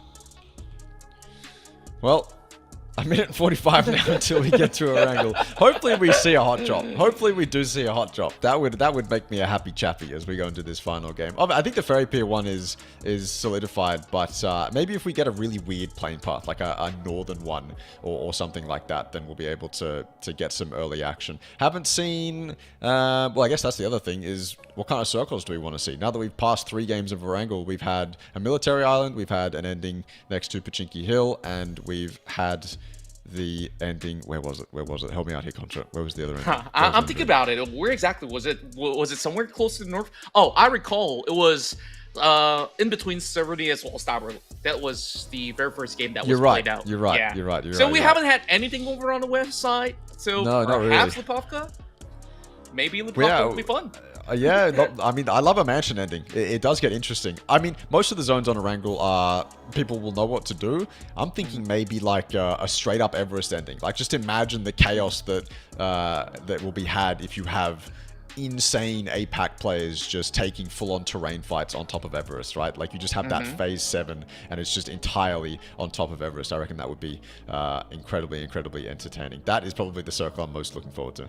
Yeah, I always love that classic Everest fight where we've seen quite a bunch back in the past, and we haven't gotten ourselves that dose, and who knows, that is going to be set up for the finals. We shall see. But the wait is over, ladies and gents. In about 10 seconds from now, we will dive straight in for our final game of the night. This has been a great one so far from our play-in teams, and once more, only the top 8 will prevail, as we shall find out. Will this flight path give them any form of a decent space to at least work out the early couple of minutes of this Erangel matchup, as we are getting the bird's eye view of what seems to be the shooting range? I haven't seen many players moving around this area. Is this going to be maybe a little bit of hint of what's going to be happening later on?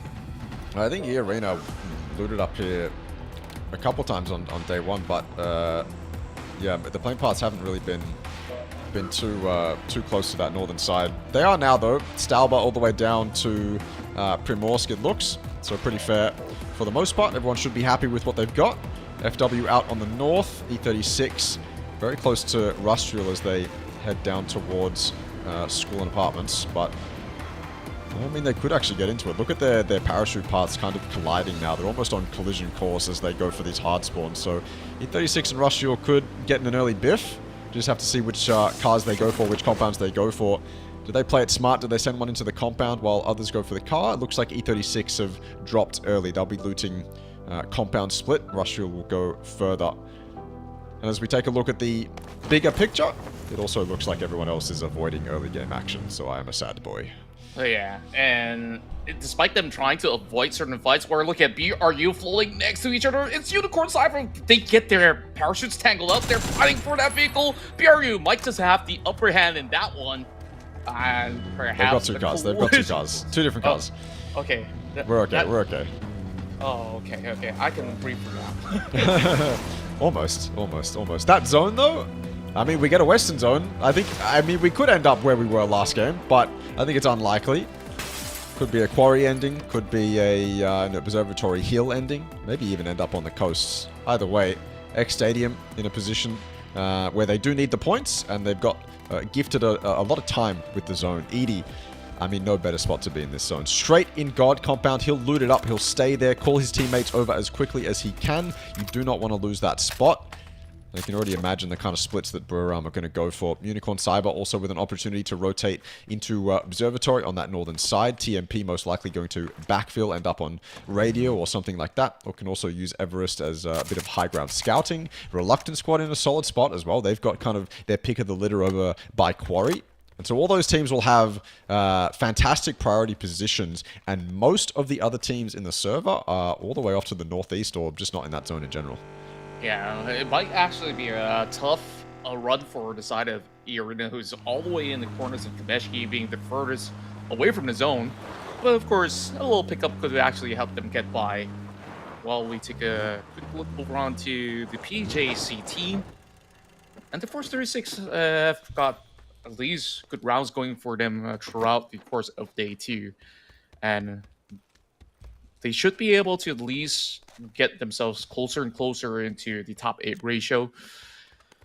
But plenty of work to be done. They are just about playing over onto the corners of school, which is still pretty much within grasp for them to slowly cut through ruins and maybe take claims over onto Everest later on.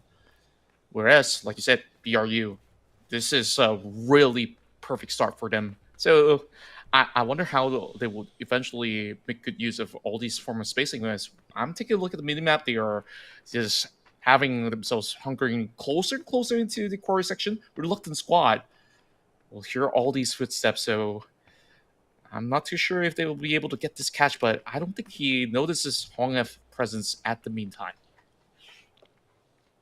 Yeah, he has no idea. But there's no guarantee that 𝐴𝐿 will walk over this way. The new hologram red dot as well, or holographic red dot as well. Okay, 𝐴𝐿 does kind of extend over this way. A little bit of extra loot on the outskirts there. Trying to gather some information. A little spot. 𝐿𝐋𝐿, what a bait though. What a bait from 𝐿9. Oh, if that little electric cart wasn't there, 𝐴𝐿 is dead. This is so frustrating for Hwoang. Shots taken, the jig is up. Not a single bullet landed.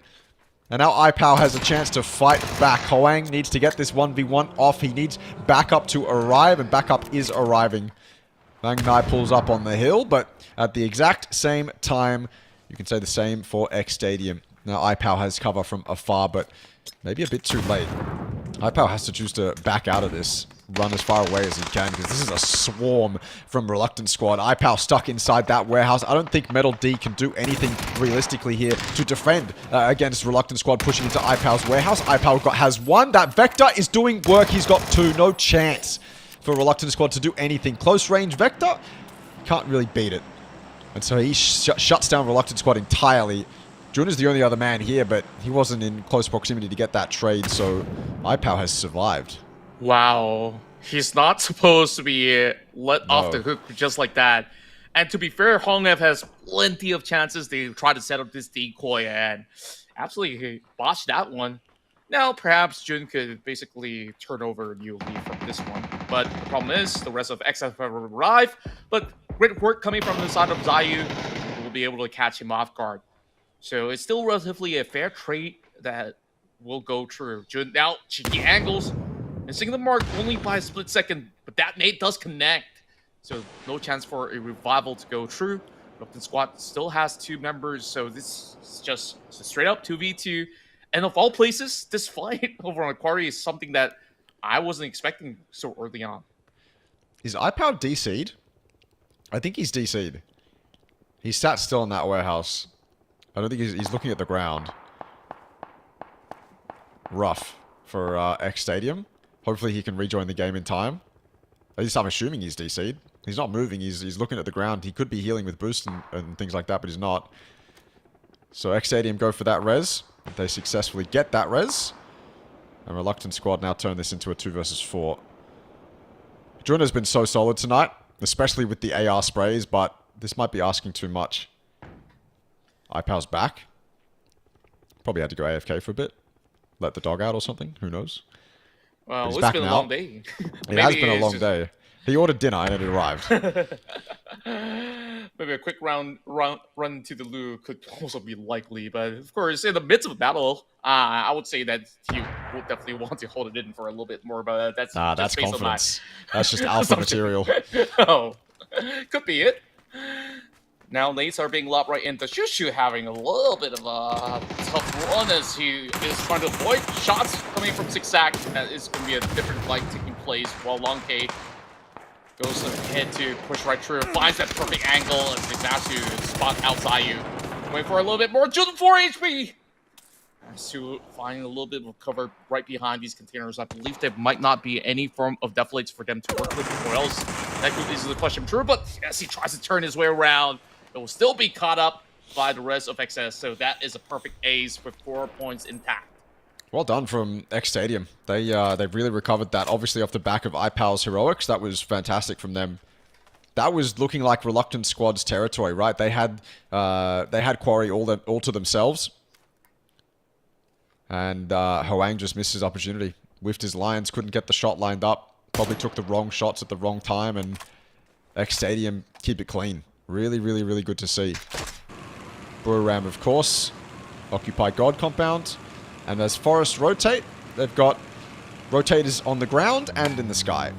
Baron and the rest of his team. Okay, he actually takes a shot from FW. Both these teams are driving right now. Does FW commit to this fight with Forest? Probably not. If they see that glider in the air, I have to wonder, is it more confidence that they can take this 4 versus 3, or is it less? I'd say more, but... Well, probably more. Probably more. Makes it an even a better fight for you on the ground. But no one's going to take a fight right now. No reason to. So much space in the zone that has yet to be taken, and... I mean, the person that knows that the best right now is 𝐿𝐿. Yeah, he's still having a lot of airtime up there, not being shot at, so it's good news for Forest Natural Gaming where they have been able to open up the passage, but I don't think they've spotted up 𝐿𝐿 because he's been hiding indoors for the longest time. Olympus is actually driving directly into the crosshair of the DZX member. 26 HP left, and 𝐿𝐿 just fully unleashed his clip. Kind of going for a quick reload, but now that he's drawn in the attention, Forest Natural Gaming is definitely looking for a full swarm into these compounds. And not that they've heard any more shots, or else they won't be stopping by, but they're not too far off. They should be able to regroup if they want to. 𝐿𝐿 have also made his arrival from the space of the year, and this is just a straight up 4 versus 1. Yeah, difficult. He's got backup arriving, but backup's also fighting with each other. He just jumped straight off the roof. I don't think they heard that either. They did not hear that at all. They are still convinced he is above them, but 𝐿𝐿 has outplayed them. Through the smoke, he does land 1. What a play by 𝐿𝐿. He has to get a second here, though, and outside the smoke, 𝐾𝐿 lands it. Traded out, though, by 𝐿EO. This is somehow in the favor of DZX. Well, maybe not. It's a 2v2, I'm pretty sure. As 𝐿𝐿 arrives straight from the glider, straight into the compound. He lands 1. Does his job. 1 more to find. A very prio compound that is no longer in the zone, but we're still fighting over it. 𝐿𝐿, Olympus versus 𝐿EO. What can 𝐿EO do? 𝐿EO rival rather late to try to even get anything out of this fight. Now Olympus happily checks all these angles, and somehow 𝐿EO still finds a really good angle up against 𝐿𝐿. Molotov will deny him that form of space, but he actually clipped that Molotov onto the corner, and 𝐿𝐿's down to 1 versus 1, and 𝐿EO tries to line him all off. A little bit of wiggle room for him to even try to go in for that open peak. Another flashbang toss right in. This could be a good opportunity, but he pulls all the way back. He wants to make this fight pretty much an unfair advantage for a pickup, and there's not much time for Olympus to do so over on the top floor, but he will try nonetheless. I love it. 𝐿EO has provided so much pressure just purely based off utility. Oh, this nade could be goated. This nade could be absolutely insane. On the money. 𝐿EO has all 3. The hero of this fight just destroys Forest. That's Forest's game 6 over. No chance that they can get a win. No chance that they can even show up on the second game or the second day of play. They end after 12 games on 63 points. Well, I mean, what a showing from 𝐿EO. What a showing indeed. I can't even put words into how perfectly that played out. 𝐿EO, despite being a little bit late to the scene, was technically 1 versus 2 that he was dealing with. And from the Molotovs into the nades, and then going for that quick, thinking of going for the pickup, that was played out magnificently so. We gotta definitely see that one again. One of the best fights we're seeing from DZX by far. So, of course, still more to do. But they are inching closer to contend with names like DCE, Ether6. It's a good look for them. Yeah. I mean, I love how 𝐿EO played that with the utility, seriously. So much pressure applied by flashbangs. He was dancing around that flat top like crazy. I mean, it was epic to see. Forest have to now come into tomorrow showing a better face if they want to snatch a spot in the top 8. I think on paper as well, you might have put them around that 7th to 9th spot, so definitely need a better performance from them tomorrow. But yeah, 𝐿EO, absolute highlight play. And you could see it as well. As soon as he cooked that nade, you knew what was coming. You knew where all those reses were. You knew where he was going in that stairway. It was destined. Fantastic to see. Take Me Please, though, looking to take advantage of DZX's misfortune. But DZX smartly rotating around to Everest are going to avoid going straight through the circle, because I think they're probably also aware that they might be getting camped. Well, they probably do have that hunch, of course. Well, of course, after that exemplary play, we have a little bit of standstill, as a lot of these teams are happy with the spacing they've got, but probably not for long for certain teams that are over onto the corners of Quarry, as well as around the swamp areas of play. So UNC has to represent alongside with TMP, while we have Ladra once again showing up in the game, trading it out, taking down two of the Japanese side. Boy, oh boy, QC. They're clean as ever when it comes down to all these compound ticks, and just like that, they managed to weather the storm. And FW Esports, although being not too far off, they're definitely showing presence, saying that, hey, you can't be too cocky with what we've just achieved, or else I'll just stag you away. That's crazy. He ran out of ammo on that initial engagement and had to pull out the DMR. Ay. We're seeing some crazy things in Game 6. And it's no scrim either. The arena, a bit of a greeting by PMA potentially. Lundlund decides to silent breach, but I think it was a bit too close. I think E-Arena definitely heard him. So as he rocks up, he's going to have a rude awakening. E-Arena, Jacob peek over. That's into DCE instead. So maybe E-Arena is a bit preoccupied to deal with PMA, but they certainly need to turn their heads that way just in case. DCE in a rough spot now. One yoinked away by Kisama from Rustriel. Obviously, PMA is a known factor. Leo arrives to cause some more pain for DCE. They just keep copping it, but their nades are better. Leo had a good one. DCE have fighting fire with fire, essentially. I don't know how the hell DZX ended up all the way down there, by the way. They were all the way north, and they ended up all the way south. A wide rotate through the blue on that eastern side.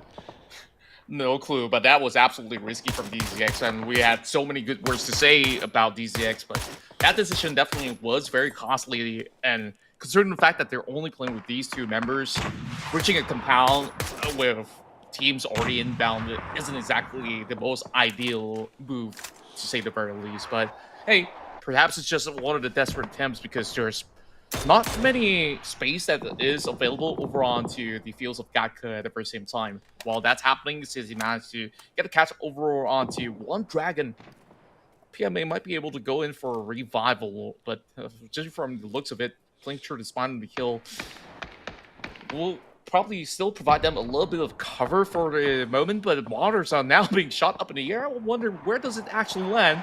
Irina now inching closer and closer. This one drops way too close towards PMA's direction. So close. I feel like every time we see mortars in PUBG Esports, they are just so close to the mark. Difficult to land them, and they should be, you know. You can totally destroy someone's terrain hold with one or two good mortar shots. Cans. Okay, that was a nice shot. As that was a moving target. Latte gets his head ripped out of the car. Buram now fighting on that western side. FW taking the fight towards PMA and E-Arena at the same time. In a good spot to do so, to be fair. And Buram now have to defend against Unicorn Cyber. It's all happening here in Game 6. I think smartly Edie is going to back off towards his team. I wouldn't back off too far, though. This is an important territory to keep hold of, and I think Edie recognizes that. If you can use this roof, if you can leverage this roof, then that's certainly a power position. True enough. So long as they can clear out Unicorn Cyber from moving thoroughly inbound. So for now, there are still teams trying to bridge into that corner of the map. TMP is going to be going in for rivals onto the same compound. So Buram United, they get their hands occupied. Speaking of which, they're already here by the corners of the wall. Shixing immediately greeted by a grenade, but they quickly sift through all the cracks and another perfect defense held by PRU just to clear every member of Q Confirm. Not a scratch on them either. Buram clean on that. No time wasted. They can turn their head to whatever other threat they have without a stress in the world. Really, really well done. Buram have ramped up as this night has gone on. And as we enter Game 6, they might be hitting peak form. And they're in a spot to get so many more kills. X Stadium now arriving as well. There are 4 different teams in this compound. Generally, you can only fit like 3. So someone's going to have to die here. Someone's going to have to get eliminated here soon. It's just a matter of time. And Buriram, off the back of that momentum, they aren't letting anyone get away with anything. 𝐴𝐻𝐾 alone in the attic of that building. 𝐿𝐷𝐼, the other member of TMP, who's just doing his best to survive as well. But Dynasty's arrived. 1 down out from TMP. And it's just Buriram cleaning up as much as they can outside of this compound. It's just helter-skelter right here, and I'm not even sure if I were to be in the game where exactly to look. X Stadium now popping the perfect nade, the clip over on the Dynasty, but he's still limping into a safe territory. But Tethys will be able to get a little bit of that spacing for himself. Unicorn Cyber, gotta be very careful with every single room that they check. It's which there's still fights erupting on different portions of the map. But 5 teams on this block, and big nades flowing through. Tethys, he absolutely hit the jackpot, clipping onto both Dynasty as well as ED at the very same time. LD sees some shots from the outside, and he tries to cut through, unable to do so. What a shot, connecting from inside of COD, but on the outskirts, Buriram sweeps the floor clean yet again. How on earth are they winning all these fights? Oh, it's so labored as well. They are just getting by in these fights, but they are making it work. They lose 1, but they get so many kills for their efforts, and they are still the strongest team in this compound. That's unreal from them. TMP and Unicorn Cyber didn't make up any ground either. Buriram remained the closest team here to the zone. A loss in Dynasty, but we've seen every single player from Buriram perform. Craziness here in this compound. Like I said, you can only fit so many teams in here before it just gets too crazy.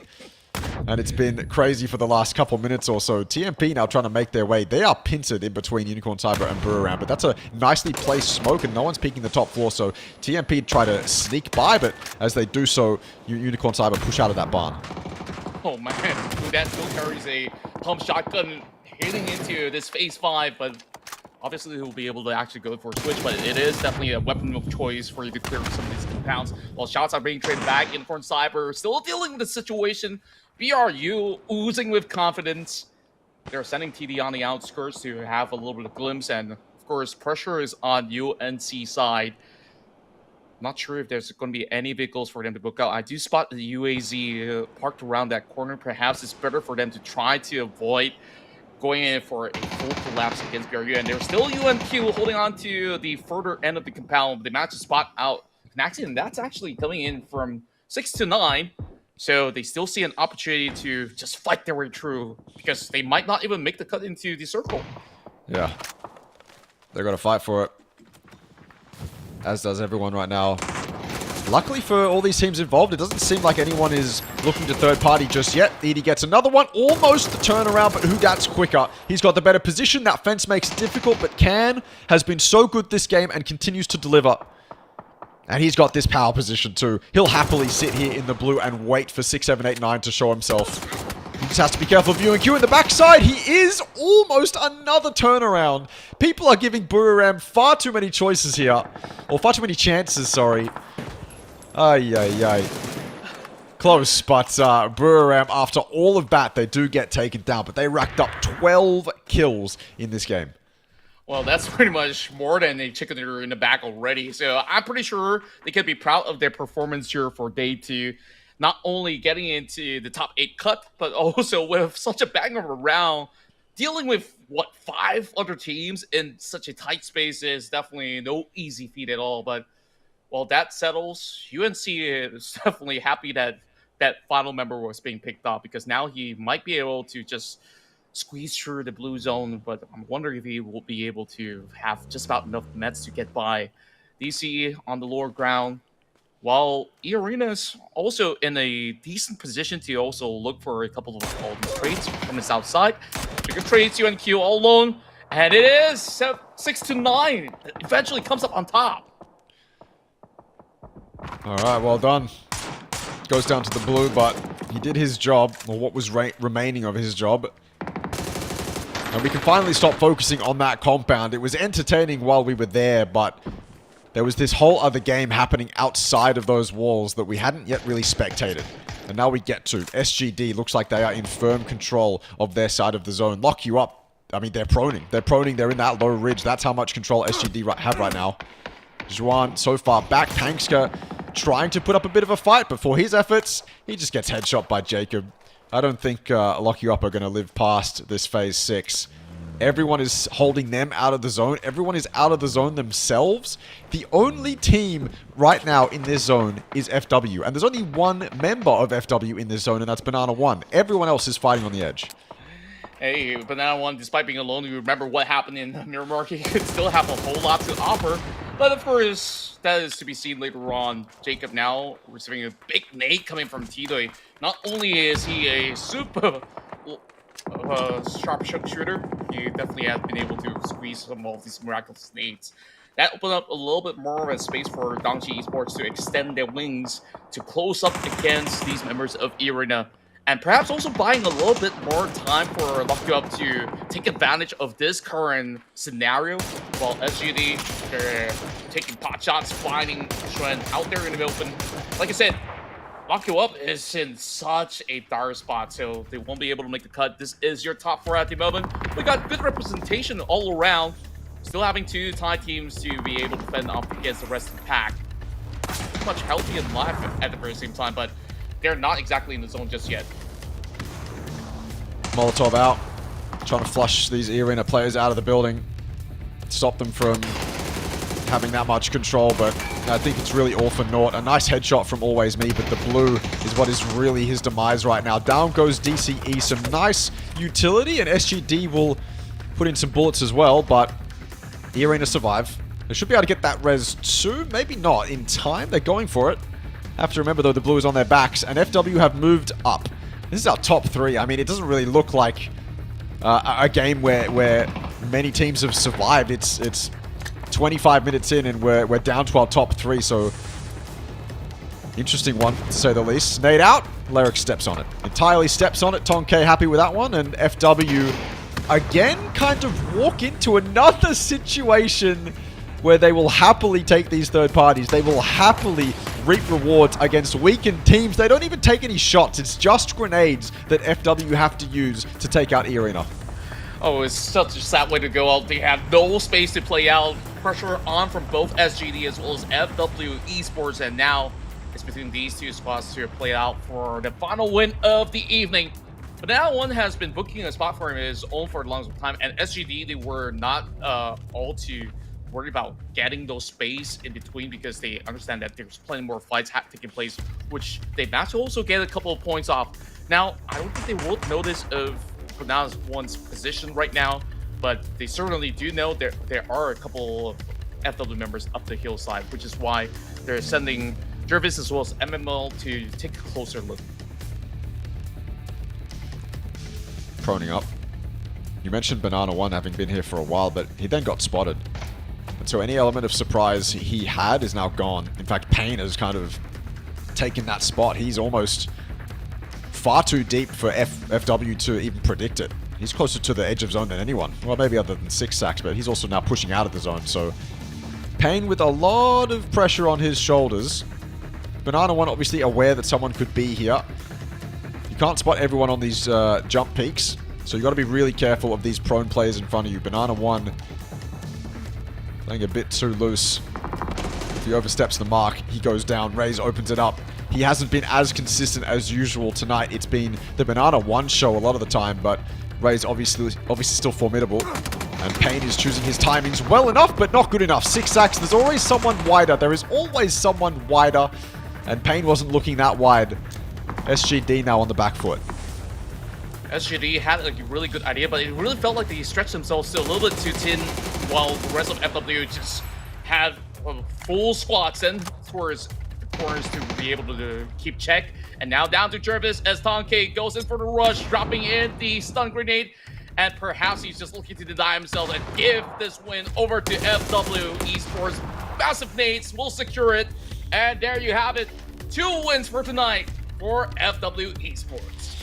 Feels like every time they get in a position to take a win, it's always them picking their timings immaculately. They are always in the advantageous spot. They always have the better position than the teams that are also in their end game, and it's just good to see. It means that they have a very good understanding of how they want to play the game, and they are super confident in their own playstyle. Love to see it from FW. Love to see the discipline. Love to see the control in the end game. It could have fallen apart, but it didn't. FW played that to perfection. This is how we started, by the way, this game 6. Feels like we're starting all of these games with some insane action. iPout Heroics with that Vector. You would be so angry if you're Reluctant squad, but 𝐾𝐿 just played that much better. 𝐶𝐿, nice spray onto Savior, and he ended up in that glider. In fact, wait, this is DZX. So he took out an early member of DZX, and then we went to that flat top, and 𝐶𝐿 arrived, and it was Forest versus DZX, and DZX came out on top. That's unreal destiny. Nice play from UpChen as well to get cheeky jumping off the roof. But yeah, this one was all in DZX's favor and all off the back of Leo. I cannot sing his praises enough. His utility usage in this fight was perfect. Yeah, and like you said, some of these Game 6 shenanigans have really been played out to perfection for some of all these teams. And of course, who could absolutely forget about, Q-Prince's performance over on the fields of 𝐾𝐿? But BRU absolutely took the cake on these massive fights. How many kills was it again that they managed 12. I think 12 kills. And they were just having all these horrors running right at them. And it's almost unreal that they could last out for all so long. So that being said, 𝐸𝐷 was one of the last couple of members remaining until they get spotted out by that Lone Ranger. UNQ was hiding behind the trees, which we'll see him eventually being taken down by Unicorn Cyber. Yeah, I mean, we spent so much time on that compound that we didn't really get to see much of the other action that was happening elsewhere. Turns out there wasn't really much happening elsewhere up until that compound sorted itself out. It allowed FW to get close. E-Arena had really nowhere to go. Very interesting endgame. Definitely played out, probably not as some of these teams were expecting, but I mean, FW controlled it really, really, really well. I love 𝐶𝐿's very wide play. One of the fundamentals that I think I'm always going to follow if I ever return to a competitive PUBG scrim or something like that, if I ever coach a team, if I ever try to give someone advice, I feel like one of the fundamentals I'm going to try to teach them is that there is always someone wider than you think. 𝐶𝐿 was as wide as you could possibly be, and Pain was not expecting it. So as he peaked up, there was 𝐶𝐿 was super wide and had his number. Just something to think about. I think that's a decent fundamental to have, and that's one of the swing moments in that end game fight, because you remember Pain could have turned that around. He could have picked up at a good time and actually turned that into the favor of SGD, but 𝐶𝐿 had that very excellent flank, and yeah, one of the swing moments there. Yeah, you said it the best, where there were certain opportunities where SGD, they had that form of spread on that 2-2 split, and we thought for a moment, hey, it could actually be quite difficult for FW members to eventually breach through if they couldn't really get some of all these catches. But like you said, 𝐶𝐿 definitely play a very pivotal role into the end game. And I also do like the fact that they were not too phased about all that party that was going on over South. If they were to have that same mindset, to have that hive mind to just run right through, they could easily be punished at any given moment, because it was definitely looking to be very, very chaotic. SGD was also looking into these areas of play, so that is some big points that have been hauled right there for FW with a 21-pointer. So they should still be on the top of the podium, with 15 points also being gained there by SGD. BRU a massive 13. And I just can't elaborate how crazy round this has been for BRU. And, they were just hanging by the edge when we started off the day, and they ended up on the top 5. Meanwhile, FW are currently the kings with 116 points on the top. So the thing is, right, is that this top 8, it's the difference in points between these teams actually isn't that much. Like, it is relatively competitive between Reluctant Squad and FW, even though there's a decent point gap there. Like, this top 8 is competitive. That's the point I'm trying to make. Like, the point gaps aren't that drastic. The problem is that Forest in 9th has a 15-point gap between them and 8th. And that is obviously what we're looking for. Forest now needs to make up 15 points or more going into tomorrow's games if they want to break into that top 8. And that doesn't even take into account the teams below Forest. So I love to see that this top 8 is consistent. I think it's fantastic, or competitive, sorry. And I think it's a fantastic viewing experience and obviously something to build some narratives off. But the biggest thing we're looking for is to see if Forest and the teams below them are able to make up that point gap and take the fight towards that top 8. Yeah, we can argue it's either Force or maybe a glimmer of a chance for PMA, especially after gaining that one chicken dinner that's the only non-Thai team to do so as well. So, yep, there is definitely some big games that they need to earn for tomorrow. But we can definitely see that the Thai teams are looking absolutely hungry for the entire course of this day to play in. So tomorrow, it either could be the same rinse and repeat of the type of performance that we're seeing right now, or it could be otherwise, where it's going to be the final chance, final 6 games, and we could expect that it could get even more explosive on how these teams will play out.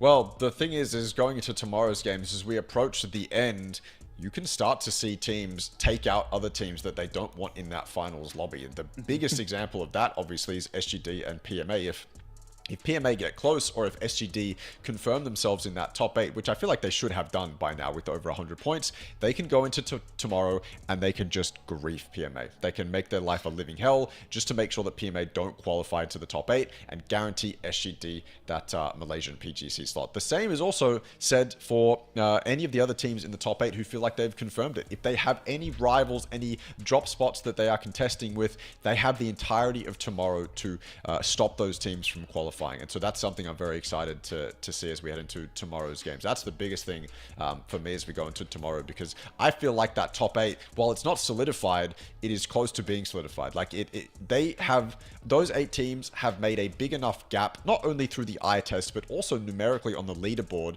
between them and the bottom 8, where it's going to be very difficult for the bottom 8 to make that jump. Forest obviously need to show up tomorrow in a massive way, and everyone below them needs to show up in an even bigger way if we're thinking about having a competitive set of 6 games tomorrow.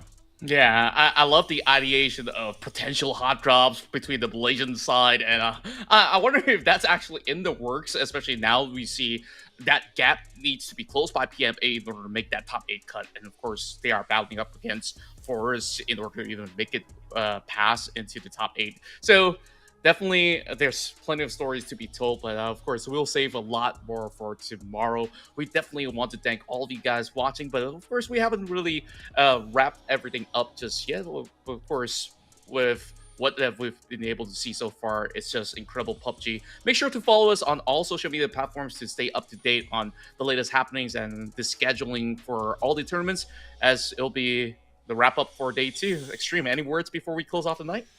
No, I'm happy. I'm incredibly happy with how it went. And look, I just can't wait to get tomorrow's games underway. No reason not to be excited, especially if we're going to see some hot drops heading into tomorrow. So look, happy with day 2, happy with day 1. This has been a fantastic playing stage so far. And yeah, I cannot wait to get tomorrow underway. We'll see you guys then.